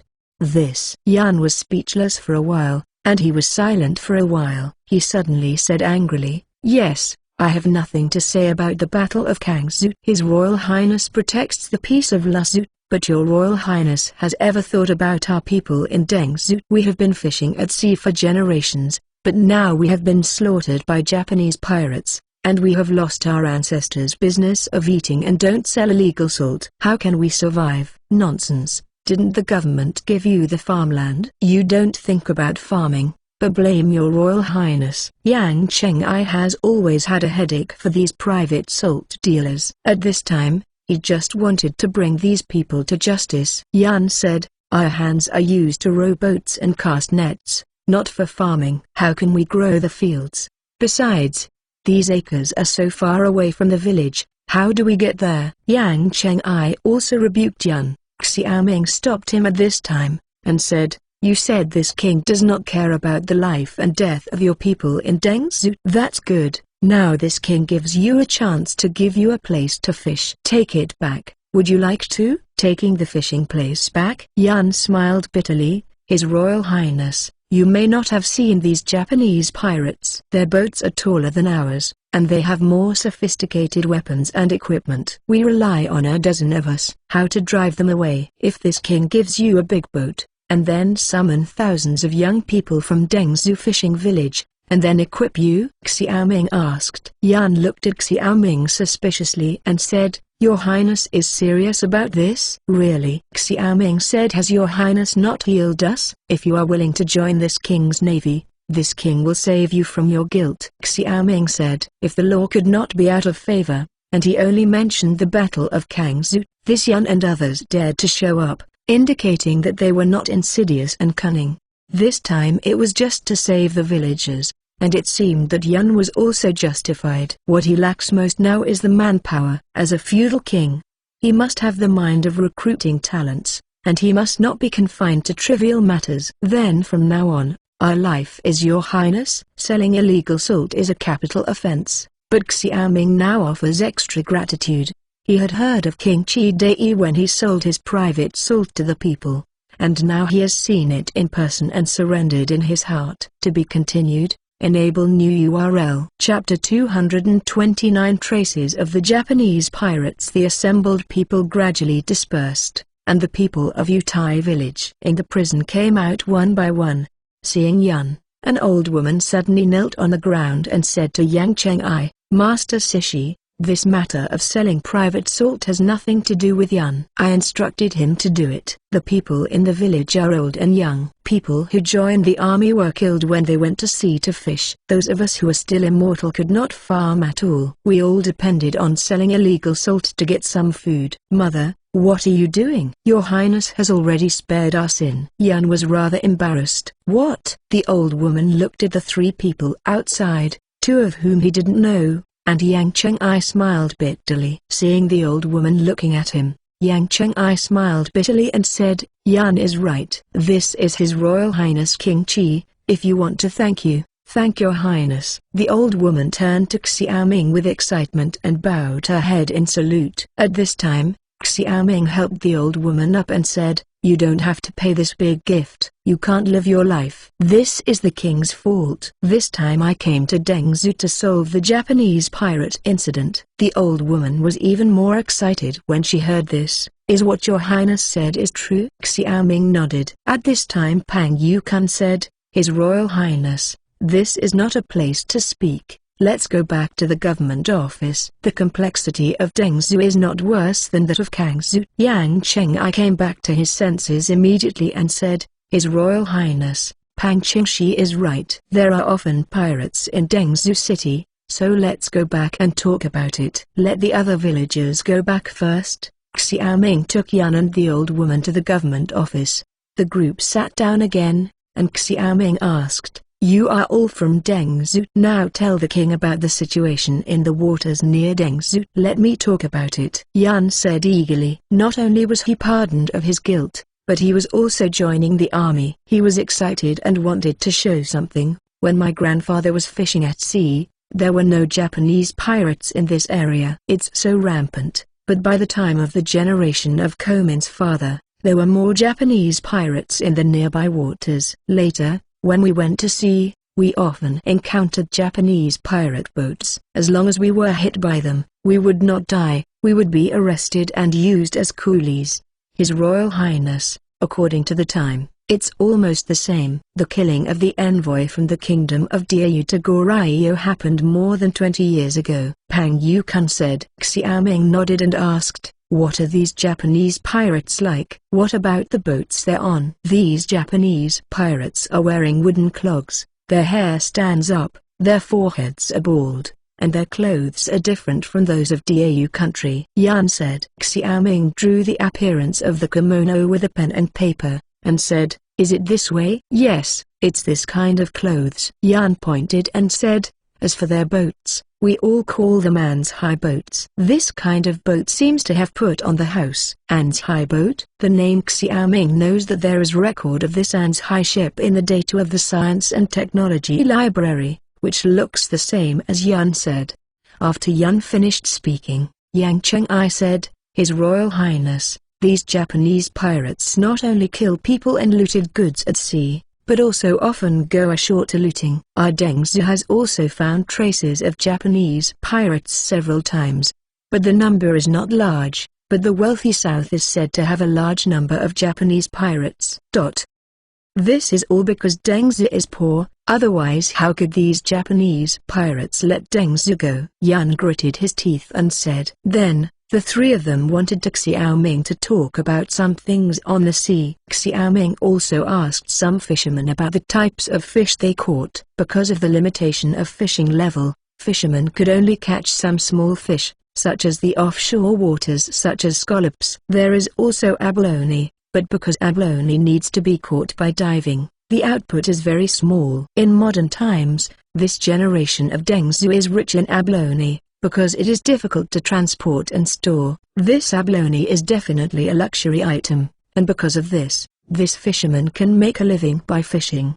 However, with the increase in offshore Japanese pirate boats, fishermen rarely venture to fish for abalone in the sea. Nowadays, Xiaoming is facing a lot of dilemmas. Everything is a waste of time. Now the pressure of the northern barbarians makes it necessary to devote too much energy to naval construction. Therefore, the purpose of the Galen ship is not only to carry out ocean trade to obtain potatoes, etc. crops, are to expel Japanese pirates offshore. Moreover, 10 years of army and 100 years of navy are not just a joke. People like Yan still dare not leave the land too far when sailing on the sea. In fact, why do Japanese pirate ships often appear here? The answer is obvious, because these Japanese pirates also travel along the coastline. Leaving the coastline, they are likely to drive into the vast sea and never come back. So when letting the fleet go on ocean voyages, Xiaoming had to teach these people how to distinguish the direction at sea,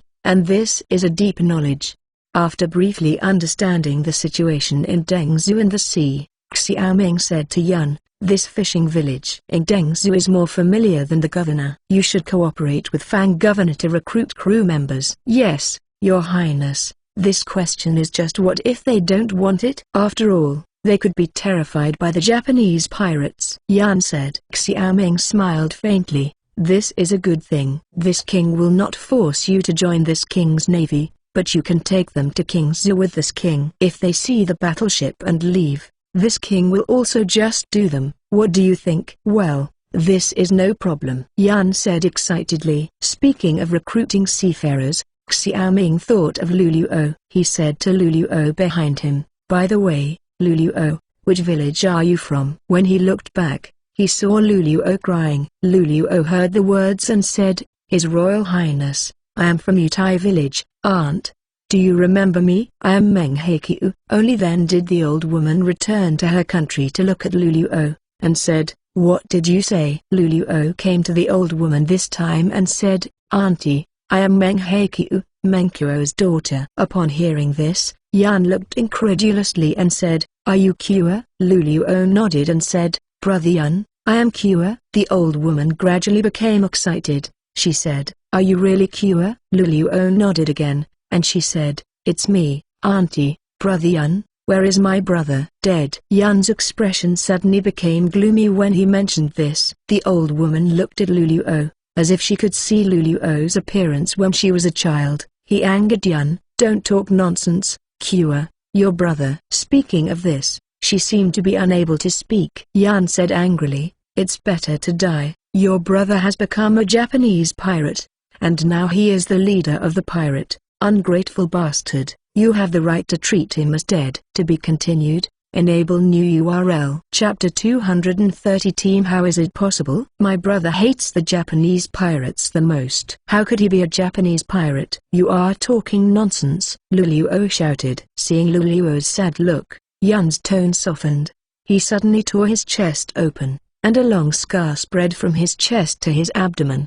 He said, "This knife was cut by your brother. It was the Japanese sword of the Japanese country." "Will I lie to you? How is it possible?" Luluo shook her head, tears falling down. The old woman sighed. "Kua, your brother's temperament has changed drastically since you sold him. We didn't expect that he could vote for a Japanese pirate in the end, and now the villagers hate him." When they mention him, Luluo became more sad when she heard the words. and suddenly ran out crying. Yan stood up and wanted to chase it out, hesitated for a moment or sat down. Now this Luluo is the maid beside King Chi. Originally wanted to bring Luluo back to find relatives. Xiaoming was a little helpless after looking for such a result. He said, Yan, you go back and run around the fishing village, try to find as many young people with good water quality as possible. Yes, Your Highness. Yan stood up excitedly, and then helped his mother out of the palace. After Yan left, Yang Cheng'ai said, His Royal Highness, is it really appropriate to deal with Yan in this way? In this way, don't other private salt dealers be more bold? Yang Cheng'ai had been silent just now and couldn't help but say now, private salt dealers must also clearly distinguish between intentional and last resort. Those who sell illegal salt for huge profits will naturally be severely cracked down, but people like Yan who take risks for the village's work must also be treated with discretion. Think about it. And when this king is hiring people, you also said that Yan is quite prestigious in this fishing village. In Dengzhu, Pang Yukan also said, that's right, and His Royal Highness aroused him with great righteousness. He immediately walked out. At least it shows that this person still has the righteousness of the country in his heart, not those thugs who are only for personal gain. Yang Cheng'ai frowned, and finally nodded. Xiaoming went on to cool down. Yang Cheng'ai, are you convicted? The official convicted. Yang Cheng'ai naturally understood that Xiaoming was investigating his act of rashly arresting a villager and threatening Yan. This act could easily cause public outrage. Although some of the people were bought by Yan this time, some of them were still dissatisfied with the government's actions. Since you are found guilty, you will be fined for half a year this time. Xiaoming said, if this king is not on the occasion of employing people, you will be dismissed. Yang Cheng'ai smiled bitterly and said, yes, Your Highness. Reprimanding Yang Cheng'ai, Xiaoming continued, where is the Dengzhu shipyard? You lead the way, let's go and see. Yes. Luluo was still crying sadly outside the door, and Xiaoming couldn't comfort him now, so she had to wait in the row of Dengzhu first. The three came out of Dengzhu city and walked eastward along the coastline for 20 miles before reaching the Dengzhu shipyard. This is a vast bay, and the shipyard is built on the beach. At this time, the craftsmen are busy on the beach. His Royal Highness, this place is only 5 miles away from Dengzhu camp. If there is danger, Dengzhu camp can come to help at any time. And there are 500 soldiers stationed in this shipyard to ensure the safety of the shipyard. Yang Cheng'ai said. How many people are there in the Dengzhu army now? Xiaoming asked Pang Yukan. Conscription began last year, and now there are about 3,000 people. Among the 6 prefectures, the number is the least, and armor and swords are scarce. Pang Yukan said. No, the number is still too small. In the future, Dengzhu will become the most important town after Kingzhu, and the number of soldiers will be at least 20,000. Xiaoming said. Yang Cheng'ai said, His Royal Highness, Dengzhu has a population of only a few 100,000, and these 3,000 people are already quite a lot. If you recruit labor, this Dengzhu will not be able to develop. If this is the case, then other states will levy adjustments. In short, we must ensure that the shipyard is foolproof. Xiaoming said. Pang Yukan nodded. Although the threat of Japanese pirates is not as good as that of the barbarians, it is also extremely troublesome. If a large number of Japanese pirates land, it will be difficult to resist without enough soldiers. After turning ashore for a while, the 3 of them went to the shipyard to take a look. Just as Zhang Liang said, the shipyard is ready to build ships. Upon returning from the shipyard, Xiaoming saw Lulu with red eyes. He said, don't be sad, maybe your brother also has his own problems. Luluo looked cold and said, His Royal Highness, no matter how hard he is, he can't be a Japanese pirate. Both his parents and his parents died in the hands of the Japanese pirates. How can he recognize the thief as his father? If your highness catches him in the future, please let Luluo kill him himself. Xiaoming looked at Luluo. This weak woman seemed to have become much stronger at this moment. He said, well, if there is a day, this king will hand him over to you. Luluo nodded, trying to squeeze a smile. Xiaoming sighed. He had known that he would not bring this girl over, and such a thing would happen. After staying in Dengzhou for 3 days, Yang Cheng'ai and Yan ran around the nearby fishing villages. Together, they gathered a total of 900 people, and this is all the young people in the fishing village who are willing to go to Kingzhou. And how much these are left in the end depends on whether the Galen ship suits their taste. With these 900 people, Xiaoming returned to Kingzhou. At the shipyard, they saw the Galen ship parked on the beach. His Royal Highness, this is our future battleship. Yan's eyes were bright, but this was the largest ship he had ever seen. Yes, these are only 3 ships. The shipyard in Dengzhou will continue to produce Galen ships. Do you want to become the commander of this fleet? Xiaoming asked with a smile. Me? Yan said excitedly. Xiaoming nodded. Yan was also a bold man who could sell private salt. This was exactly the character Xiaoming needed, so that he could have the courage to go sailing. Yes, there seemed to be a brilliance flashing in Yan's eyes. He could already imagine how prestigious it would be to command such a magnificent fleet. After admiring the Galen boat on the river beach for a while, Xiaoming allowed them to board the boat for a visit. The 900 people looked excited. Waiting for Yan and others to get to know the Galen ship, Xiaoming asked, "Those who are willing to stay are on the ship, and those who are not willing to stay can get off the ship and get the coil back." As soon as his words fell, more than 900 people fell silent. After coming over for a while, one person chose to disembark. Then came the second and the third. 200 people got off the ship one after another. Standing on the boat, Yan said angrily, "You cowards, you don't even have the courage to protect your parents." "I, Yan, look down on you." Xiaoming stopped Yan and said, "Don't say that. From the beginning this king said it was voluntary." "Yes, Your Highness." Yan was still a little unhappy. 900 people left 700 people. At least these 3 Galen ships are enough. In the future, when these 3 Galen ships arrive at the Dengzhou dock and expel Japanese pirates, naturally there will be enthusiastic youths joining the navy.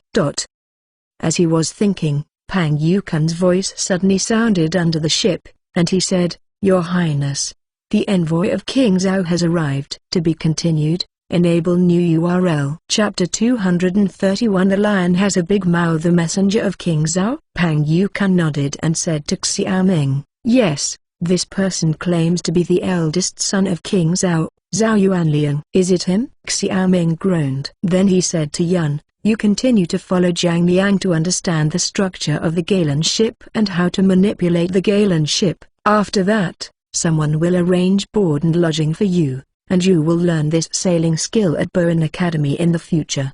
His Royal Highness, there is no need to learn this. We are all experts. Yan believed. "Hey, don't talk about this big story now. When this king teaches you what sailing is, you will know the difficulties of sailing," Xiaoming said. Leaving Yan and the others, Xiaoming asked the children in the fishing village who were unwilling to stay and let them go back on their own. He ran his horse back to the Qi Palace. In the Prince Qi's mansion at this time, a young man who was slightly older than Xiaoming was waiting in the main hall. Outside the main hall, the maple leaves in the Prince Qi's mansion were as bright red as sunset clouds. Looking at the servants in the palace, Zhao Yuanliang's eyes were lightly worried.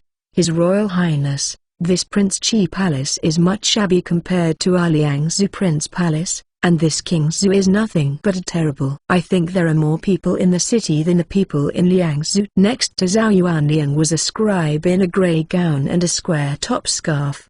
He was Zhao Qian's advisor under King Zhao. This Kingzhou was looted by the barbarians 3 years ago. How can it happen overnight? In 3 years, there has been no disaster in these 6 states.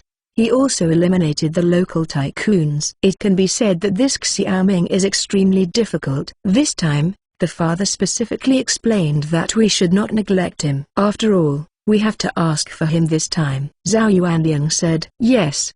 The next official remembered. Zhao Qian said. As the two were talking, they suddenly heard movement outside the door, but it was King Qi who walked in with a civilian-looking person. "Yuanliang, it's been a long time," Xiaoming shouted before reaching the door. Zhao Yuanliang and Zhao Qian hurriedly greeted them and said with a smile, "Zhao Yuanliang, "See your highness." "No gift." Xiaoming helped Zhao Yuanliang and stepped into the main hall. Zhang Xingqing followed him into the main hall. Signaling the two of Zhao Yuanliang to sit down, Xiaoming asked with an interested look, "Yuanliang, we haven't seen you for about 5 years. I remember the last time I saw you, it was when you came to Beijing with Zhao Wang." "Exactly." Yuanliang was ignorant at that time and ran into His Royal Highness in the palace. He hoped that His Highness would forgive him. Zhao Yuanliang said, 5 years ago, he entered the palace with his father and met Xiaoming, who had been irritated by Xiao Wenxian.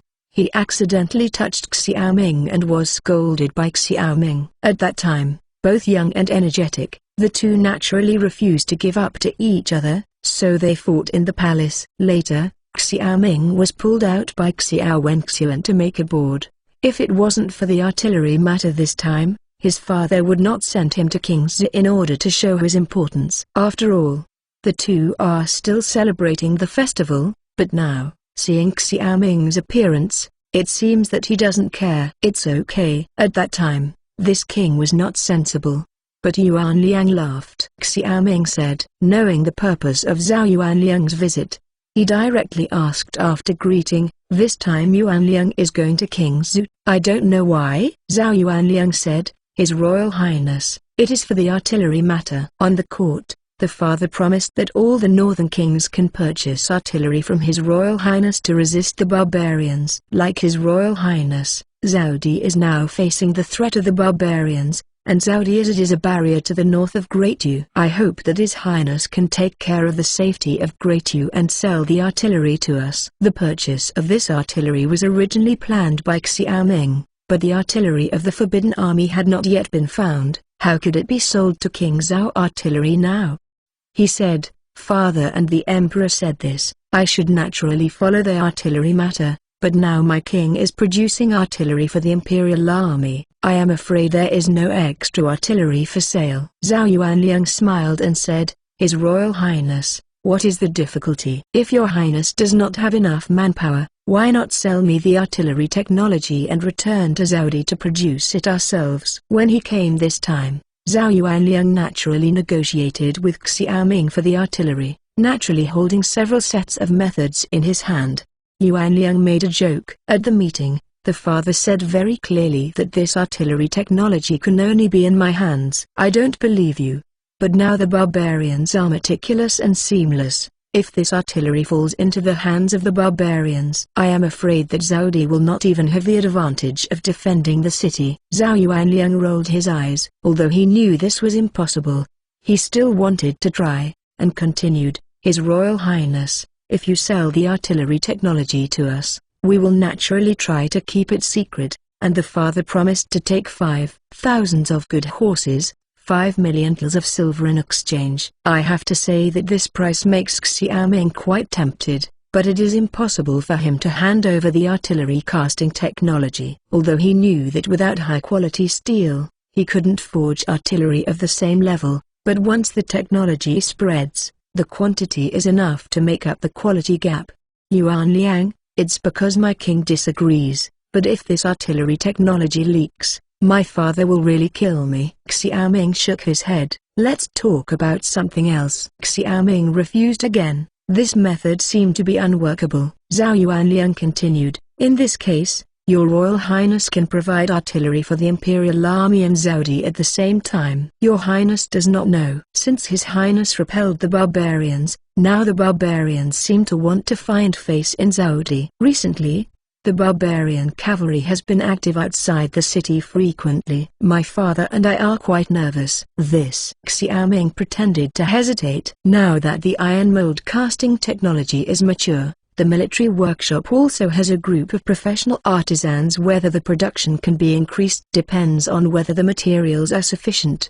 And he also wants to use this sale to expand the production scale of the military workshop. After all, if the military workshop can make a profit, he will naturally use this opportunity to expand the production line and maintain such a scale. Once the war comes, it will be as short as dumplings. Produced a lot of artillery. However, Xiao Wenxian's imperial order was ahead, and Xiaoming did not dare to disobey. He pondered for a moment and said, I can provide you with the artillery in the second month after the first batch of artillery. The Silvertals needed 1 month. Zhao Yuanliang and Zhao Qian looked at each other. This is the shortest time. The guns of the Forbidden Army must arrive first, Xiaoming said firmly. Seeing that Xiaoming's tone was so tough, Zhao Yuanliang stopped struggling with this question, but asked, "In that case, Your Royal Highness, how much silvertal does one gun need?" "This is not expensive, 20,000 tals of silver," Xiaoming Lion said loudly. To be continued.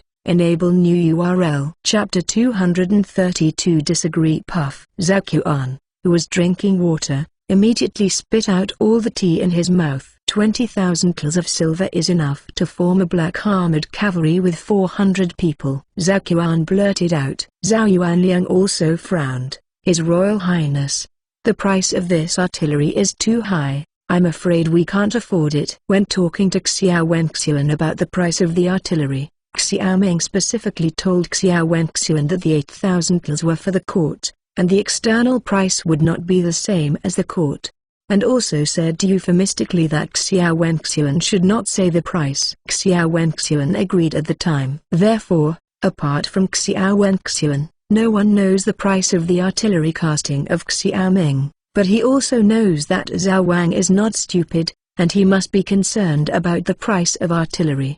"Then how much do you think this artillery is worth?" Xiaoming asked. 6,000 tals are enough. "Of course, we are responsible for the transportation," Zhao Yuanliang said. Hearing this, Xiaoming stood up. "Let's do it, Yuanliang. You may not have seen what this artillery is like. You just heard of the prestige of this artillery. It's better for this king to take you to see it. I have this intention, and I hope His Highness will lead the way." Zhao Yuanliang looked forward to it. Xiaoming nodded, and took Zhao Yuanliang and Zhao Qian to King Zuding. Today, there is an empty field on the side of the King Zhu camp. There are 3 artillery pieces dedicated to training in this field. Xiaoming brought Zhao Yuanliang to the artillery training ground. At this time, Liu Oxin was instructing artillery training in the training ground. The last battle in Kangzhou was very hasty. The standard of the artillery on the battlefield was too poor. Basically, the artillery shells were flying randomly on the battlefield. If it hadn't been the first time that the use of artillery caused a psychological shock to the barbarians,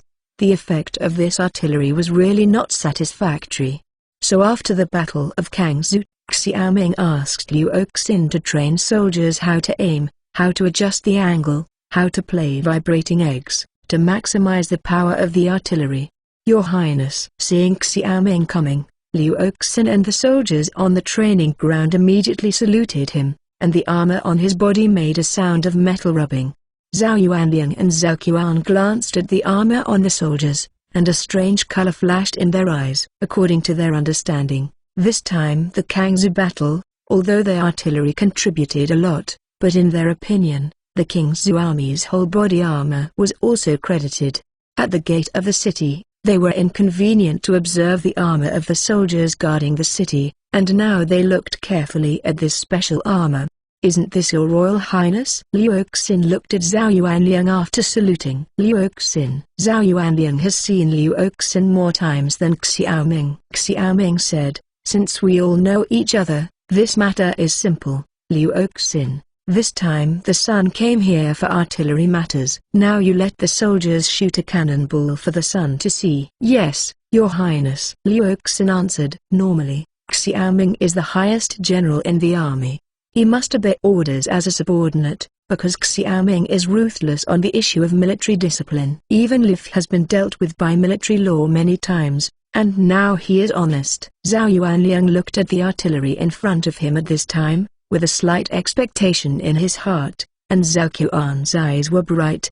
At the station in Kangzhou, the name of this artillery spread throughout the country of Dau. On the contrary, Xiaoming's credit was not as loud as this artillery. On the one hand, this was Kui Hao and the others deliberately suppressing Xiaoming. On the other hand, what they didn't know was that this was done deliberately by Xiaoming for the purpose of selling arms. Now, under the guidance of Xiaoming, each artillery of the artillery battalion is equipped with 4 people as standard. One is responsible for cleaning the barrel, one is responsible for loading ammunition, One is framing, and one is for ignition. In this way, the artillery can achieve continuous firing at the fastest. At this time, the 4 soldiers in front of the artillery completed the loading and aiming of the artillery one after another, and the rest only needed to be fired. His Royal Highness, this time is the target of shooting 200 steps, Liu Oxin said. Xiaoming nodded. It was his own person with a clear heart. If he wanted to show it to outsiders, he would naturally show the most shocking effect. At this time, there was a stone wall at 200 meters, which was specially used as a target. Yuanliang, you should cover your ears. Your voice will be very loud later, Xiaoming suggested. Zhao Yuanliang said, His Royal Highness does not have to. Since we are going to buy artillery, we naturally have to experience it firsthand. When the 4 artillerymen heard the words, they suddenly looked like idiots, because they knew exactly how loud the artillery was, and the long-term training even made them suffer from hearing loss. Xiaoming didn't stop him. He wanted to maintain his harmony on the surface, but he didn't bother to care about them. After all, this feudal king was not good. Ignite! Liu Oxin shouted at this moment. At the same time, he put a cotton plug into his ear, and Xiaoming also stood far away. The 4 soldiers also put cotton plugs into their ears at the same time, and the soldier in charge of the ignition lighted the artillery. With a boom, the fire was shining. With a loud noise, Xiaoming only felt the ground shake. My mother! At the moment the artillery sounded, Zhao Yuanliang and Zhao Qian screamed in shock, staggered back, and almost fell. Yuanliang is okay, Xiaoming asked. Zhao Yuanliang and Zhao Qian were pale at this time. There was a fire tube on their city wall. When he saw the artillery, he thought that the sound of the fire tube was similar to that of the fire tube. Now they regretted it. This was a shame in front of Xiaoming. It's okay, Your Highness, Zhao Yuanliang said with a strong support, while Zhao Qian's legs were shaking. When the 4 artillerymen saw this, they all suffocated and laughed. Liu Oxin couldn't help it. They both asked for it. Zhao Yuanliang naturally noticed the expressions of Liu Oxin and the 4 soldiers. He was secretly angry in his heart, but his surface was still kind, and said, Your Majesty, the sound of this artillery is really loud, but I don't know how powerful it is. Yuanliang, you know it by looking over there, Xiaoming said, pointing to the stone wall 200 meters away. Looking in the direction of Xiaoming's fingers, Zhao Yuanliang and Zhao Qian's eyes flashed with shock, and a section of the stone wall that was standing on the ground just now collapsed unexpectedly. His Royal Highness, this is not enough to explain the power of the artillery. Maybe the stone wall is not strong enough, Zhao Yuanliang said. Now that he brought Zhao Yuanliang over, Xiaoming naturally had various preparations. He said, since Yuanliang doesn't believe it, let's change our goal. Then Xiaoming led Zhao Yuanliang to the training ground. When he walked 400 paces, a row of clay cavalry-like targets appeared in front of him. This is a cavalry statue built in the shape of a barbarian cavalry. There are 1 every 10 meters. There are 30 in this row. These clay sculptures are strong enough, Xiaoming introduced. At this time, the artillery is 400 steps away. Look at the power of the artillery, Xiaoming said. After seeing it, Xiaoming returned with the 2 of them, when the soldiers fired on the cavalry clay sculpture again. However, because of the long distance and the small target, the artillery failed 3 times in a row. Until the 4th time, the artillery hit the cavalry clay sculpture. At this time, Xiaoming brought Zhao Yuanliang and the other 2 closer, and saw the mess in the same place. When all 30 clay sculptures were crushed, Zhao Yuanliang was stunned. To be continued. Enable new URL. Chapter 233 Complex Situation. The artillery training ground was filled with the smell of gunpowder, and the mud pits smashed by the shells were everywhere. Zhao Yuanliang glanced at the artillery that he could not see clearly 400 steps away, then glanced at the clay sculpture that had fallen to the ground, feeling extremely shocked.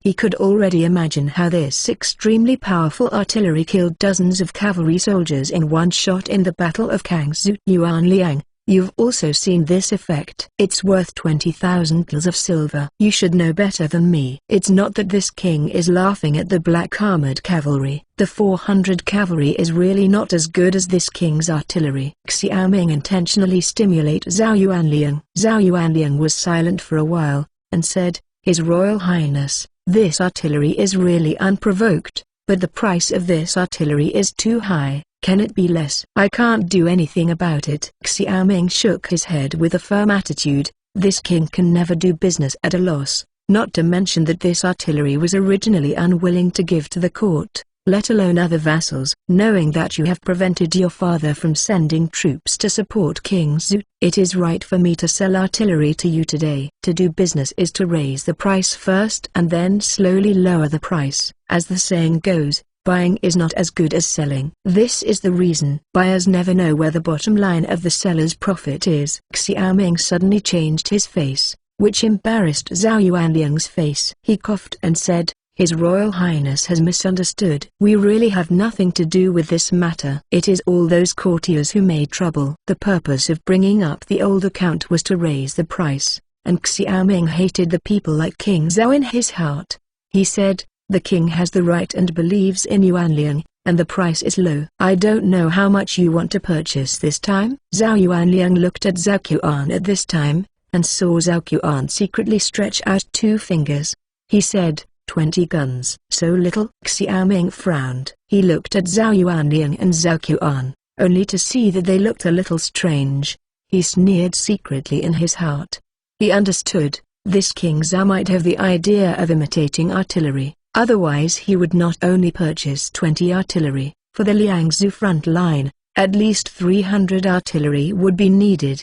Originally, if the quantity was large enough, this king could sell it to you for 15,000 too. Since it is 20, it is really not worthwhile. 20,000, it cannot be less. After that, Xiaoming turned and left. Now the artillery is only his family, buy it or not. When Xiaoming left, Zhao Yuanliang said to Zhao Qian, You really have confidence that you can imitate this artillery?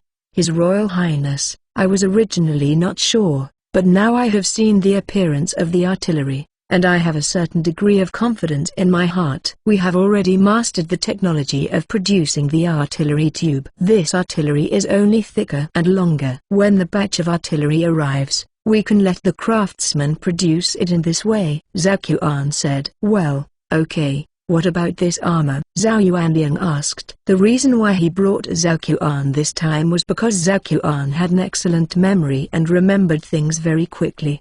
Don't worry, my son, everything is in order, Zhao Qian said. Nodding their heads, Zhao Yuanliang and Zhao Qian followed Xiaoming back to the palace, and agreed to buy 20 artillery pieces at a price of 22,000. Then King Zhu will pick up the goods in 2 months, Xiaoming said. No matter how small a mosquito is, it is meat. With 20 artillery pieces of 400,000 tals of silver, he made a net profit of more than 300,000 tals of silver. This is a month's income from the Chamber of Commerce. With this silver, you can build 2 Galen ships. During this period of time, the construction of the Galen ship seemed silent, but in fact, the Galen ship was the real big spender. Yes, Your Highness, Zhao Yuanliang said.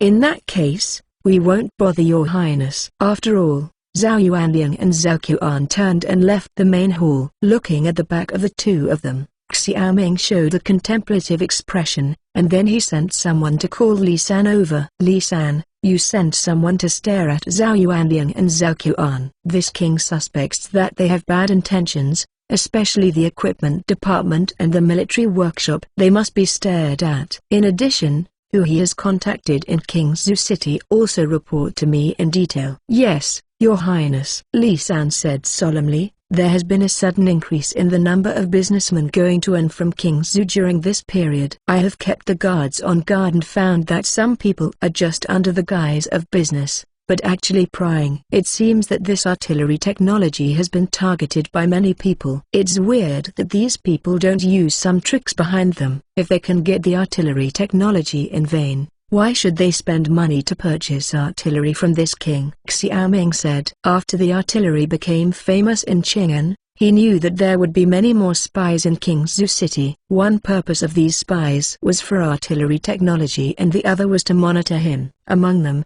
the people who sent meticulous work were indispensable to other vassals, princes, and even his cheap father Xiao Wenxuan. Xiao Wenxuan was really happy this time in the Kangzhou battle, but as a decisive emperor, he would also be jealous of Xiao Ming at this time.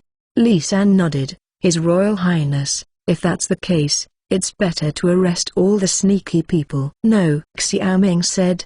These spies are all coming to Kingzhou in the name of a businessman. If they act so recklessly, I'm afraid someone will take the opportunity to spread rumors, which will affect Kingzhou's business at that time. Without real evidence, you must not be casual. Do it. Yes, Lisa nodded.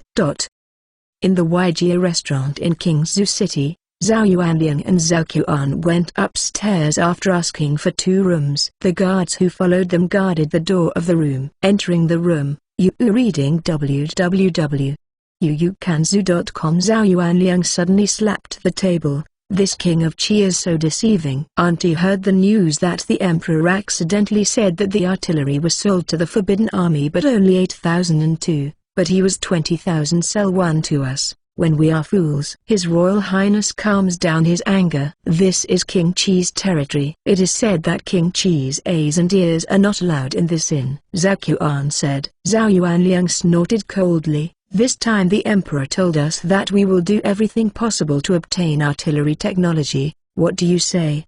His Royal Highness, don't worry. There are many businessmen from Zodi and Kingzhou. Some of them are your father's cronies. Before entering Kingzhou, Your Highness remembered that I let His Highness enter Kingzhou 2 days later? Of course I remember. Hey, I have contacted them in the past 2 days.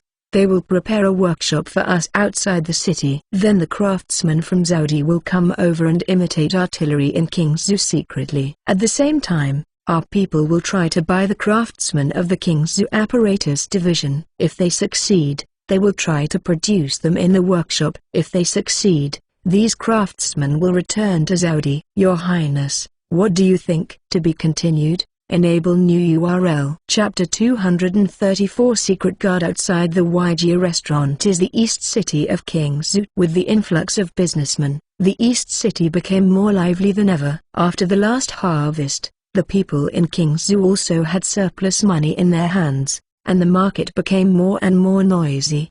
The noise in the market was clearly audible in the Waijia restaurant. So, we are going to stay in Kingzhou for some time? Zhao Yuanliang said. Zhao Qian nodded. His Royal Highness, King Qi is bound to look closely at the equipment department at this time. At this time, we are taking risks. If we are caught upright, I am afraid that we will lose our heads. Now, if there is a mistake, Your Highness will go out, and the result will be 2 things. Besides, Empress Zhao is your aunt. When you move out of Empress Zhao, you will not be afraid that Xiao Ming will not give face. After all, this concubine Zhen is still in this harem. Yes, although Xiao Ming has a surly temperament, he is very filial. If he doesn't want his mother and concubine to be too sad in the harem, he has to give us the face of the Zhou family. In that case, you will do your best to use this artillery technique as soon as possible. Get it? Yes, Your Highness. Zhao Qian bowed and said. At this time, the shopkeeper under the Wise restaurant looked up at the guest room held by the guards. Under the table, he secretly recorded the number of people upstairs and the location of the room where the 2 lived. Then he called the shopkeeper and said, "Give this note to Li Dutong." The shopkeeper nodded, and skillfully stuffed the note into the sole of his shoe and out of the restaurant. Then he mixed into the crowd in the East City, stopped in front of an old man selling vegetables to buy some vegetables, and handed the note when giving the money to the old man. And the old man gave the note to a 13-year-old girl who was playing behind him, got the note, and hopped away. After leaving the East City, the girl entered a private workshop adjacent to Prince Qi's mansion, and finally entered a very inconspicuous private house. Is Li Dutong here? Entering the private house, the girl entered the main hall of the private house. At this time, the 4 people were sorting and extracting information from a large pile of notes. This is where the secret guard is. When Li Sangang came back from the palace and saw the girl, he said, It seems that Wang Shizi has entered the YG restaurant, right? The girl's brows were delicate, her eyes were agile, and she said, how do you know? I just came back from His Highness, and I was talking about Zhao Yuanliang. Zhao Yuanliang has no house here in Qing'an, so he can only stay in the best inn in Kingzhou, Li San said. The girl showed a look of dissatisfaction. It's so boring, you guess it every time. Of course, whoever makes me do tong, you are just an unqualified little spy. Li San triumphed. The girl looked at Li San with a different look in her eyes. She said, I am not a spy, at least I know your secret. What's the secret? Li San reviewed the news one by one, not caring. Sister Liu Lai, Sister Liu Lai, the girl suddenly yelled playfully. When Li San heard this, his expression suddenly changed. How did you know Liu Lai's name? Not only I know, everyone in this secret guard knows that when you sleep, you call this name twice 3 times. Who is she? The girl smirked. Li San's face flushed suddenly. You need to take care of it. It's not big or small. Go back and stare at Zhao Yuanliang. If anyone connects with them, you must remember it for me. The girl showed a disappointed look, snorted and turned and left. Seeing the girl go away, Li San suddenly started startled, thinking of the pretty figure on the pier outside Qing'an City. His heart was hot. When he first saw Liu Lai, he felt it was like descending from a fairy. After thinking about it for a while, Li San came back to his senses. His expression suddenly became serious. He knew that he was not qualified to think about these things now. After all, he was just a handyman in the palace before. But Luluo was the court lady next to Princess Qi, so during this time he desperately built a secret guard in order to become a vital figure under Xiaoming in the future.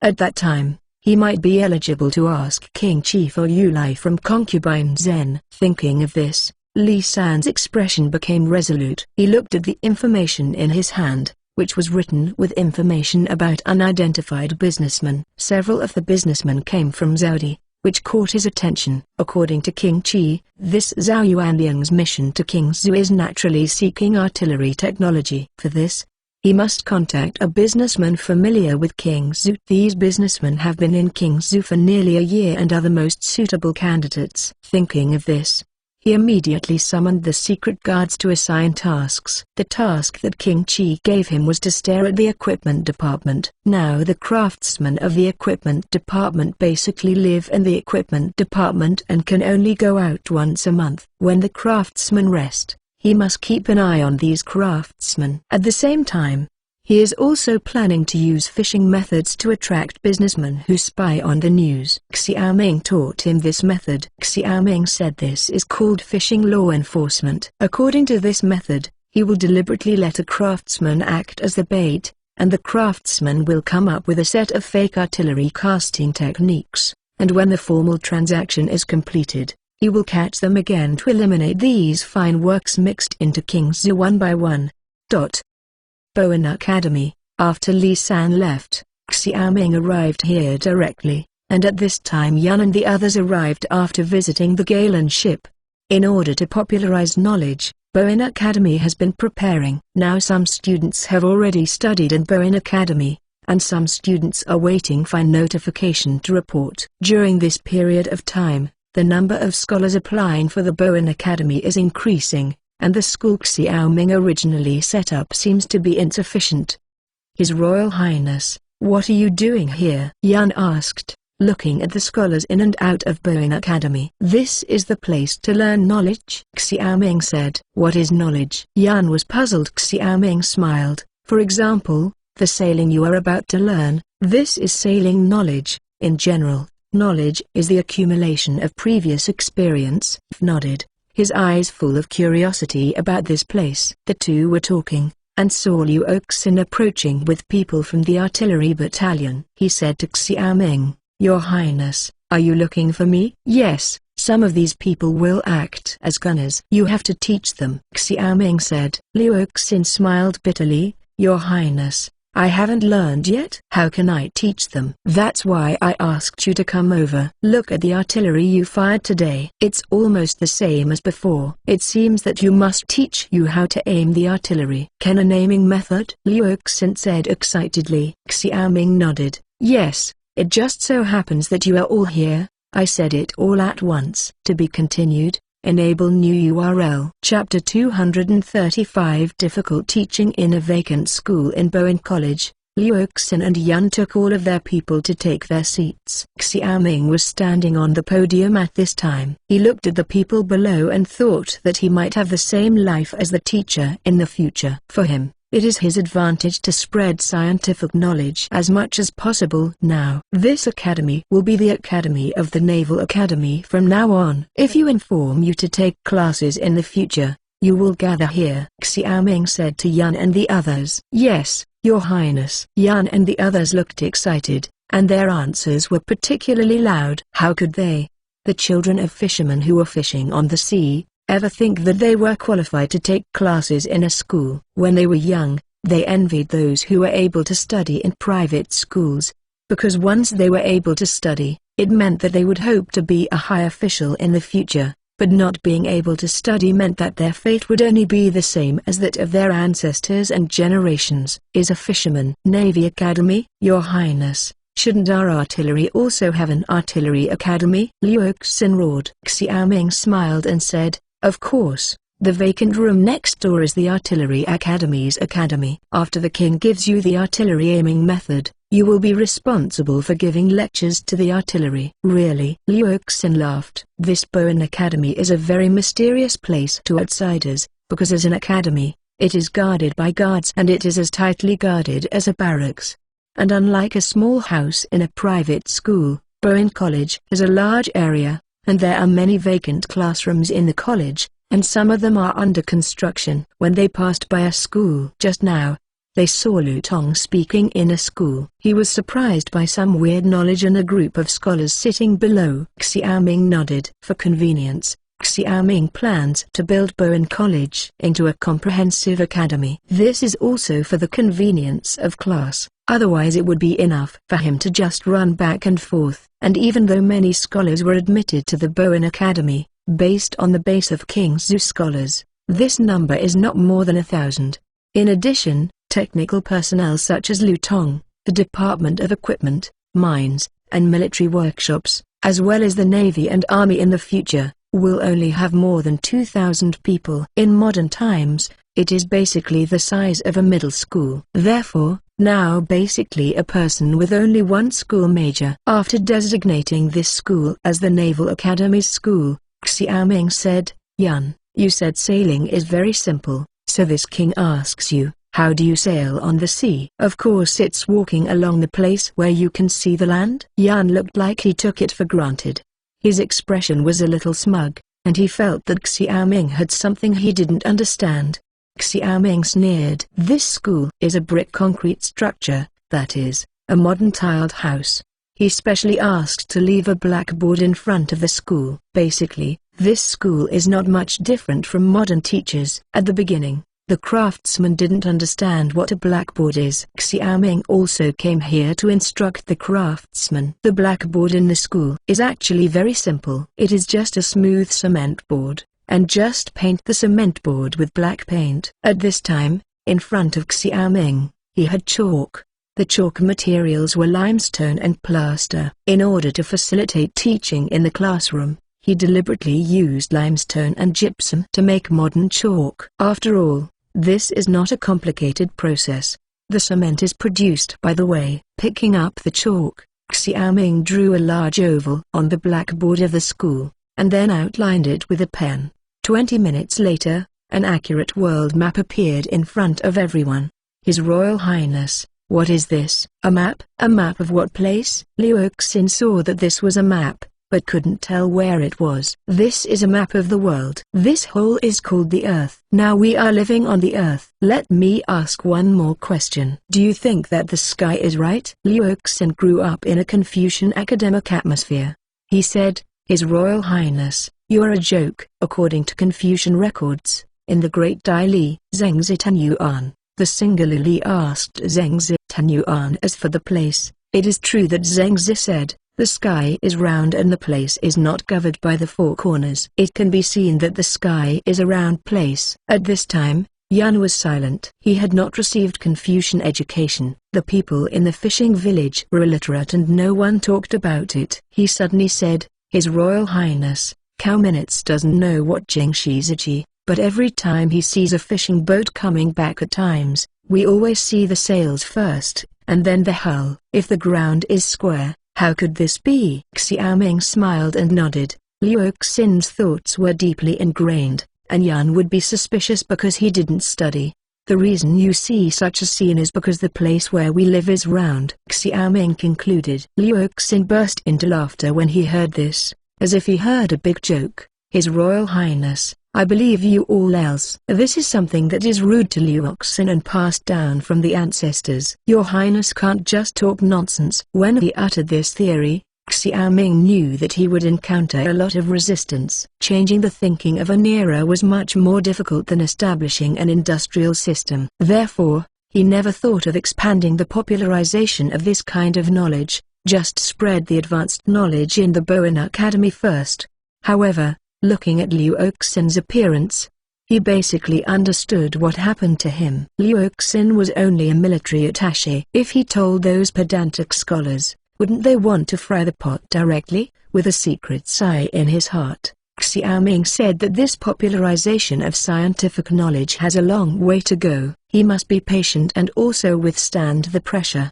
He said, Liu Oxin, you know a lot. Then I ask you, why after you clearly aimed at a target with a cannon and fired, the impact of the cannonball always differs a little? Speaking of this question, Liu Oxin hesitated and said, His Royal Highness, this is the same as a bow and arrow. The bow and arrow shot will always fall, and the shells are the same. Train more and practice makes perfect. You know it and don't know why, Xiaoming said with a smile. Liu Oxin scratched his head, wondering, what else is there? Although Liu Oxin had also studied hard in the cold window, in the eyes of Xiaoming, he had only studied Chinese for 10 years, so it is normal for the descendants of the ancients to write articles. However, Liu Oxin is no different than an idiot in these things. The aiming of this artillery of course also has the principle of parabola. The current artillery basically uses the principle of aiming at 3 points and one line, and every artillery has front sight and rear sight.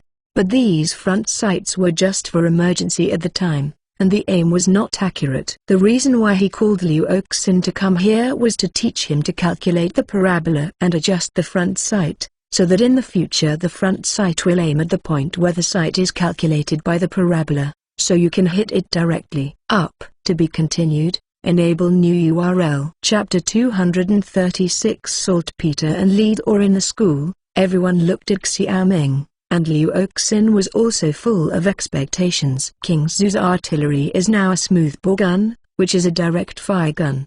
In ancient times, the gun was a reduced version of the artillery. Because of this, the principle of 3 points and one line also applies to firearms. But these 3 points and one line do not mean that you just need to install a front sight and rear sight. Different guns have different sights and sights. This requires testing. After all, the power of different guns and the weight of the shells are different. Therefore, his artillery also needs to get data after testing to install accurate sights and sights. This is the parabolic principle. The shell will be affected by gravity when it is shot out, Xiaoming said. When he said this, the entire school showed a confused look. Looking at the confused faces, Xiaoming suddenly felt a little tired. This is the purpose of setting up a school. This matter cannot be taught to Liu Oxin in 3 or 2 days. First of all, he had to teach them addition, subtraction, multiplication and division, and then starting from basic physics, it was enough to reach the second-grade physics level. He estimated that even with the high quality of his technology spar, it would take close to a month. Let Liu Oxin and others learn how to calculate the impact point,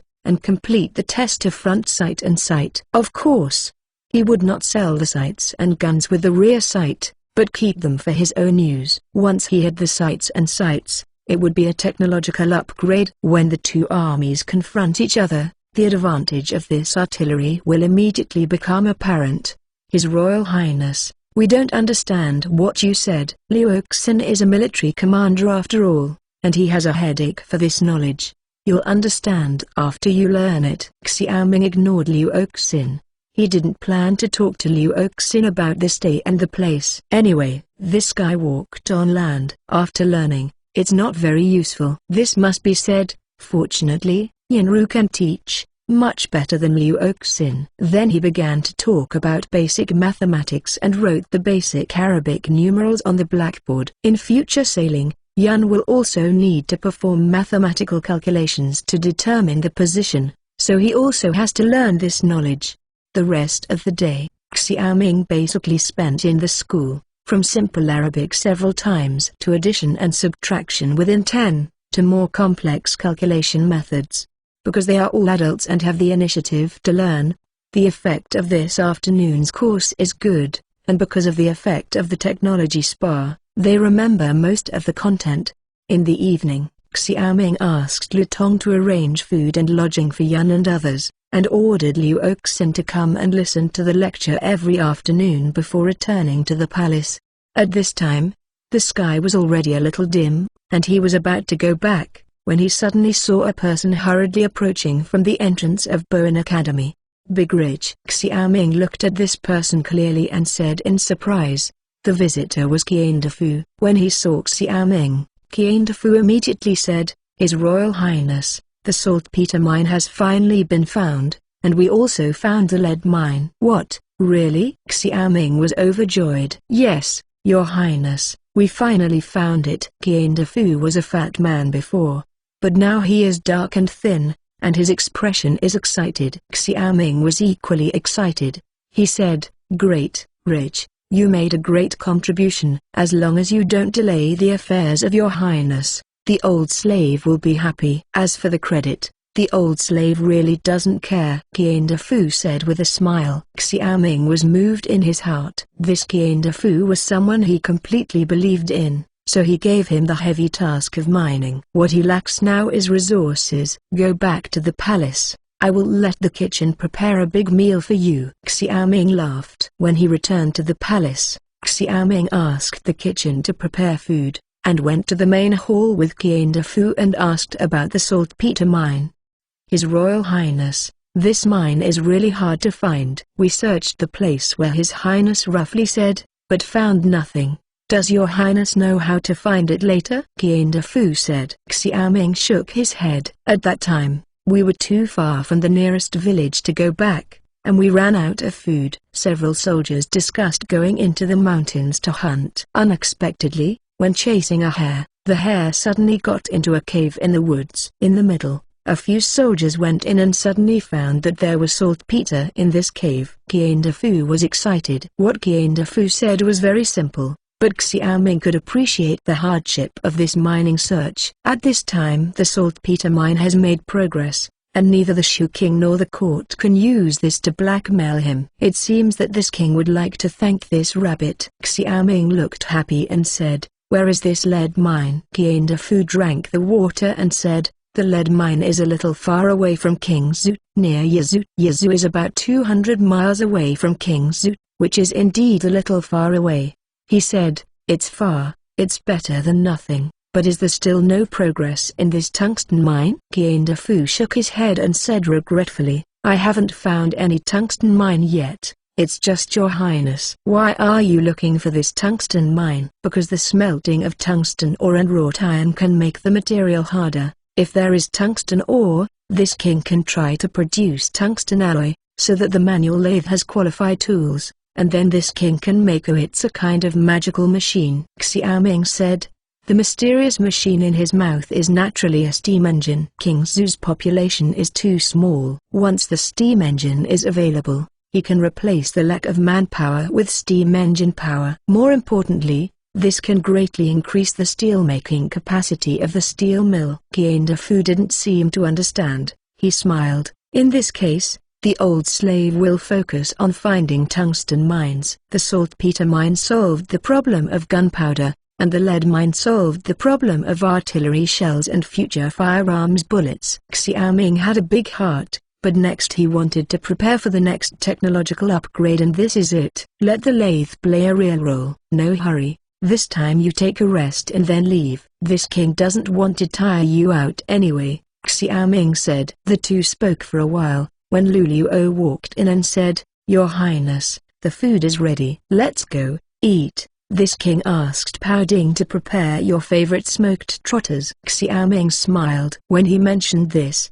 Qian Defu suddenly laughed. His Royal Highness, the old slave is just a bite. It's worth it to be tired after eating this pig's feet. Xiaoming burst into laughter when he heard the words. Luluo also smiled lightly, covering her mouth. After returning to King Zhu, the girl gradually recovered. Speaking of it, Xiaoming also likes to eat smoked pig's knuckles. But this dish is not available in Dayu State. He taught Pa Ding to make them carefully. This Qian Defu has become addicted since he ate it for the first time. See, when the pig's feet are smoked, it drools. To be continued. Enable new URL. Chapter 237 Hinder in the Palace.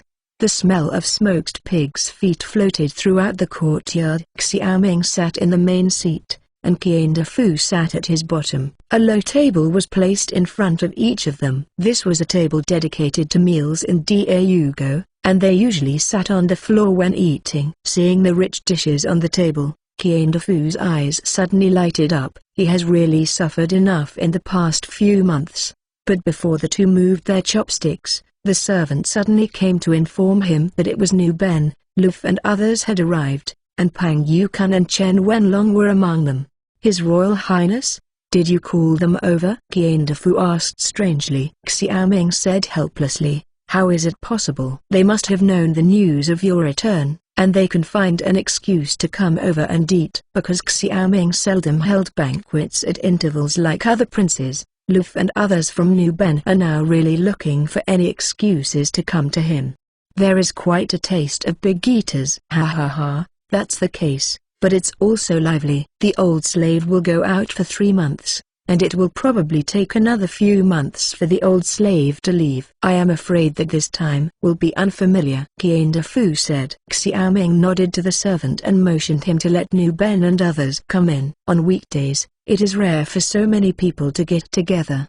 He is supposed to be a small meeting, and often eating and drinking together can deepen mutual feelings. Steward Qian, you are really thin again. As soon as Pang Yukan came in, he said to Qian Defu. Qian Defu also stood up and greeted Pang Yukan and others one by one. While Nu Ben and Luf exchanged greetings, they looked at the dishes on the table, one by one, their eyes revealed. Sit down, you don't want to stop eating this, King. Xiaoming sighed and asked Hasta to prepare a few more tables and let the kitchen prepare a few more dishes. His Royal Highness, this is not right. At Bowen Academy today, I have been thinking about what you are talking about, and now my head hurts. Why don't you have to reward me? Liu Oxin laughed. Nu Ben and Luf naturally knew that Liu Oxin had gone to Bowen College. Luf laughed loudly when he heard the words, His Royal Highness. Liu Oxin came back and said that this place is round, and that it was you who said it. This is ridiculous to me. When Nu Ben and the others heard it,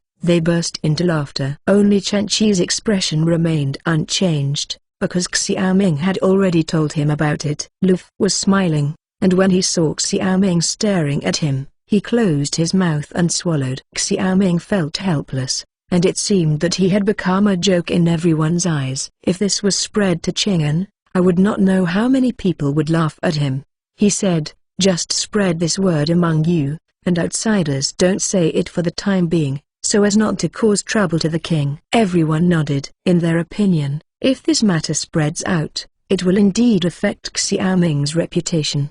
The group sat down and did not mention the matter. They asked Qian Defu about the situation these days. After learning that saltpeter and lead mine had been found, Chen Qi said excitedly, His Royal Highness, now we can produce lead bombs. Chen Qi's voice caught the attention of Nu Ben and others. Liu Oxin asked, lead bullet, what is this? Chen Qi explained, His Royal Highness said that this lead bullet is poisonous, and if it hits a person, it will be poisoned to death. If you use this to deal with the barbarians, you absolutely must scare the barbarians into piss. Xiaoming nodded. Because lead is relatively soft, It often releases all the kinetic energy after hitting the human body. At this time, the warhead that hits the human body will be severely deformed and even ruptured, resulting in a horn-shaped cavity in the human tissue, and the wound area is hundreds of times the cross-sectional area of the iron projectile.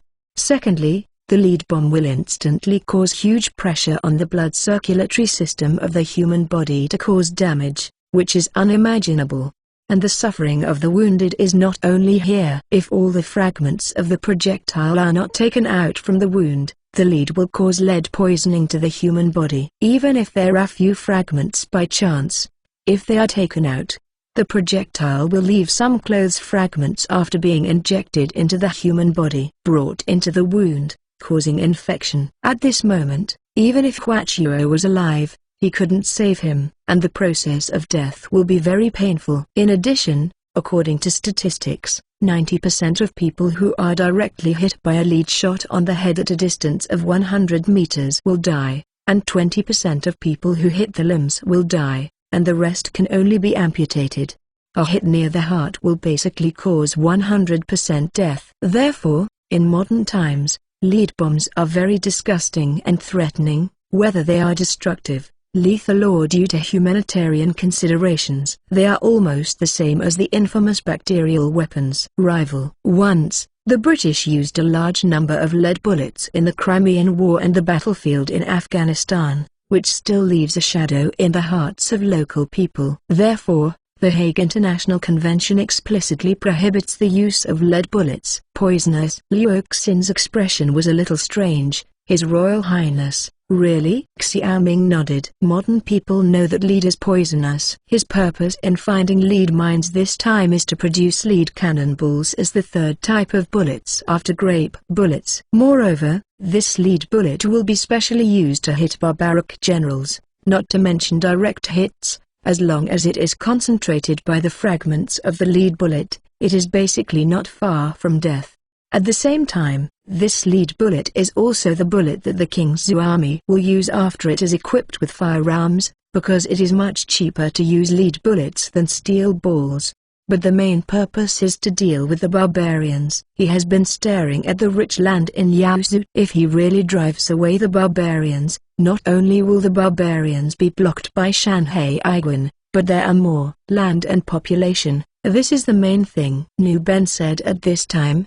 The barbarians do everything they can to deal with us. They cannot be kind to the enemy. Your Highness, Steward Qian, you really made a great contribution. That's right. In the Battle of Kangzhou, the number of dead slaves and soldiers was more than 10 times that of the barbarians. These are all the people living in the old place of Yaozu. Luff said. Pang Yukun wanted to oppose such cruel shells. After all, he accepted the Confucian benevolence.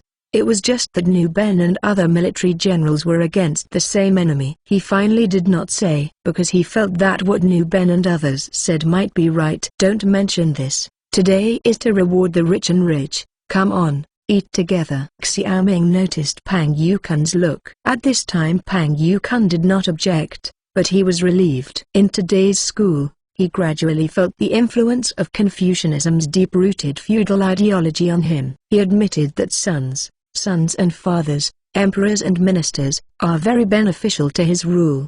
But the pedantic side is also hindering the progress of civilization. According to the records in the Science and Technology database, the study of folk astronomy was even forbidden during the Ming Dynasty. This is the blame of Confucianism for strengthening centralization. To be continued. Enable new URL. Chapter 238 Weights and Measures. In the Red Sunset, everyone began to eat and drink. The kitchen is constantly serving a variety of delicious dishes that only modern can see. Even though Xiaoming has been working hard power, he has not less to worry about soft power. In addition to food, he is still preparing for the renaissance of literature and art, and this is a war against Confucian feudalism. But now he still doesn't dare to act rashly. Even if he is a feudal king, he does not dare to be an enemy of all scholars in the world at this time. He only waits to slowly strengthen the authority of Boan Academy, and then try it with King Zhu as a pilot. After all,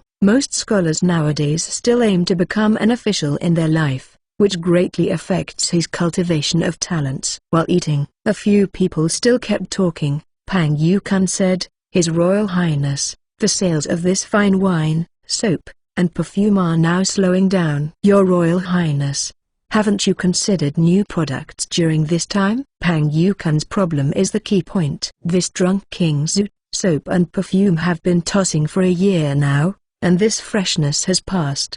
The most important thing is that the sales rights of these three kinds of goods have been auctioned off by him. For a long time in the future, he can only rely on direct sales to make profits. Moreover, the merchants who won these three commodities were all big merchants in each state, but the small merchants in Dau couldn't drink the soup.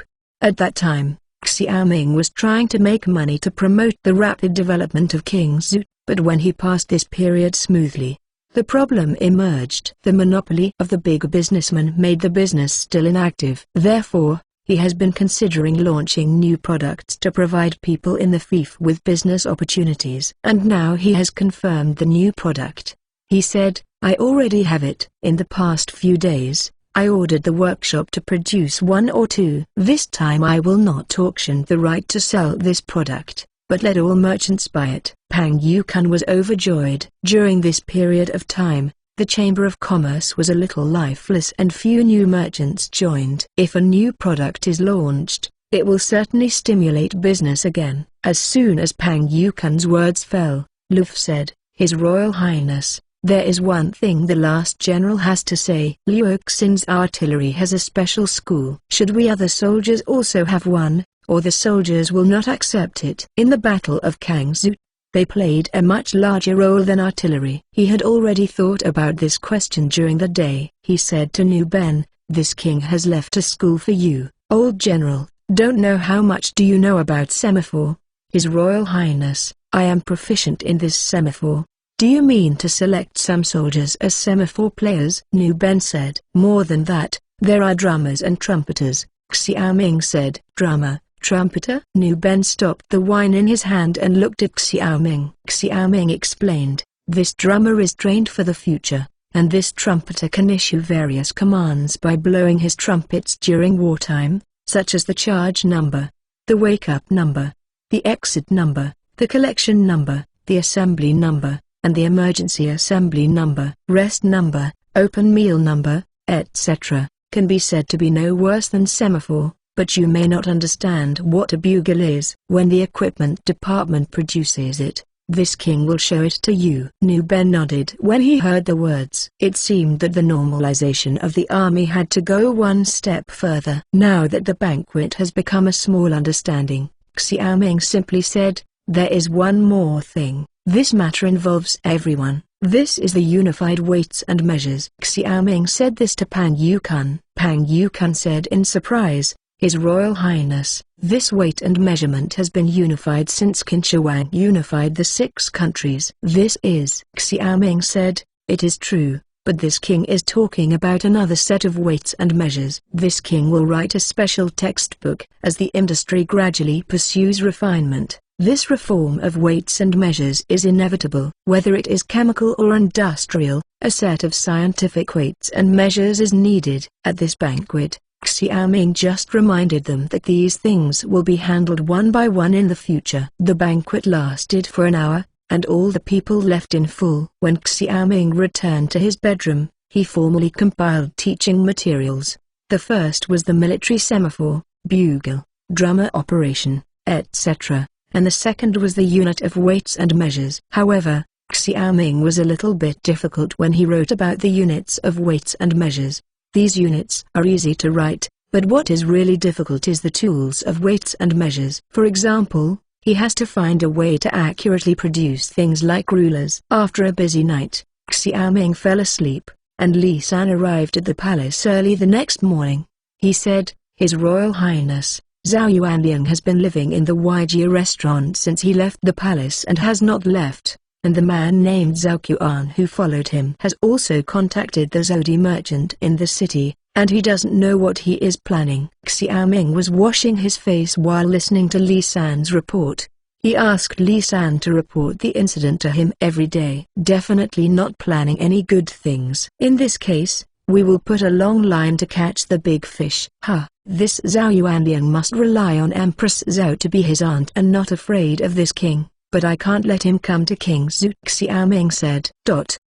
Li San nodded. If that's the case, I'll be Xu soon, and I will inform the craftsmen to prepare. Well, let's get started. Get this guy away early, and this king will feel better in his heart, Xiaoming said. Yes, Your Highness. Li San bowed, then turned and left the palace. Back to the secret guard, Li San made a preparation and went to the equipment department. In the equipment department, he and 3 craftsmen who served as bait were found. The 3 craftsmen are all that natives of King Zhu, and their wives and daughters are all in the local area. Although Xiaoming has always been very tolerant to craftsmen, but when it comes to King Zhu's secrets, he has to be a villain. All the craftsmen of the equipment division will be housed in a private workshop in King Zhu. The unified arrangement in name also gave a lot of benefits, but at the same time it was also to prevent craftsmen from selling the secrets of the equipment division.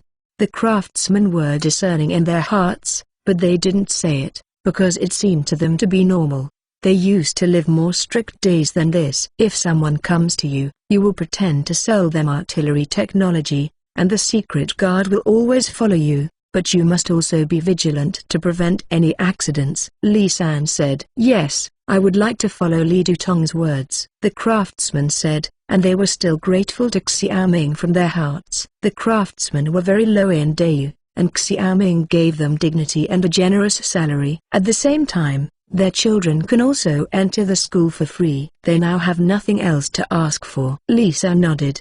He had ordered the secret guards in the city to act on this day. If evidence was found, Xiaoming would have reason to drive Zhao Yuanliang away. To be continued. Enable new URL. Chapter 239 Secret Battle in the Wise Restaurant. Zhao Qian's eyes swept over the shopkeeper, and he turned and left the inn. Today is the day of rest. The craftsmen of the equipment department will come out from the equipment department to take a day off. In the past 2 days, he has been planning how to obtain artillery technology, and he has also contacted a few merchants in Saudi, but he is clear in his heart who he has contacted. It is estimated that King Qi already knows well, but he sneered in his heart. If Xiaoming thought that this would destroy his plan, it would be too simple. Ever since King Zhu's products entered Saudi, Wang Zhao has been interested in King Zhu. Many of these Saudi merchants were played by Zhao Wang, who had been trained to spy on the news. And during this time, they also used the money in their hands, promised and other conditions to buy a lot of King Zhu local eyeliner. After all, the reason why betrayal is impossible is just because the price of betrayal is not enough. Zhao Qian knows this very well. Therefore, if a King Zhu street ruffian promises to give him glory and wealth in his fief, he will also marry him. The room is beautiful, so they will usually be happy. It is through this method that they have planted a lot of eyeliners in King Zhu. Of course, he also knew very well that other vassals were also secretly arranged in King Zhu. This time he deliberately blatantly contacted several Saudi businessmen, only to confuse Xiaoming King Zhu's eyeliner. The people who really shot this time will not be these Saudi businessmen, and the insiders in King Zhu city. When he went out in the morning, he was going to find these Saudi merchants to eat, drink and have fun, and walk around King Zhu city by the way, so that he could attract the attention of Xiaoming's eyeliner. And the instruction was secretly sent out by him. Xiaoming, you are still too tender compared to Zhao Wang. Zhao Qian laughed abusively. He had already noticed the problem with the shopkeeper of the Wise Restaurant, and staying in the Wise Restaurant was just for Xiaoming's negligence. While thinking about it, Zhao Qian entered the private square, where a merchant from Saudi lived here. At the same time, the 3 young people walked out of the folk square, and the moment they missed each other, their eyes met, and Zhao Qian's mouth wore a smile. Outside the door of the equipment department, there are craftsmen coming out of the equipment department one after another. It is rare to take a break once a month. The craftsmen walk in 2s and 3s, or go home, or go to the East City to purchase, or play in the city. And behind these craftsmen, they are always away from those who follow some people's clothes. These people will not always follow a goal. but will be replaced every once in a while. The reason for this is to avoid being suspected of being secretly protecting these craftsmen. Li San was in Dongxi at this time, which was the most crowded place in Qingzhou City. Once the craftsmen arrived here, the secret guard would have to fight 120. As planned, the other craftsmen were ordered not to go to the east and west markets this time. They were just a few craftsmen who had already been ordered. At this time, in the east market, many secret guards squatted in every corner, acting as merchants. When the craftsmen entered the east market, everyone became vigilant. Li Du-tong, Zhao Qian and some Zodi merchants have already arrived, a secret guard said. Li San looked at the entrance of the east city at this time, and sure enough, Zhao Qian and the merchants he had contacted were walking here leisurely. Frowning, Li San said, "Look at them first." "Why do I think something is wrong?" The guard nodded and left quietly. After Zhao Baoan entered the east city with 3 merchants, he wandered around in the east city. He said to a businessman, "According to the plan, can you find the craftsman of the equipment department?" "No problem. We have been observing here for a year, and we can recognize the important craftsman of the equipment department at a glance." "Well, in that case, you will go up to create chaos later," Zhao Qian said. The 3 merchants nodded, and went straight to the 3 craftsmen who were walking side by side. When passing by, one of the merchants deliberately bumped the craftsman. The craftsman was stunned. He frowned and looked at the 3 men dressed as merchants, not wanting to make trouble. After all, they had a task today, so they continued to move forward. But at this moment the 3 merchants suddenly walked in front of them, and one of them said horizontally, "Hey, you hit someone, just leave as you say, is there any king?" When the businessman said this, a craftsman argued, "It's obviously the one you hit, so why did you frame us instead?" "We hit you? You Qingzhou natives just like to bully us foreign merchants. Now you are still quibbling. I tell you, if you don't apologize today, you don't want to leave. Look at your dress, you should be a craftsman." "It really is a group of untouchables," the businessman said sarcastically. These words severely irritated 3 craftsmen, and one craftsman said angrily, "You profiteers, inferior and inferior. Do you have any qualifications to say that we, scholars, farmers, and industry, what are you?" The 3 merchants were furious upon hearing this, and immediately rushed to fight with the 3 craftsmen. Suddenly, the door of Wise restaurant fell into chaos. Li San and others were monitoring Zhao Qian and others, and they were suddenly at a loss. At this time, these 3 merchants clearly had the advantage. The craftsmen seemed to be no opponents, and the beaten back again and again. "No, it shouldn't be like this," Li San murmured to himself, but if he didn't make a move at this time, these craftsmen had to be beaten to death. He immediately said, "Go some people and stop them." When the news went on, the 4 vendors immediately stepped forward to persuade them to fight, but the 3 merchants were very brave. They even fought with the secret guards who persuaded the fight, and the 4 received a lot of punches. The entrance of the Wise restaurant became more chaotic. At this time, the shopkeeper and the staff in the restaurant also came out to help. After they left the restaurant, 2 people dressed as guards left the restaurant. Because the front door was too chaotic, no one noticed them. At the same time, on the street in front of Jiafang in the southern section of the city, 3 young men squatting on the side of the road. When I saw a craftsman appear, one of the young people stood up and shouted, "Big Brother Jiang, is the Secretary of Equipment Xumu today?" The businessman surnamed Jiang saw the youth and said, "Yes, once a month." He knows all these 3 young people. They are the 3 street ruffians in the private square where he used to live.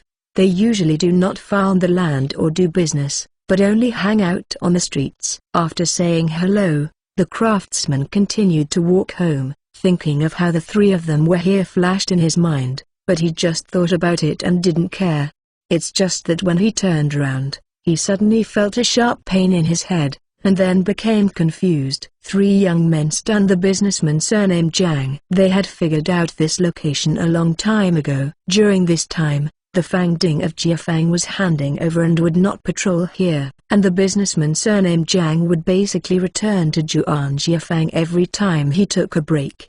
At this moment, a carriage stopped in front of them, and the three immediately stuffed the craftsman into the carriage and drove away. To be continued. Enable new URL. Chapter 240 in the calculation. Remember, pen fun divided by la, in 1 second. Read wonderful novels for free without pop-up windows. In the East Market, the chaos gradually ceased. 3 Zodi merchants were captured by the soldiers who rushed to catch them, and the 3 craftsmen arranged by Li San were all injured. At the same time, news came that there was chaos in the West Market, and the craftsmen were also injured. What is going on? Li San frowned and said, everything was in his plan, but things seriously exceeded his expectations. Immediately notify all the craftsmen to return to the equipment department. We are probably fooled. After thinking for a while, Li San said in shock. He turned his head to look at Xiang Wei's restaurant, only to see Zhao Qian turn around and enter the restaurant. He continued to ask, how is the situation in the restaurant? There are 2 guards who don't know where they went, said a shopkeeper in the restaurant. Li San felt that something was wrong more and more. Do it quickly, and I will go to see your highness. All the secret guards responded and dispersed, and Li San immediately went to the palace. What? The craftsman was beaten. Xiaoming was slightly surprised when Li San told the situation in the east and west cities. To be on the safe side, he said to Zhao Long, you immediately notify the guards to close the gate. Without my order, the gate is not allowed. Then he said to Li San, let's go to the equipment department now. When the 2 went out, 3 long and 2 short bells rang in Qingzhou City. This was an order to call the craftsmen to return to the equipment department urgently. When we arrived at the equipment department, some craftsmen had returned one after another. After an hour or so, almost all the craftsmen arrived. His Royal Highness, what's going on? Chen Wenlong also rushed to the equipment department, looking nervous. I'm afraid something has happened. Xiaoming has seen these craftsmen one by one, and he always feels that one is missing. He often goes in and out of the equipment department and is naturally familiar with the craftsmen here. His Royal Highness, Zhang Liu is gone, a craftsman suddenly shouted. Xiaoming nodded. It was Zhang Liu. Chen Wenlong's expression suddenly sank when he heard the words. He understood that now all forces are staring at the equipment division, and this craftsman is their hunting target.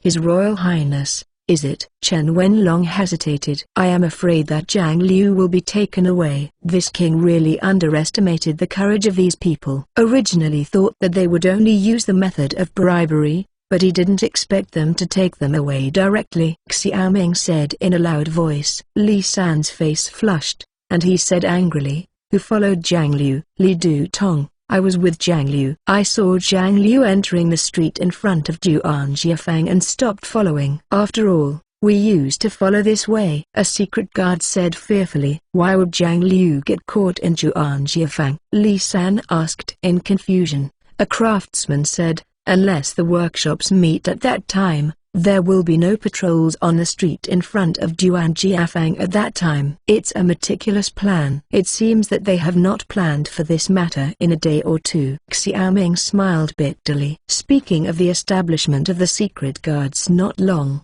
and Zhaodi has been passed down from generation to generation. Zhao Wang naturally has a mature intelligence system, and his secret guards are still a bit tender. Zhang Liu is one of the core craftsmen of the equipment department.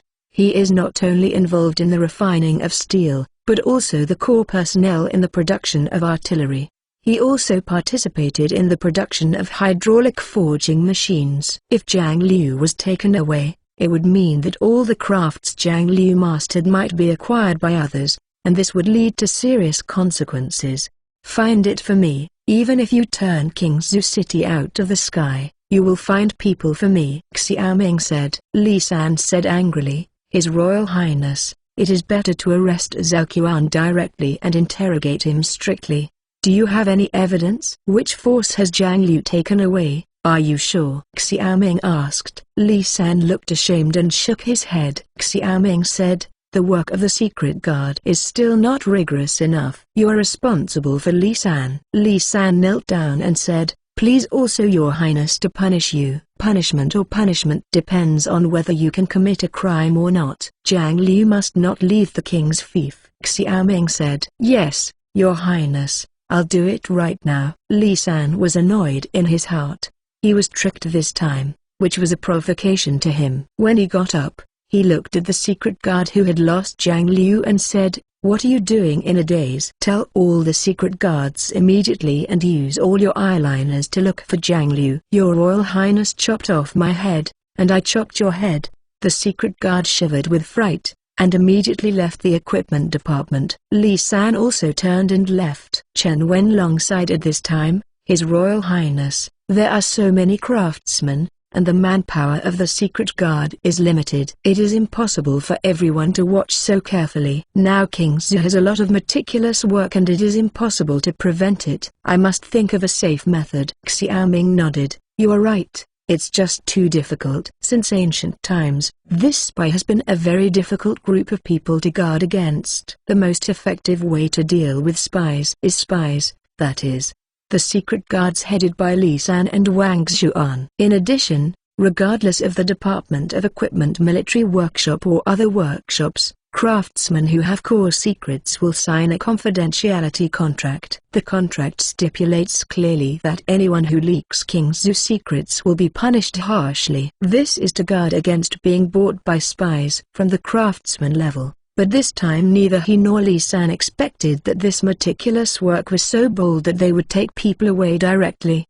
He was worried, and suddenly Li San came back, and Wang Xuan came in with him. I saw Li San's unhappy face, while Wang Xuan said with a smile, "His Royal Highness, I caught the person who looted Zhang Liu, but this person claimed to be the son of King Zhao, and he still hopes to go down and deal with it." "Caught? How did you catch him?" Xiaoming asked in confusion. The secret guards are now divided into left guards and right guards. Currently, Li San is in charge of fief affairs, while Wang Xuan is mainly responsible for external intelligence spying. Wang Xuan said, "His Royal Highness, this incident is a coincidence. Li San never used to absorb the ruffians from the market to fill the secret guards, but in my opinion, these people are the most suitable as eyeliners, so they have long been introduced." A group of people entered the secret guard. Similarly, the merchants in Zodi seemed to have bought some street ruffians as I thought, but one of them was the secret guard. After learning about this, I asked him to count him. Just look at what these Zodi merchants want to do. Never thought that today they were ordered to take Zhang Liu away temporarily. After a pause, Wang Xuan went on to say, "At this time, the time is very short, so I didn't notify Li San, so I took the secret guard and robbed the carriage on the way." Hearing this, Xiaoming lightly breathed a sigh of relief. He invested a lot of money and manpower, and this secret guard had some effect after all. "Wang Xuan, you deliberately wanted me to be ashamed in front of the temple." Deputy Li Sanya looked wronged, and there was no chance for him to commit a crime. To be continued. Chapter 241 Kill 1 second of genius remembers, to provide you with wonderful novel reading. The atmosphere in the Department of Apparatus was relaxed because of Wang Xuan's words. Xiaoming said at this time, "You still have the face to say that if it weren't for Wang Xuan this time, this king would chop off your head." Li San lowered his head. Wang Xuan said, "His Royal Highness, Li Dutong's arrangements have been very thorough, but it is clear that the people of Zhao Wang are very skilled, and their flying pigeons are difficult to detect. It is through this method of contact that they are unconscious. Pass the order down." "You don't have to intercede for me. I lost to you this time because I, Li San, didn't have a good academic performance. I was willing to be punished." Li San said. Xiaoming glanced at Li San. "Although you are self-aware, the two of you are the king's left and right hand, and the king's eyes. Now there are more and more meticulous works in King Zhu City, and this king can't restrict trade because of this, so the two of you are still the main dealing with the details. If there is news in the future, we must exchange information." "Yes," the two answered. Then Xiaoming said, "There are also things that the king teaches you can't be hidden and tucked, and must be taught to every secret guard, so that excellent talents can be selected. otherwise a negligence will lead to a loss. The two nodded again. After talking about the two, Xiaoming went to Nanjing with Wang Xuan. According to Wang Xuan, the carriage was stopped while going to Nanjing Gate. Zhao Yuanliang probably wanted to use his identity to take Zhang Liu out of the city, and Zhao Yuanliang came out as a guard, and also bewildered the restaurant shopkeeper who was in chaos at that time. In a lane not far from the Nanjing Gate, Xiaoming saw Zhao Yuanliang, who was furious. Seeing Xiaoming coming, Zhao Yuanliang said angrily, "Xiaoming, you are so rude." Xiaoming said lightly, "This king is rude? Is it the etiquette of my king's zoo that the craftsmen of the prince's looting equipment department go out of the city? I didn't rob him, but a few street ruffians stuffed this person into my carriage. I saw that he was seriously injured and took him back for treatment. Does this also offend your highness?" Zhao Yuanliang quibbled. "Zhao Yuanliang, you really don't shed tears if you don't see the coffin." Xiaoming said, "You'll be clear in a while. Now you can only be wronged. Come, and send the prince back to the YGA restaurant for protection." What Xiaoming did was basically equal to house arrest. Zhao Yuanliang said angrily, "Dear Xiaoming, I am the eldest son of King Zhao, and the queen of the dynasty is my aunt. Even your majesty must give me 3 points of face. Are you not afraid to offend them? This king is the current prince, and your majesty is my father. Are you not afraid to offend me?" Xiaoming sneered and waved his hand. The soldiers immediately took Zhao Yuanliang and sent him back to the Wise restaurant. At this time Zhang Liu was still in a coma, with blood on the back of his head, and he was still in a coma, so he said, "Send Zhang Liu back, and immediately arrest the person who attacked Zhang Liu, and at the same time arrest those involved in the matter." Catch. "Yes." Li San responded and turned to leave. Wang Xuan said, "His Royal Highness, why don't you have to be polite to him? Just give him a meal and drive away. It's not time to tear his face. It is enough to teach him a lesson. The most important thing this time is to uproot the work of Zhao Wang buried in King's Zoo." "This is not important to Zhao Yuanliang." Wang Xuan nodded. Then he said, "His Royal Highness, in addition to this, I have one more thing to tell your highness when I come over this time." Wang Xuan generally talked about the barbarians. He said, "Did the barbarians have any changes?" "Yes, I have got the exact news that Bshan is organizing artisans who have looted back from the Ottoman Empire to forge artillery." Wang Xuan looked serious. "Osman's craftsmen?" Xiaoming said solemnly. "Yes. The barbarians have captured many Ottoman craftsmen on several Western expeditions before. This time Bishan paid more attention to artillery and asked the craftsmen of the Ottoman Empire. He really found a few who had participated in the forging of Ottoman artillery. Craftsmen." Xiaoming frowned. "Do you have any news about the power of the Ottoman artillery?" "There is no such thing. After all, the Ottoman Empire and the Great Yu Kingdom are too far apart." Wang Xuan said. Xiaoming nodded. Everything was as he thought. When a new weapon appeared on the battlefield, the enemy would definitely follow suit. Bshan's actions prove this, but his artillery technology comes from the technical level of the end of the 18th century.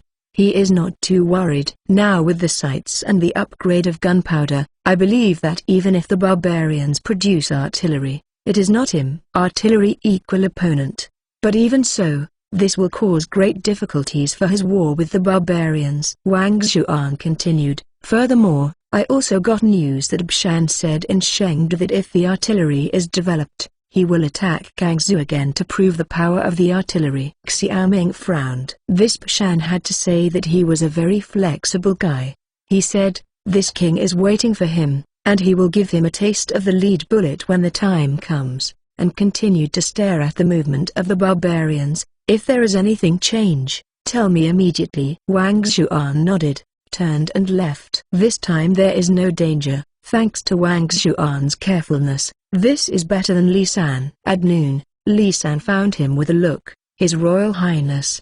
The two recruited, and the merchants in Zodi were all arrested, and they also admitted that Zhao Qian instructed him. "It's so easy to recruit. I thought this was a group of dead men," Xiaoming said unexpectedly. Li San said, "No matter how hard the bones are, they can't be harder than the criminal methods taught by His Highness. They just cut over 100 knives, and they admitted it frankly. In that case, let's meet Zhao Yuanliang, and we should send him away. Xiaoming sneered. In the Wise restaurant, Zhao Yuanliang slapped Zhao Qian severely. Don't you mean foolproof? How could such a big mistake be made? This time it was revealed that all our work in Kingzhou will be over. You asked me to go back and explain to my father, Zhao Yuanliang said angrily. His Royal Highness, I didn't expect that the ruffian would actually take money at both ends. Otherwise this matter would not fail. Zhao Qian said with his face covered. His meticulous plan only went wrong with one detail, and now he loses all the games. The two were arguing. The door of the room was opened, and Xiaoming walked in. My son, the evidence is here. Do you have anything else to say? Xiaoming threw the gilt book with his fingerprints in front of Zhao Yuanliang. The names on the gilt book came into Zhao Yuanliang's eyes one by one. Blood was dripping in his heart, and all the chess pieces buried in Kingzhou were removed. He said, Xiaoming, you are fine, let's just walk and see. After all, Zhao Yuanliang will leave with Zhao Qian. At this moment, I saw Li San quickly stepped forward. A silver light flashed in his hand. Zhao Qian covered his neck and made a gu-gu sound, blood flowing. To be continued. For mobile phone users, please browse reading for a better reading experience. Chapter 242 Overcorrect. The smell of blood permeated the room, and Zhao Qian looked at Zhao Yuanliang before he died with pleading. It's just that his vision is getting blurred and gradually losing focus. Xiaoming, what do you want to do? Kill me? Wouldn't you be afraid of Zhao Dai's 300,000 profound armored cavalry? Zhao Yuanliang staggered back, his face pale as paper. Xiaoming glanced at Zhao Yuanliang's dog-headed strategist. He said, the king's goal is only the barbarians. He never wanted to put too much energy on internal fighting. It's just that the son of the world made a move. I had to take it. This thing killed Zhao. The purpose of being wide is to remind the world's son that this king is not the king of Qi you used to handle. If you provoke me, you have to think about paying the price. Zhao Yuanliang was frightened by Xiaoming's murderous words, and his face became paler, and he nodded unconsciously. Then Xiaoming said, you don't say anything, and I don't say anything. If you preach in the court, I won't be afraid of you. My son, your carriage is ready. Please come back. But if I'm willing to continue buying, I'm still willing to sell it. 2002, one less will not work. Zhao Yuanliang's body was trembling. He looked at Xiaoming deeply, and went downstairs. Xiaoming said to Li San at this time, let your people follow until he leaves the king's fief. Li San nodded and looked at Zhao Qian, who was falling in a pool of blood, with a sneer in his heart. This incident is indeed a lesson for Xiaoming. With the development of Kingzhou in the future, this detailed work problem may become more serious. And the most important thing is that some details may not be discovered for a lifetime. Even if the modern technology is so advanced, the problem of spying is still a headache. And there is another problem that these meticulous measures will instigate rebellion and buy local people to do things for themselves. This time, the three street ruffians who were instigated were cases. If it hadn't been for one of them to have already taken refuge in a secret guard, Jiang Liu would really not be able to return. Therefore, after thinking about it, Xiaoming plans to strengthen the awareness of some fief citizens to guard against meticulous work on this issue. And at the same time he plans to issue a law. This decree is called Prevention of Fine Practices. Back at the palace, Xiaoming wrote out all the specific terms of this decree. Then he wrote the handbook of anti-detailed writing. After writing these two things, he called Fan Zheng to the palace. The 2 articles will be published in the newspaper tomorrow. 2 pages. Xiaoming said. Fan Zheng picked up 2 articles and looked at them. Among them, the first article of the law on prevention of fine practices reads, in order to prevent, stop and punish fine practices, this law is specially formulated to maintain the security of the fief. Article 2, the people of the fief shall have the obligation to maintain the security, honor and interests of the fief, and shall not have any behavior that endangers the safety, honor and interests of the fief. All fiefdom institutions have the obligation to prevent and stop meticulous actions and maintain the security of the fief. In spying work, We must rely on the support of the people and organize the people to prevent and stop meticulous actions that endanger the security of the fief.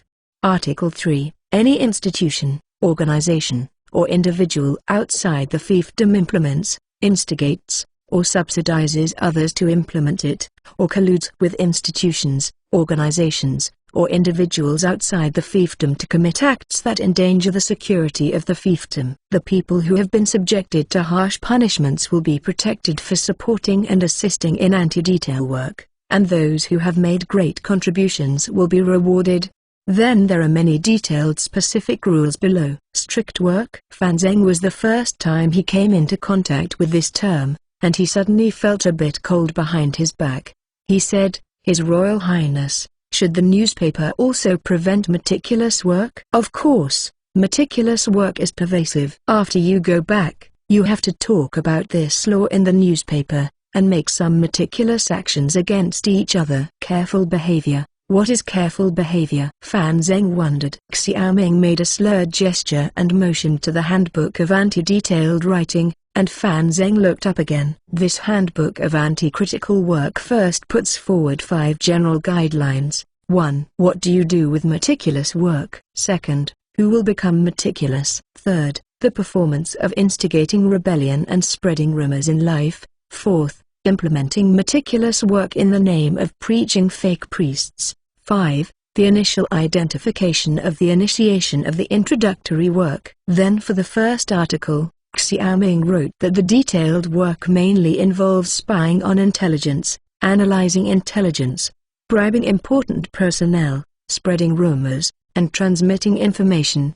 Then for other articles, Xiaoming wrote very detailed. After reading these contents, Fan Zheng basically understood what meticulous work is, the harm to the fief, and the usual behavior. After living for so long, it's the first time that Xiaoguan knows that meticulous work is everywhere. Fan Zheng said. Xiaoming smiled and said, "There are so many things you don't know." "Don't delay, it will be published overnight, and it will be distributed for free this time." "Yes, Your Highness," Fan Zheng said.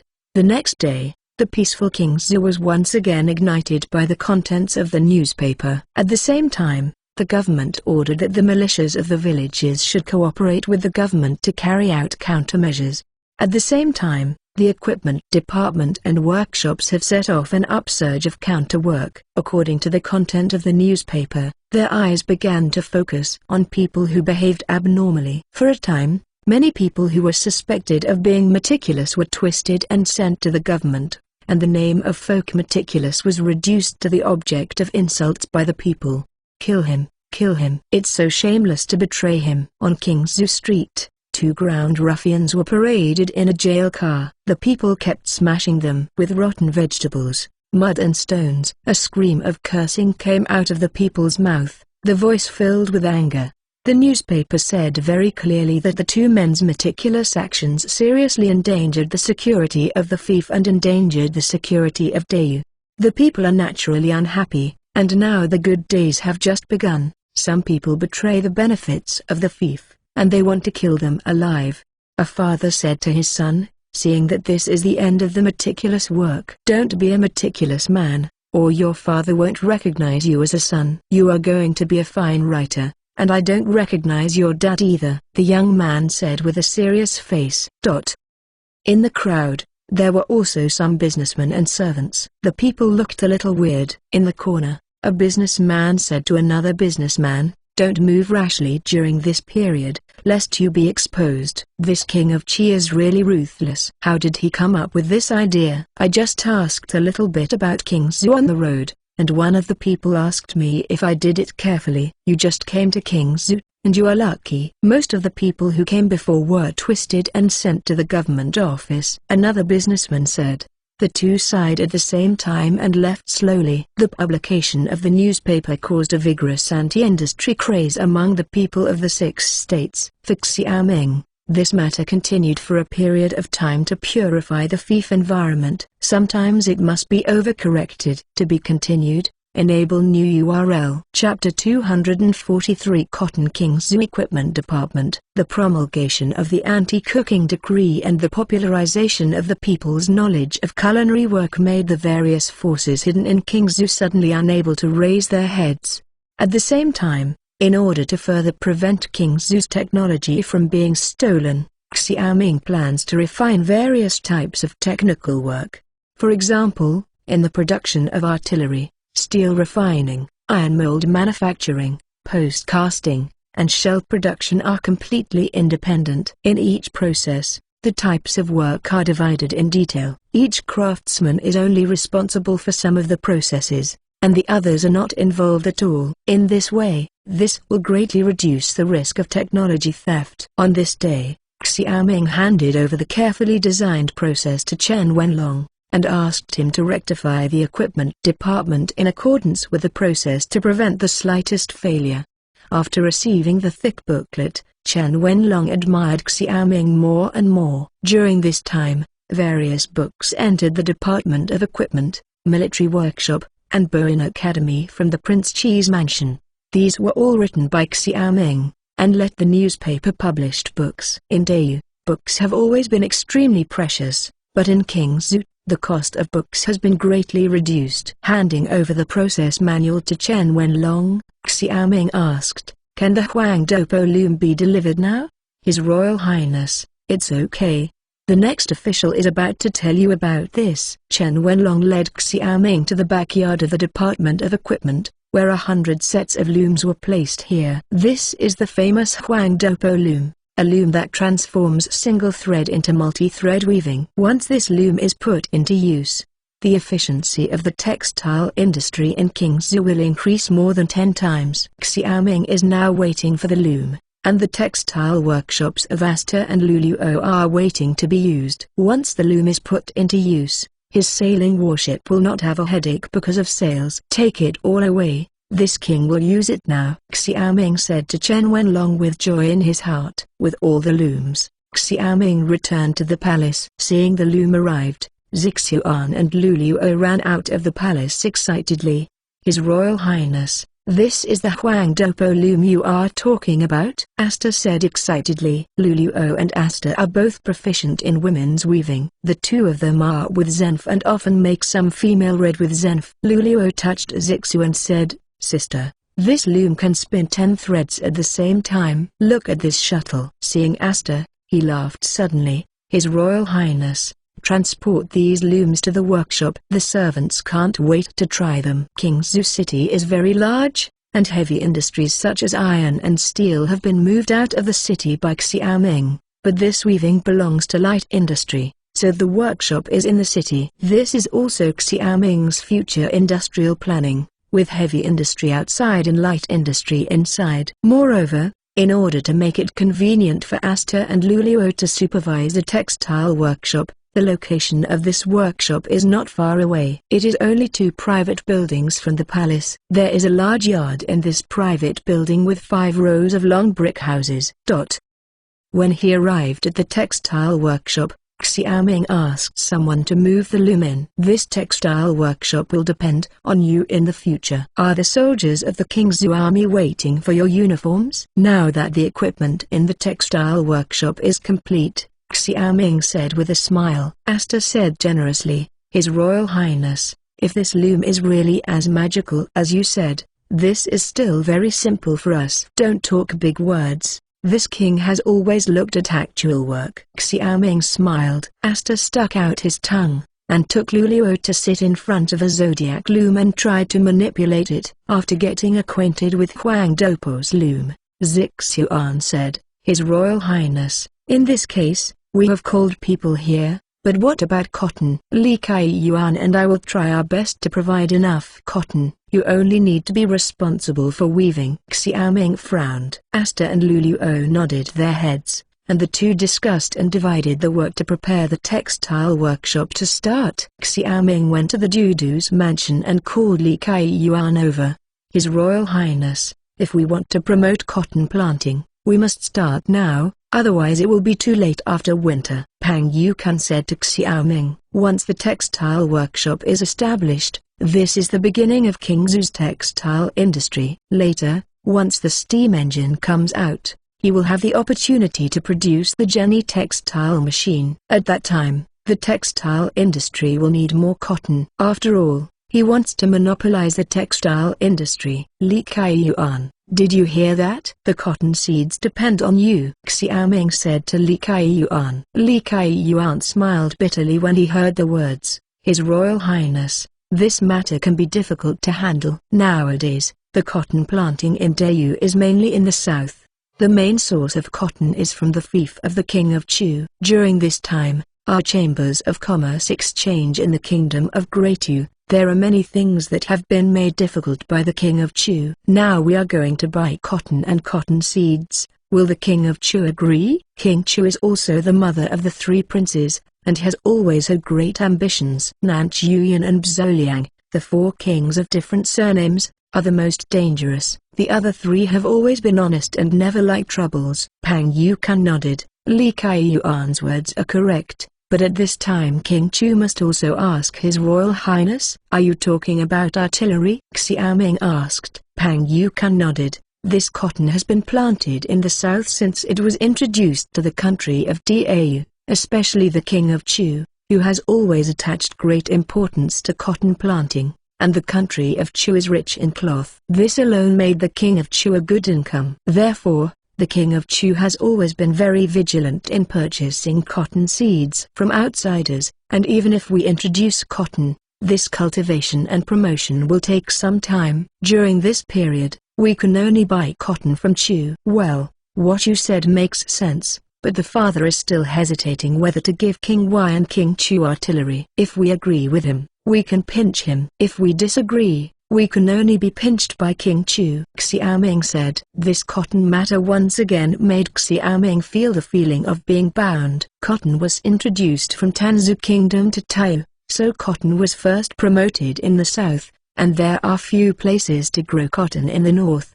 It can be said that the prosperity of the south is also related to cotton. After all, having cotton means having cloth. However, even if the country of Chu could be allowed to trade cotton for artillery, Xiaoming was still worried. He needed two trade routes. One was the fief of the Chu king, and the other was to go south to Tanzhu to obtain cotton from the origin of cotton. Will not be restrained by King Chu. In this way, he needed to let Yun and others control the sailing warship to the caravan as soon as possible. However, the most practical way at present is to buy cotton from King Chu's fief. He said to Li Kaiyuan, you will organize a caravan to buy cotton in Chu's fief. The Chamber of Commerce also began to buy cotton in King Zhu. Although the artillery matter is still undecided, during this time King Chu still dare not pinch him, because he offends him at this time, and then he can use artillery to pinch him. Yes, Your Highness. Li Kaiyuan said. To be continued. Enable new URL. Chapter 244 The Birth of the Glass Mirror. His Royal Highness, it seems that this agriculture is still the foundation of the country. Cotton, rape, hemp, etc., are all the next step to promote the cultivation of the fief. Xiaoming had a headache for cotton, and Pang Yukan took the opportunity to say that he felt that during this period, Xiaoming paid too much attention to the handicraft industry and ignored the fundamentals of agriculture.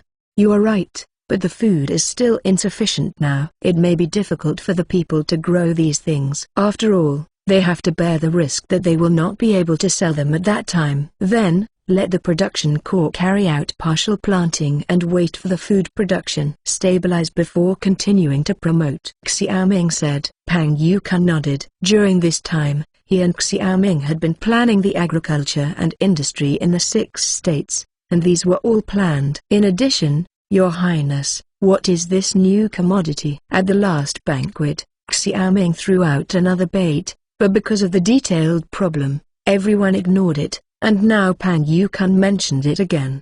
Mirror. Thinking of this new product, Xiaoming laughed.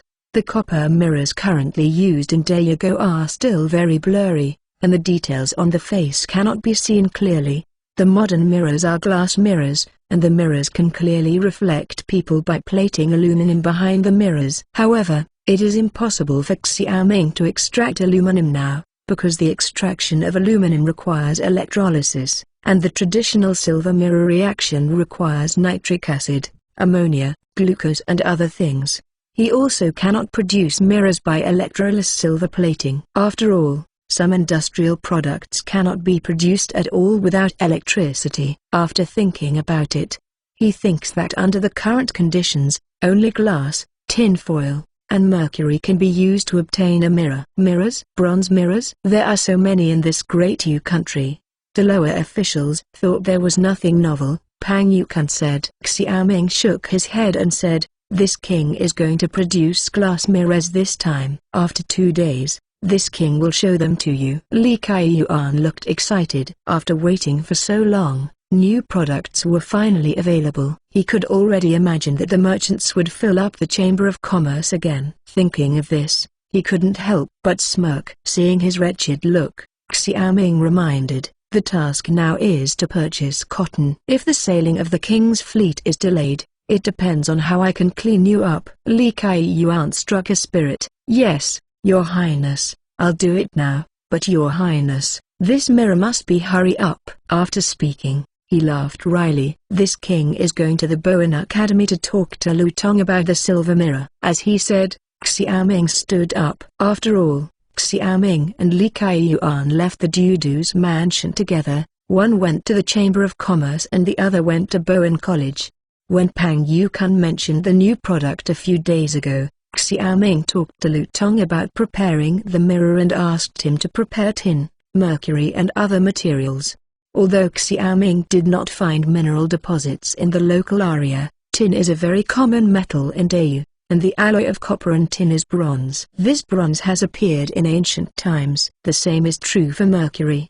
In ancient times, mercury was a blind medicinal material. It is not difficult to obtain mercury. The preparation of mercury is also very simple. It is to heat cinnabar to obtain mercury and sulfur, and things like cinnabar can often be seen in the alchemy recipes of Taoist priests, showing how common it is. When he arrived at Bowen College, Xiaoming went directly to the chemistry laboratory, while Lu Tong was waiting for Xiaoming. "Your Highness." Seeing Xiaoming coming, Lu Tong led a group of students to bow to Xiaoming. Xiaoming nodded and asked, "How about, are the materials ready?" "It's all set," Lu Tong said. Then he took Xiaoming to see the mercury and tin in the glass container, and there was a pile of glass on the table in front. Since the preparation of sulfuric acid, the students of the entire School of Chemistry have been producing granular gunpowder. Nowadays, the 3 acids and 2 bases, sulfuric acid, caustic soda, and soda ash, have all been prepared, except for nitric acid and hydrochloric acid. However, the chemistry textbook Xiaoming gave them already had a method for preparing nitric acid and hydrochloric acid. During this time, Lu Tong was preparing to take students from the School of Chemistry to try. Among them, nitric acid is prepared by using high temperature and high temperature decomposition of saltpeter to obtain nitrogen dioxide into water, while hydrochloric acid is prepared by using concentrated sulfuric acid and table salt. Of course, this is only the chemical reaction formula they learn from chemistry textbooks and requires specific operations. Just work. But looking at Xiaoming's appearance, it seemed that he just wanted to give them the knowledge of chemistry, and let them study the rest. After checking the materials, Xiaoming said, "Go ahead." I said, "You do?" Lu Tong nodded. Now Xiaoming faintly meant to let go of the shopkeeper, let them try everything by themselves. In fact, Xiaoming also knows what Lu Tong and others are thinking now. But there is no way. Knowledge is not stored in their heads, but used for practice. During this time, Xiaoming has already given the chemical element symbols to Lu Tong. They are also clear about the periodic table of chemistry. His textbooks can be said to be written more carefully than junior high school chemistry textbooks. The above simple chemical reaction formulas have everything. The rest of him can only rely on Lu Tong and others to implement chemical experiments in chemistry textbooks, so as to apply them to the chemical industry. Otherwise, what is the use of learning knowledge? Moreover, with the current level of science and technology in DAU, junior high school chemistry knowledge is more than sufficient. and advanced chemistry will involve electrolysis and the like.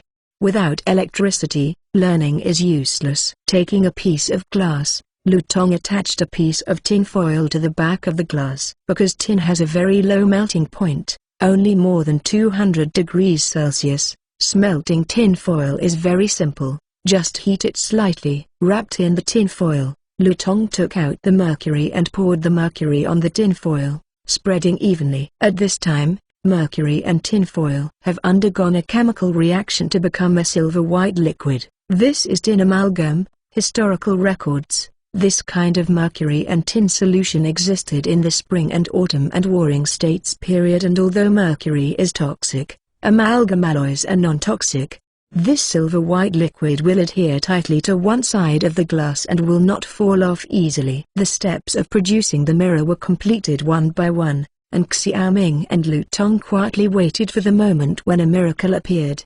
After half an hour, when the metal solution was completely dry, Xiaoming picked up the mirror. At this time, he could see himself in the mirror clearly, a young, slightly handsome face. "Hey, it's been a year, it's the first time to see my face clearly." Xiaoming sighed with emotion. At this time, the mirror in his hand was not much different from the modern mirror, but it was slightly dim. After all, the tin amalgam was still not as shiny as silver.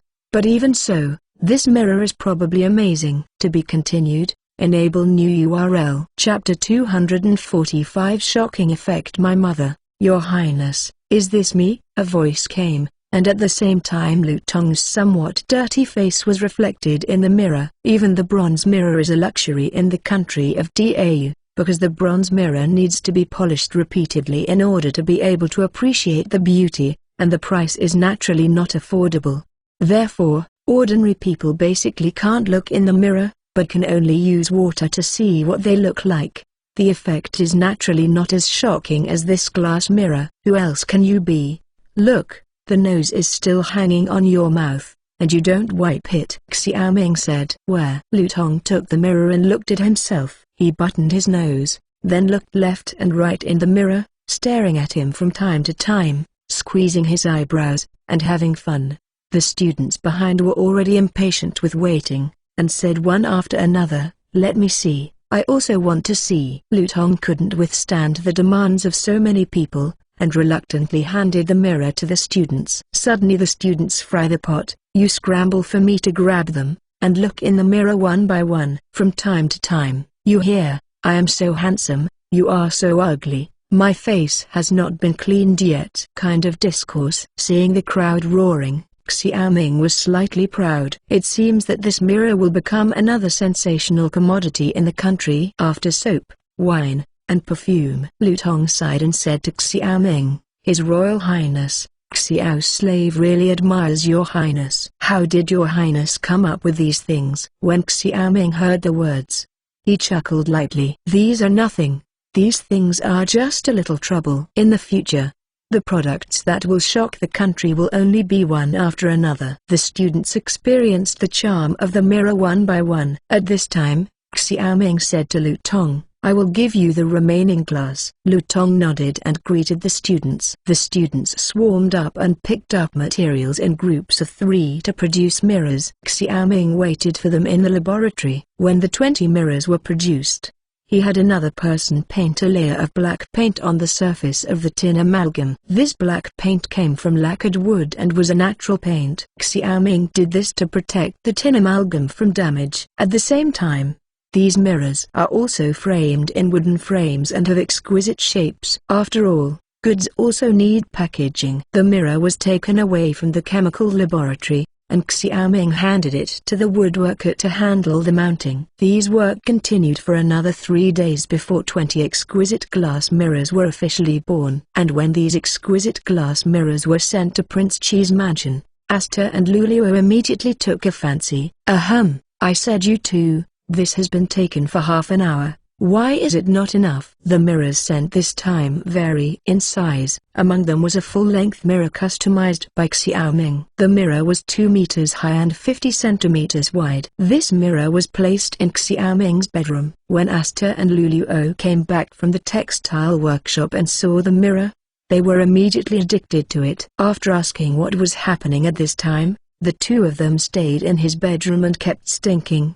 "His Royal Highness, give us a mirror. This mirror is amazing. After using this glass mirror, how can we use a bronze mirror in the future?" Zixuan came to Xiaoming and shook Xiaoming's arm and acted like a baby. Luluo was still smirking in the mirror, as if she had completely forgotten everything outside. Feeling the soft body rubbing against him, Xiaoming's eyes narrowed into a crescent moon, but he still said solemnly, "It's not easy. You and this king can use one together.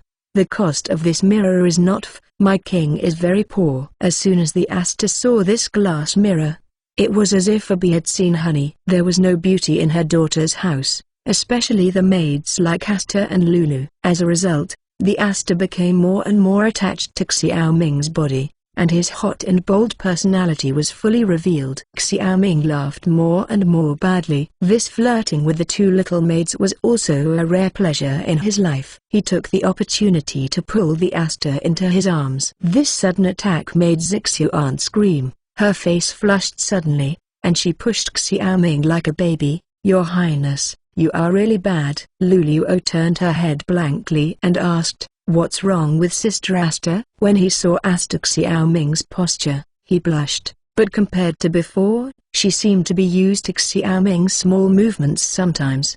Aster continued to act coquettishly at this time. "Your Highness, just give us a glass mirror." Seeing the two of them praying, Xiaoming grabbed Aster's buttocks and said with a smile, "Well, this is for the money for the mirror." Aster screamed again, blushing like a cloud of fire. At this time, Xiaoming passed Luluo with the same action. Luluo suddenly rolled his eyes, and then Xiaoming laughed and walked out, saying, "Your mirror king has sent people to your room."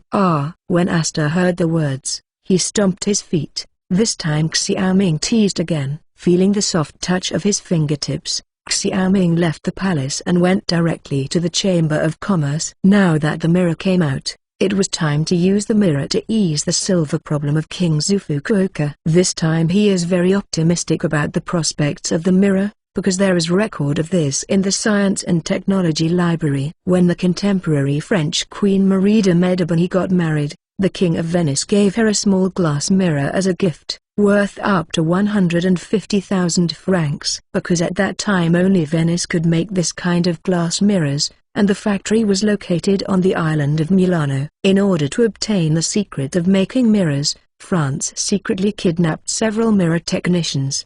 In 1666, a mirror factory appeared in Normandy, France. Since then, glass mirror manufacturing technology has only begun to spread. At that time, the gold content of the franc was 0.3 grams, and 150,000 francs can be seen as high in value. So this time the mirror Xiaoming is going to make it a high-end luxury product for sale, which is equivalent to modern Rolex, Chanel, LV. And this time, the back of the mirror is also engraved with Made in King Zhu, and Xiaoming is now creating the brand of King Zhu invisibly.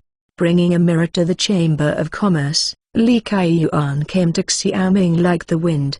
"His Royal Highness, where is the mirror?" Li Kaiyuan said anxiously. Every time Xiaoming goes to the Chamber of Commerce, it basically means the birth of a new product. At this time, Xiaoming asked the servant to take out the mirror covered by the cloth. "My mother."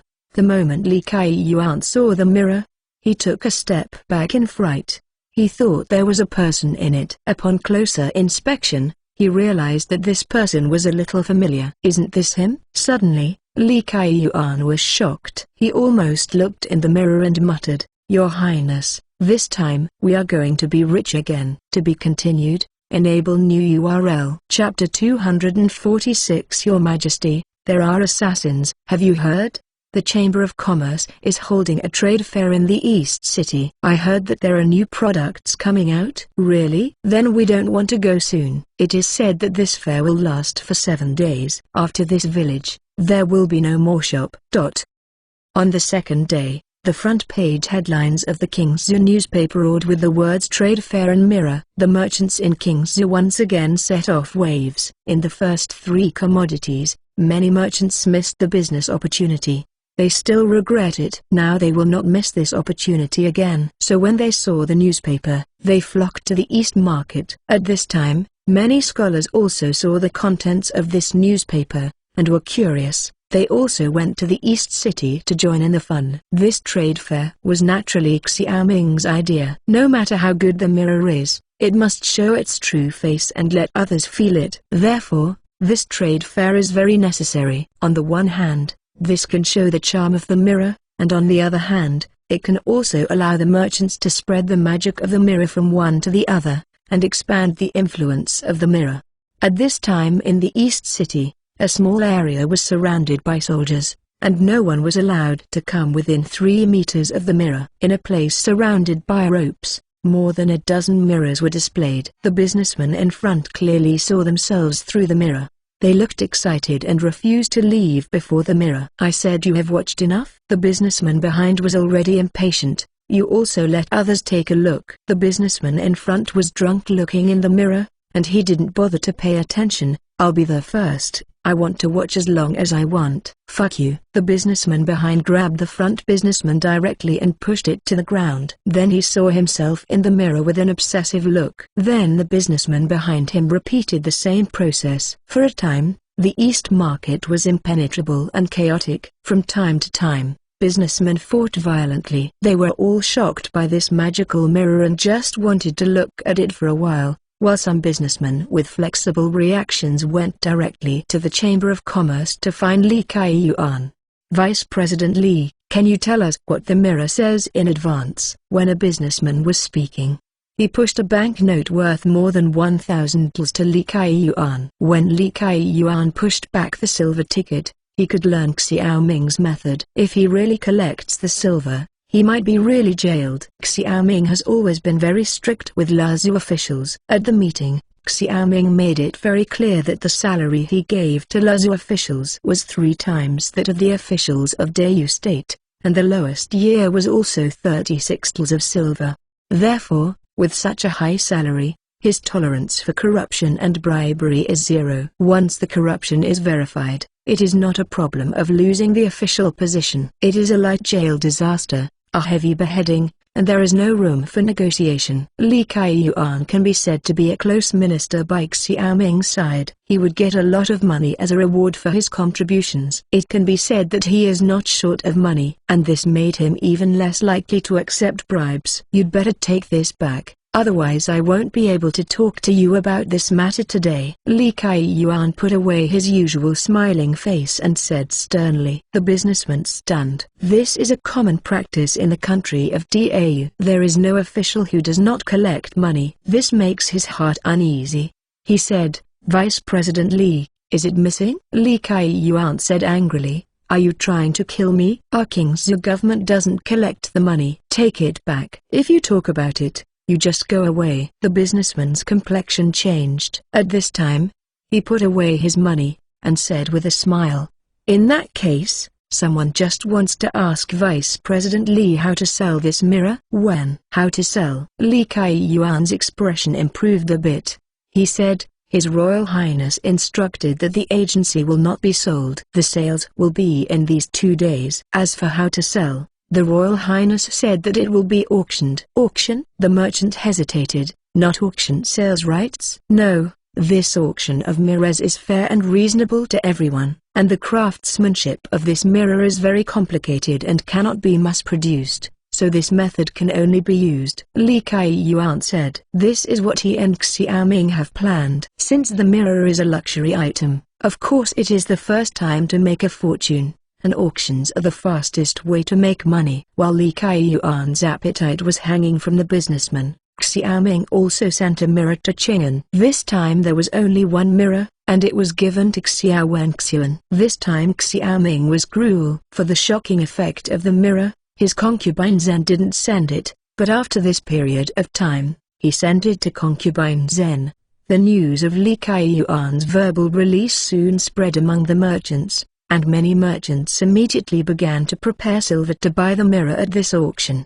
The magical effect of the mirror also spread as the merchant returned to his hometown. Many ladies and wives of large families were planning to go to Qingzhou after learning the effect of the mirror. At this time, the mirror Xiaoming sent to Chang'an finally arrived and was transported back to the palace by Feng Deshui. Your Majesty, the gift from King Qi has arrived. In the sleeping hall, Xiao Wenxian was reviewing the memorial, when Feng Deshui walked in, and the two small yellow doors carried the cloth-covered mirrors, slightly struggling. What is the gift of King Qi for me? Xiaoming couldn't help but look forward when he spoke. At this time, in his bedroom, there was a unified country that Xiaoming gave him, and a telescope was placed on his table.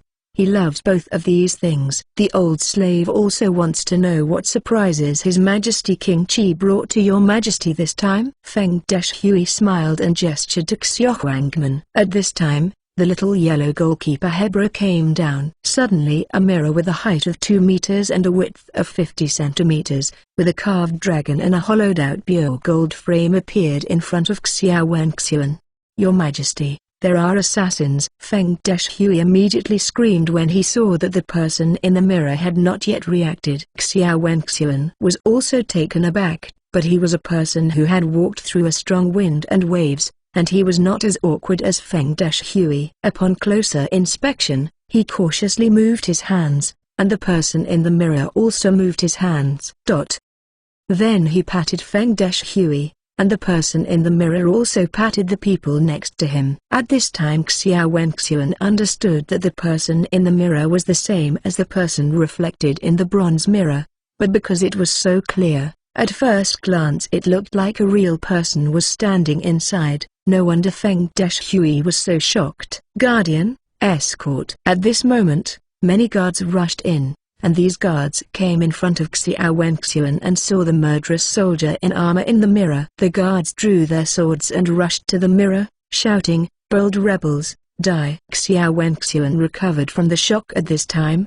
He hurriedly shouted, "Slow." To be continued. Enable new URL. Chapter 247. Queen Zhao is not calm. The sharp sword stopped only a few millimeters away from the mirror. The guards stopped in confusion, but still looked at the person in the mirror with the same armor as them. Xiao Wenxian breathed a sigh of relief. His heart almost touched his throat just now, because the mirror was about to break at the moment of an electric spark.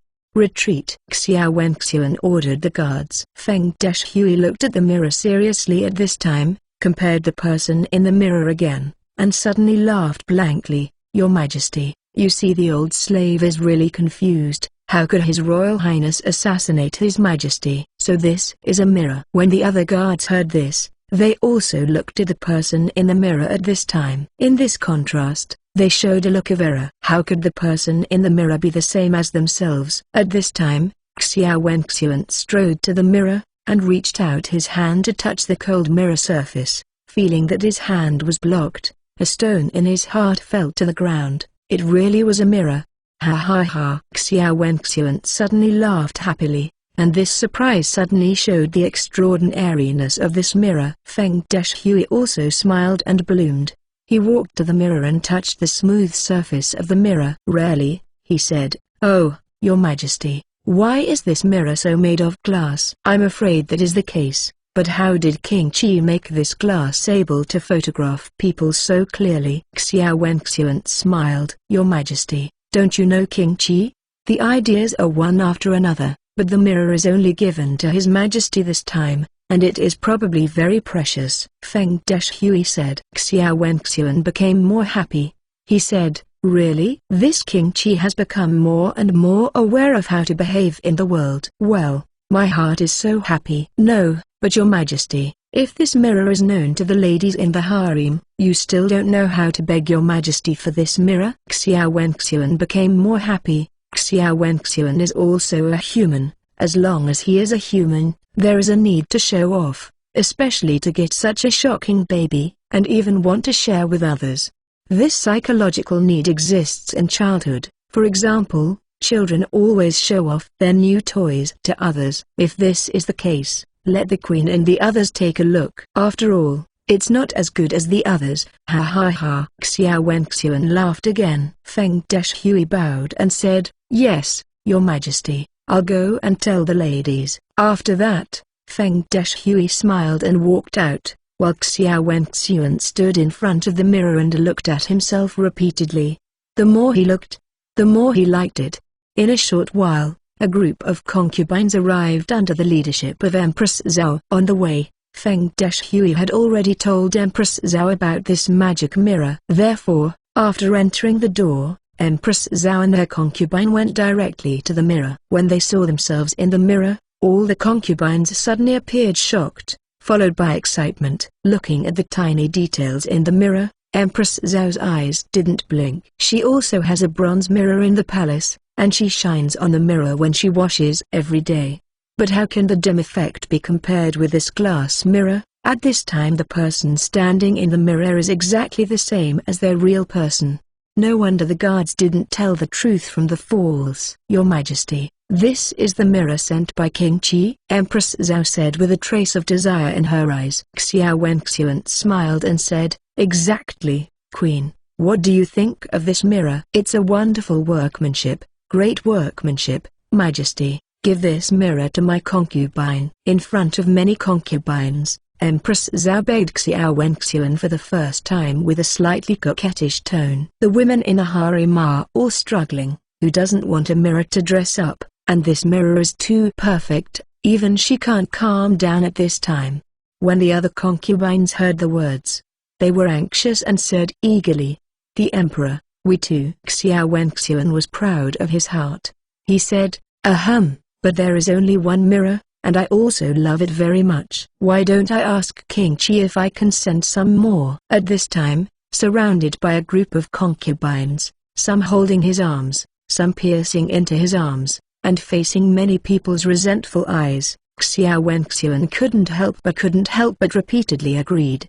At this time, many concubines thought of concubine Zen, so they asked, Sister, every time King Qi sends something, it will always be delivered to you. Wouldn't there be a mirror in the Bishui pavilion? Yes, yes. At this time, the other concubines surrounded Zen concubine. Concubine Zen gave a wry smile and said at this time, to be honest, there is no such thing as this time. If it weren't for your Majesty's summoning, I really don't know that there is a mirror. The King of Qi now only sees the Emperor, and there is no such mother as me. Xiao Wenxuan's heart became more joyful when he heard the words. From this point, it was enough to see that Xiaoming respected him, and his opinion of Xiaoming changed again. Concubine Zen's eyes flashed with wisdom, and Xiaoming really did things right this time. The concubines were immediately disappointed when they heard this. There was only one mirror in front of them, and they could only rush to experience them one by one. Even so, they are still reluctant to give up, wishing to stay in front of the mirror. Empress Zhao looked in the mirror, then at Xiao Wenxuan, and sighed in her heart. Zhao Yuanliang left King Zhu and sued her. Her aunt was also quite embarrassed. After all, the artillery matter was of great importance. Even if Xiaoming killed Zhao Qian, it was to protect the artillery secret from leaking. With the current emphasis on artillery by Xiao Wenxuan, I am afraid that he would not be on the side of King Zhao. What's more, now this mirror makes Xiao Wenxuan happy again. How can she say it? A group of concubines quarreled for a while, and was driven back by Xiao Wenxuan reluctantly. Soon, rumors about the magic mirror spread around the city of Qian. For example, at first sight, Feng Deshui was scared to call the guards, and the concubines were running to Xiao Wenxuan's bedroom all day long. The courtiers also quickly confirmed, because they also saw the magic mirror when they entered the palace. For a while, the Qian nobles talked about mirror matters, and many people sent housekeepers and the merchants to King Zhu. Peaceful King Zhu was once again noisy because of the mirror. At this time, not only many merchants came, but also many powerful people arrived in King Zhu, wanting to get the mirror as soon as possible. More and more people poured into King Zhu, and at this time Xiaoming also received an 800 li rush from Xiao Wenxuan. His Royal Highness, the Emperor is so impatient this time. It can be seen that this mirror is more shocking than soap and perfume. Congratulations to your Highness, His Highness. Pang Yukun bowed and raised his hand, smiling happily. Xiaoming was a little helpless. This Pang Yukun had been staring at the Chamber of Commerce, and he was immediately transferred to the treasury as soon as he had money. and it became the grand version of the Great Yu country. To be continued. Enable new URL. Chapter 248 Beauty 1 Laugh. People coming and going in the Chamber of Commerce are as noisy as the Chinese New Year. Facing Pang Yukan's congratulations, Xiaoming was rather helpless, not knowing that firewood, rice, oil, and salt are expensive when he is not in charge. As a vassal prince, he only feels one thing personally. The people want to live a good life. Soldiers and officials need to pay their salaries on time, build ships, guns, and buy materials. There are so many things in this fief. Big and small things are basically everything, inseparable from silver. Without money, officials are unwilling to handle official duties, soldiers are unwilling to fight, and craftsmen in workshops are even more lazy. From the perspective of a vassal, loyalty to the emperor and patriotism, peace and prosperity, and nothing more than filling their stomachs in the eyes of ordinary people. At this time, he gradually realized that he had a ticket in his pocket to withstand the DOS. If he didn't engage in industry and make money at the beginning, he would just expand the army blindly. When the barbarians besieged King Zhu, I was afraid that they had no popular support, no artillery, and only a group of strong men who were dissatisfied with themselves and prepared to escape with ragged weapons at any time. At that time, I was afraid that they had died and had no place to bury them. Therefore, in his mind, the string of commerce and trade has never been slackened. Only if he has money and resources can he be qualified for violence. Your congratulations are too expensive. Xiaoming could only answer Pang Yukan like this. With a soft smile, Pang Yukan said solemnly, His Royal Highness, this is also to attract businessmen to settle in Kingzhou to improve the appearance of Kingzhou. The entire Kingzhou city needs to be paved with cement roads. This project is not small, and it can't be done without money. From the modern era into this era, Xiaoming's natural vision is relatively long-term, so the planning of Kingzhou has already begun. Instead of waiting for Kingzhou to build indiscriminately and then make up for it. As the saying goes, if you want to get rich, you must first build roads. Whenever it rains, the muddy roads of Kingzhou city always make merchants and people miserable. Xiaoming was even more unaccustomed, so he was going to start his first municipal project after crossing, building concrete roads to beautify the city. One of the purposes of this is to improve people's livelihood, and the other is to attract foreign merchants to settle down for a long time. At the same time, an obvious reason is that large-scale construction is the fastest way to stimulate the local economy. In modern municipal roads, real estate has proven everything. This time a lot of money was thrown down. One is the cost of materials, and the other is the cost of labor, which will naturally fall into the hands of the people.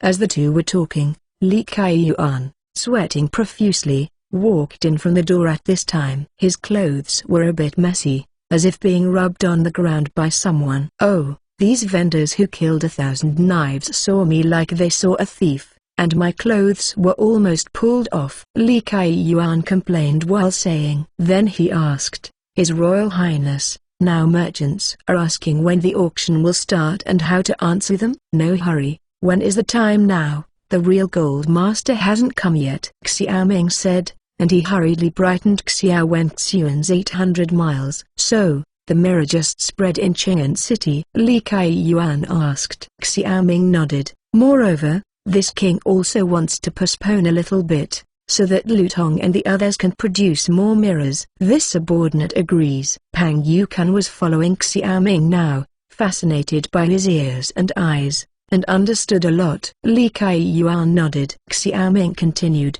by the way, arrange for the merchant ship to send 10 more mirrors to Chang'an. Remember to send one of them to Fua. His Royal Highness cares so much before the princess hasn't started. It can be seen that His Royal Highness in Chang'an was very satisfied with the princess last time. Pang Yukan suddenly smiled when he heard the words. Xiaoming recalled Fua's face, but he couldn't remember it anymore. But it is normal to give a present to his fiancée in modern times. After all, it is for the harmonious life after marriage. He said, this king has only met halfway. That's it, sending the mirror to the past is just for icing on the cake. Li Kaiyuan flattered and said, His Majesty is now surpassing the world, and now he wants to welcome the beautiful. It is really enviable and enviable, even though Xiaoming is proud of the spring breeze. He is still on thin ice, faced with Li Kaiyuan's sugar-coated cannonballs. He stared and said, "Stop flattering, do more, don't go." Li Kaiyuan smiled and nodded, and immediately squeezed out of the merchant pile. This time, Xiao Wenxian rushed 800 miles to ask about the mirror. The harem concubine likes the mirror very much, meaning that if there is one, I will send some more. Different from quick consumables such as perfume and soap, Xiaoming was naturally unwilling to send one to every harem concubine, so he decided to send some more to Xiao Wenxian. As for how Xiao Wenxian allocates it is his business. After all, Xiao Wenxian has sent 800 li to expedite, and he has to give him face, otherwise the first mirror sent will lose its effect because it does not give face. And those concubines who can't get the mirror can only find a way to pay for it. The merchants outside still refused to leave. Xiaoming asked people to release the news that the auction would continue to be delayed for 10 days. But he went directly to Bowen Academy, and he did not slack off when preparing for the auction. For 10 days, he has been teaching Liu Oxin to calculate the impact of the shells, and at the same time teaching Yan and others basic navigation knowledge. This course has to continue, because there are still very complicated things to teach for Yan. When a group of businessmen in Qingzhou faced the mirrors, another batch of mirrors arrived in Chang'an, and 9 mirrors were delivered to Xiao Wenxian. And a mirror was sent to the house in Fiji. "Master, this is something from King Qi." In F Mansion, the butler carried the mirror covered with black cloth into the mansion. When Fiji saw this thing, he immediately understood something. He immediately said, "Be careful, don't fall." The man from Qingzhou put down the mirror and left. The old housekeeper didn't know what was in it, so he was clever. "Master, what's inside?" The butler was surprised. Fiji stroked his beard and said, "I'm afraid it's a mirror." After talking, he dragged the black cloth off, and a beautiful mirror appeared in front of him as expected. Looking at himself in the mirror, Fiji's face showed a thick smile. He thought that King Qi was so careful that he would be at ease when he gave his daughter to him. Then he said to the butler, "Go, send the mirror to the lady." The butler nodded and immediately sent the mirror over. Fue was embroidering a purse in her boudoir at this time. Hearing the movement outside, she let Xiaohan open the door. At this time Fiji came in, followed by the butler. "Father, what is this?" Fue asked in doubt. The black cloth was covered again, and Fiji said, "Daughter, is this the mirror that King Qi gave you?" Fue couldn't help exclaiming. To be continued. Enable new URL. Chapter 249 Hot Auction. Xiaohan covered her mouth and snickered, but Fue's face was smeared with red clouds. "Why? I don't like it." Fiji sighed. "In that case, give me this mirror." "Father, you are not your daughter's home." Fue blushed and said that in the country of Dau, the man and the woman would basically not have contact before they got married, but this time Xiaoming gave the mirror as a gift, which is also ingenious. At the poem meeting that day, she just glanced at Xiaoming in a hurry and didn't dare to look again, but she already understood Xiaoming's appearance. Moreover, she was even more shocked by Xiaoming's ability to speak out. In the past 2 days, the city of Chang'an has been rumored that this mirror is magical, but Xiaoming would send one, which made her heart jump. After all, this mirror is said to be extremely precious. Ha ha ha. Seeing Fue's shy look, Fiji laughed and said, "When the mirror arrives, Dad won't disturb you." With that, Fiji left with the housekeeper. At this time, Xiaohan poked her head and saw Fiji walking away. She folded back and slammed the black cloth off the mirror. Suddenly, Fue, wearing a pink gown, appeared in the mirror. "Miss, look, this is me. This mirror is really clear." Xiaohan's excited little face flushed. Fue was also a little shocked at this time. She walked to the mirror and looked at herself, and her smiles were reflected in the mirror, as if a real person was standing in the mirror.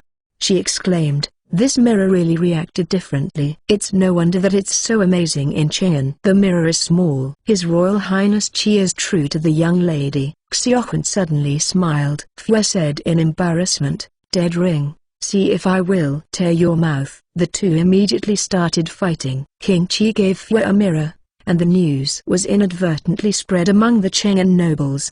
The next day, many ladies came to visit Fua. The mirror in the palace was too godly, and they had no chance to see it, and now there was one outside the palace. They couldn't help running over to see what happened. From this look, the real effect of the mirror finally made these ladies tempted, and they sent people to King Zhu. At this time, the auction in King Zhu has also entered the agenda. On this day, the Chamber of Commerce was under the control of the King Zhu army in order to prevent too many unnecessary people from mixing into the auction scene. The Chamber of Commerce deliberately carried out auction registration 3 days before, and the merchants who entered the auction had to be able to put out at least 100,000 taels of silver. This threshold suddenly discouraged some people who just went to the auction to join in the fun.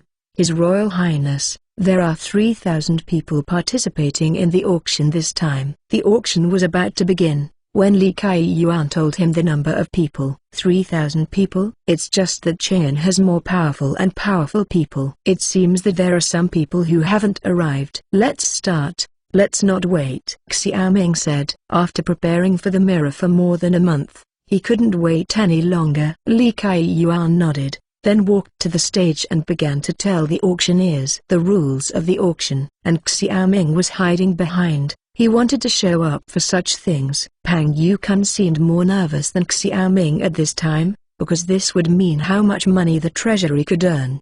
Briefly introduced the rules of the auction. At this time, the servants moved the first batch of 30 mirrors to the stage and opened them one by one to the people below. Many people saw the real effect of a mirror for the first time, and suddenly stood up to see what happened. Li Kaiyuan also deliberately let these people see the effect of the mirror clearly, and let them take the mirror around the people participating in the auction. At this time, exclamation sounds continued to be heard from the crowd. Li Kaiyuan on the stage saw this scene and nodded in satisfaction. He went on to say, "This mirror must have been seen by everyone. Only King Zhu has it. There is no semicolon in other places. You have also experienced the effect of this mirror. How valuable is it? You must also have cares in your heart. Dayu country copper is money. The price of copper mirrors is already expensive." When they saw this glass mirror, they naturally knew that it must be much more expensive than copper mirrors. "Vice President Li, you can say a reserve price," a businessman said. The merchant participated in the last auction, and he knew that this auction had a reserve price. Li Kaiyuan said at this time, "Since you guys are so happy," I said, "the base price of this mirror is 3,000 taels." 3,000 taels. The people sitting below suddenly breathed a sigh of relief. The price is very expensive, but it is still within their acceptable range. Li Kaiyuan continued, "Then it's time for auction. This mirror is cumbersome to manufacture, so now there are only 500 mirrors in King Zhu. After this auction, the mirrors will be sold by the King Zhu Chamber of Commerce. Come and buy. 3,100 taels, 3,200 taels. As soon as Li Kaiyuan's voice fell, the auction scene suddenly heard one after another bidding, and many people couldn't wait. Many of them are characters dressed as butlers. The young lady in their family told them to bring back the mirror. They didn't dare to slack off, otherwise they would lose their half-life this time. 4,000 taels. One round of bidding was higher than one round. Xiaoming and Pang Yukun sat behind the Chamber of Commerce auction table. Xiaoming muttered, "The money for the 2 artillery pieces is here." And Pang Yukun said, "Higher." 3,000 people bid for 500 mirrors, which means that only one mirror can be brought back for every 6 people this time. Coupled with the inconvenience of transportation in the country, many people are thinking that they must buy the mirror back this time. So the bidding became more intense. 6,500 taels, 7,000 taels, 8,000 taels, from the first mirror to the end. Only a few wealthy businessmen were bidding. Naturally, they didn't buy it for themselves, but prepared to take the mirror and give it to the dignitaries in the DPRK. 12,000. Another voice sounded, and no one followed the price at this time. At this level, the price of mirrors has been raised very high, and there are still many mirrors behind. Some people think that they can get it cheaper. It's just that the more they go back, the more they find that the price of the mirror at www.mtlnovel.com is getting higher and higher, because this mirror is auctioned, one less. The second mirror was auctioned off by 11,000 tals. After the auction stage, Pang Yukun flushed with excitement. He said to Xiaoming, "The Minzaimin ointment searched by these powerful people is finally spit out here." "No, this king has the right to act for the sky." Xiaoming laughed loudly when he heard the words. "Li Bai Xian, Jinzun Sake is worth 10,000. And Yu Panzin is worth $10,000. This description is the luxurious life of the powerful in the Tang dynasty. A meal is worth $10,000. It is the same in the country of Dau. 1,000 tals of silver is normal. The common people often eat chaffy vegetables. This is all because of the endless exploitation of the people by the nobles and merchants of the Great Yu country, especially the local wealthy people, who annexed the land and robbed them of the land. The extreme gap between the rich and the poor has concentrated the wealth of Dau Kingdom on these people. Therefore, Xiaoming would not feel guilty at all for selling a mirror with an actual value of no more than 2 tals of silver at such a high price. To be continued. Enable new URL. Chapter 250. Back to Kangzhou. As the number of mirrors in the auction is decreasing, the atmosphere becomes more and more heated. The sound of on-site bidding came one after another. 500 mirrors were auctioned off one by one. Those merchants who bought the mirrors would get a small wooden sign, then they would pay the silver at the Chamber of Commerce with the wooden sign and take the mirror away. 13,000 tals, 16,500 tals. The auction lasted from the morning to the afternoon, and only one of the 500 mirrors remained. At this time, the bidding became louder. 17,000 tals, 18,000 tals, 20,000 tals. The last sound was finalized. The auction scene fell silent, and all the mirrors in this auction were sold. Li Kai Yuan laughed so hard that his teeth were invisible. 500 mirrors brought at least 6 to 7 million tals of income to the Chamber of Commerce this time. He also knew the cost of the mirrors. Among all the goods in Kingzhou, mirrors are really a huge profit. At the end of the auction, people on the spot left one after another, either complacent or sighing. 500 people who had auctioned off the mirror stayed behind. At this time, they took the wooden sign to Li Kai Yuan to get the mirror. Because this mirror is only 10,000 to 20,000 silver, most of these merchants buy directly with silver tickets, silver, or gold, but few merchants use the goods to offset it. After all, this is not a big deal. When it was time to collect the money, the staff in the Chamber of Commerce immediately became busy, counting the silvertals, carrying the silvertals, and handing the mirrors to the auctioneer. It was busy until the evening that the auction really ended. Only then did Pang Yukun and Xiaoming appear, looking at the gold, silver and silver bills and other objects in one place. They laughed contentedly. The treasury's money is abundant again this time. His Royal Highness, the amount of this transaction has been cleared. This is the account book. Take a look. Li Kai Yuan said to Xiaoming, holding an account book. Xiaoming opened it and looked at it. It recorded the records of each auction transaction. There were a total of 500 records, with a total of 7.2 million tals written on the back of the account book. 7.2 million tals. Pang Yukun's beard trembled and his face was full of smiles. These 7.2 million tals were enough for Xiaoming to implement several major projects. Xiaoming nodded with satisfaction, and said, "Send these money to the treasury for unified expenditure." "Yes, Your Highness," Li Sam replied, and immediately greeted the soldiers outside to Yin Liang to the warehouse in Kingzhou Mansion, where the Kingzhou Mansion treasury was located. All the taxes in the country of Dau are here, and the money made by the Chamber of Commerce is basically here, except for a part of the turnover, and the government pays according to the conditions of each state. When the auction was over, Xiaoming was relaxed. 7.2 million tals, enough for him to build another 20 or 30 gallon ships. But obviously he can't give all of the money to the army. A large part of this money must be invested in the livelihood of the 6 states, so that money can be made with money. Moreover, as his store grew bigger and bigger, there were more and more places to spend money. For example, in the Bowen College, all food and lodging are free for those who are admitted to the Bowen College. This is also to allow poor scholars to devote themselves to their studies without worrying about the future. After all, The Bowen College is the core talent exporting place that will drive the development of King's in the future. Leaving the Chamber of Commerce, Xiaoming did not go through the main entrance of the palace this time, but entered through the side entrance.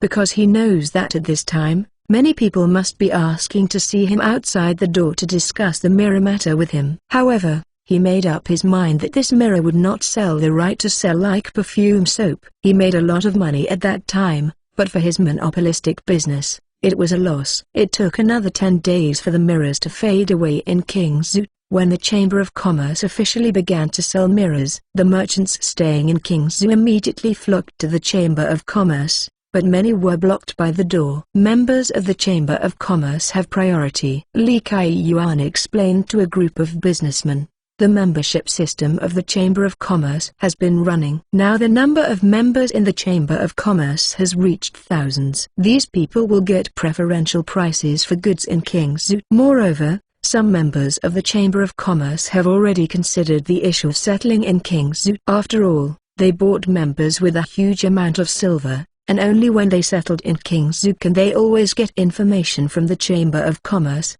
For example, this time their members visited the mirror before the fair. Many conveniences made them gradually recognize the identity of members. As Li Kaiyuan said, some members of the Chamber of Commerce smiled triumphantly. Among the crowd, they seemed to be superior. Some businessmen who did not join the Chamber of Commerce now hesitate to join the membership. The expressions of the businessmen were seen by Li Kaiyuan, and he secretly smiled in his heart. All this is in Xiaoming's plan. The commercial center of Dayu State is gradually shifting to King's. In Prince Chi's mansion, Xiaoming no longer cared about these 7 million taels of silver. In his eyes, these commodities were really pure low-end products, and the only mirror still had some technical content, but this is far from what he is after. King's industry is only in its infancy, and more products with higher technological content will be launched one after another. These products are produced by the talents cultivated in Bowen Academy, and his current task is to carry out several major projects, one of which is the reinforced concrete city wall in Kangsu. During this period, Zhang Xingqing has been preparing building materials in Kangsu, and the steel workshop has also been producing steel bars. Now the conditions are met. Only construction is needed. The news that Wang Xuan brought the barbarians to study artillery really worried Xiaoming. Before Shanhai Aiguan was broken, this Kangsu was just a small city. It wasn't until the barbarians came in that Nu Ben led people to build this wall. In fact, the wall was not very strong. Later, Zhang Xingqing's strengthening was only to increase the firing position of the artillery, and the city walls were still not reinforced much. If the barbarians really came with artillery, this city wall would still be really dangerous. At least the city gate could easily be penetrated by artillery shells. Therefore, after the silver liang was sufficient, he not only sent tens of thousands of slaves, but also allocated silver liang to hire local people in Kangsu to participate in the construction of the city wall. This is also to fight for time with the barbarians, because with the national power of the barbarians, if you really find a craftsman who understands artillery technology, it is probably only a matter of time to produce artillery. Based on this situation, Xiaoming is going to personally go to Kangsu to arrange the construction of the new city wall. After all, Zhang Xingqing and him are still far behind for the construction. Outside the palace, Asta had prepared a carriage for Xiaoming. Xiaoming came to the door and said, "Weaving workshop can't slack off. You must see the sales when the king returns." Zixuan nodded and said, "Your Highness, you have to be careful when you go to Kangsu." After all, he looked at Nu Ben, Luf, Liuxin, and 2,000 cavalry. After capturing a lot of barbarian war horses last time, the cavalry in Kingsu expanded a lot. It's just that Asta was not thinking about this, but she felt that Xiaoming's trip to Kangsu was not just for the city wall.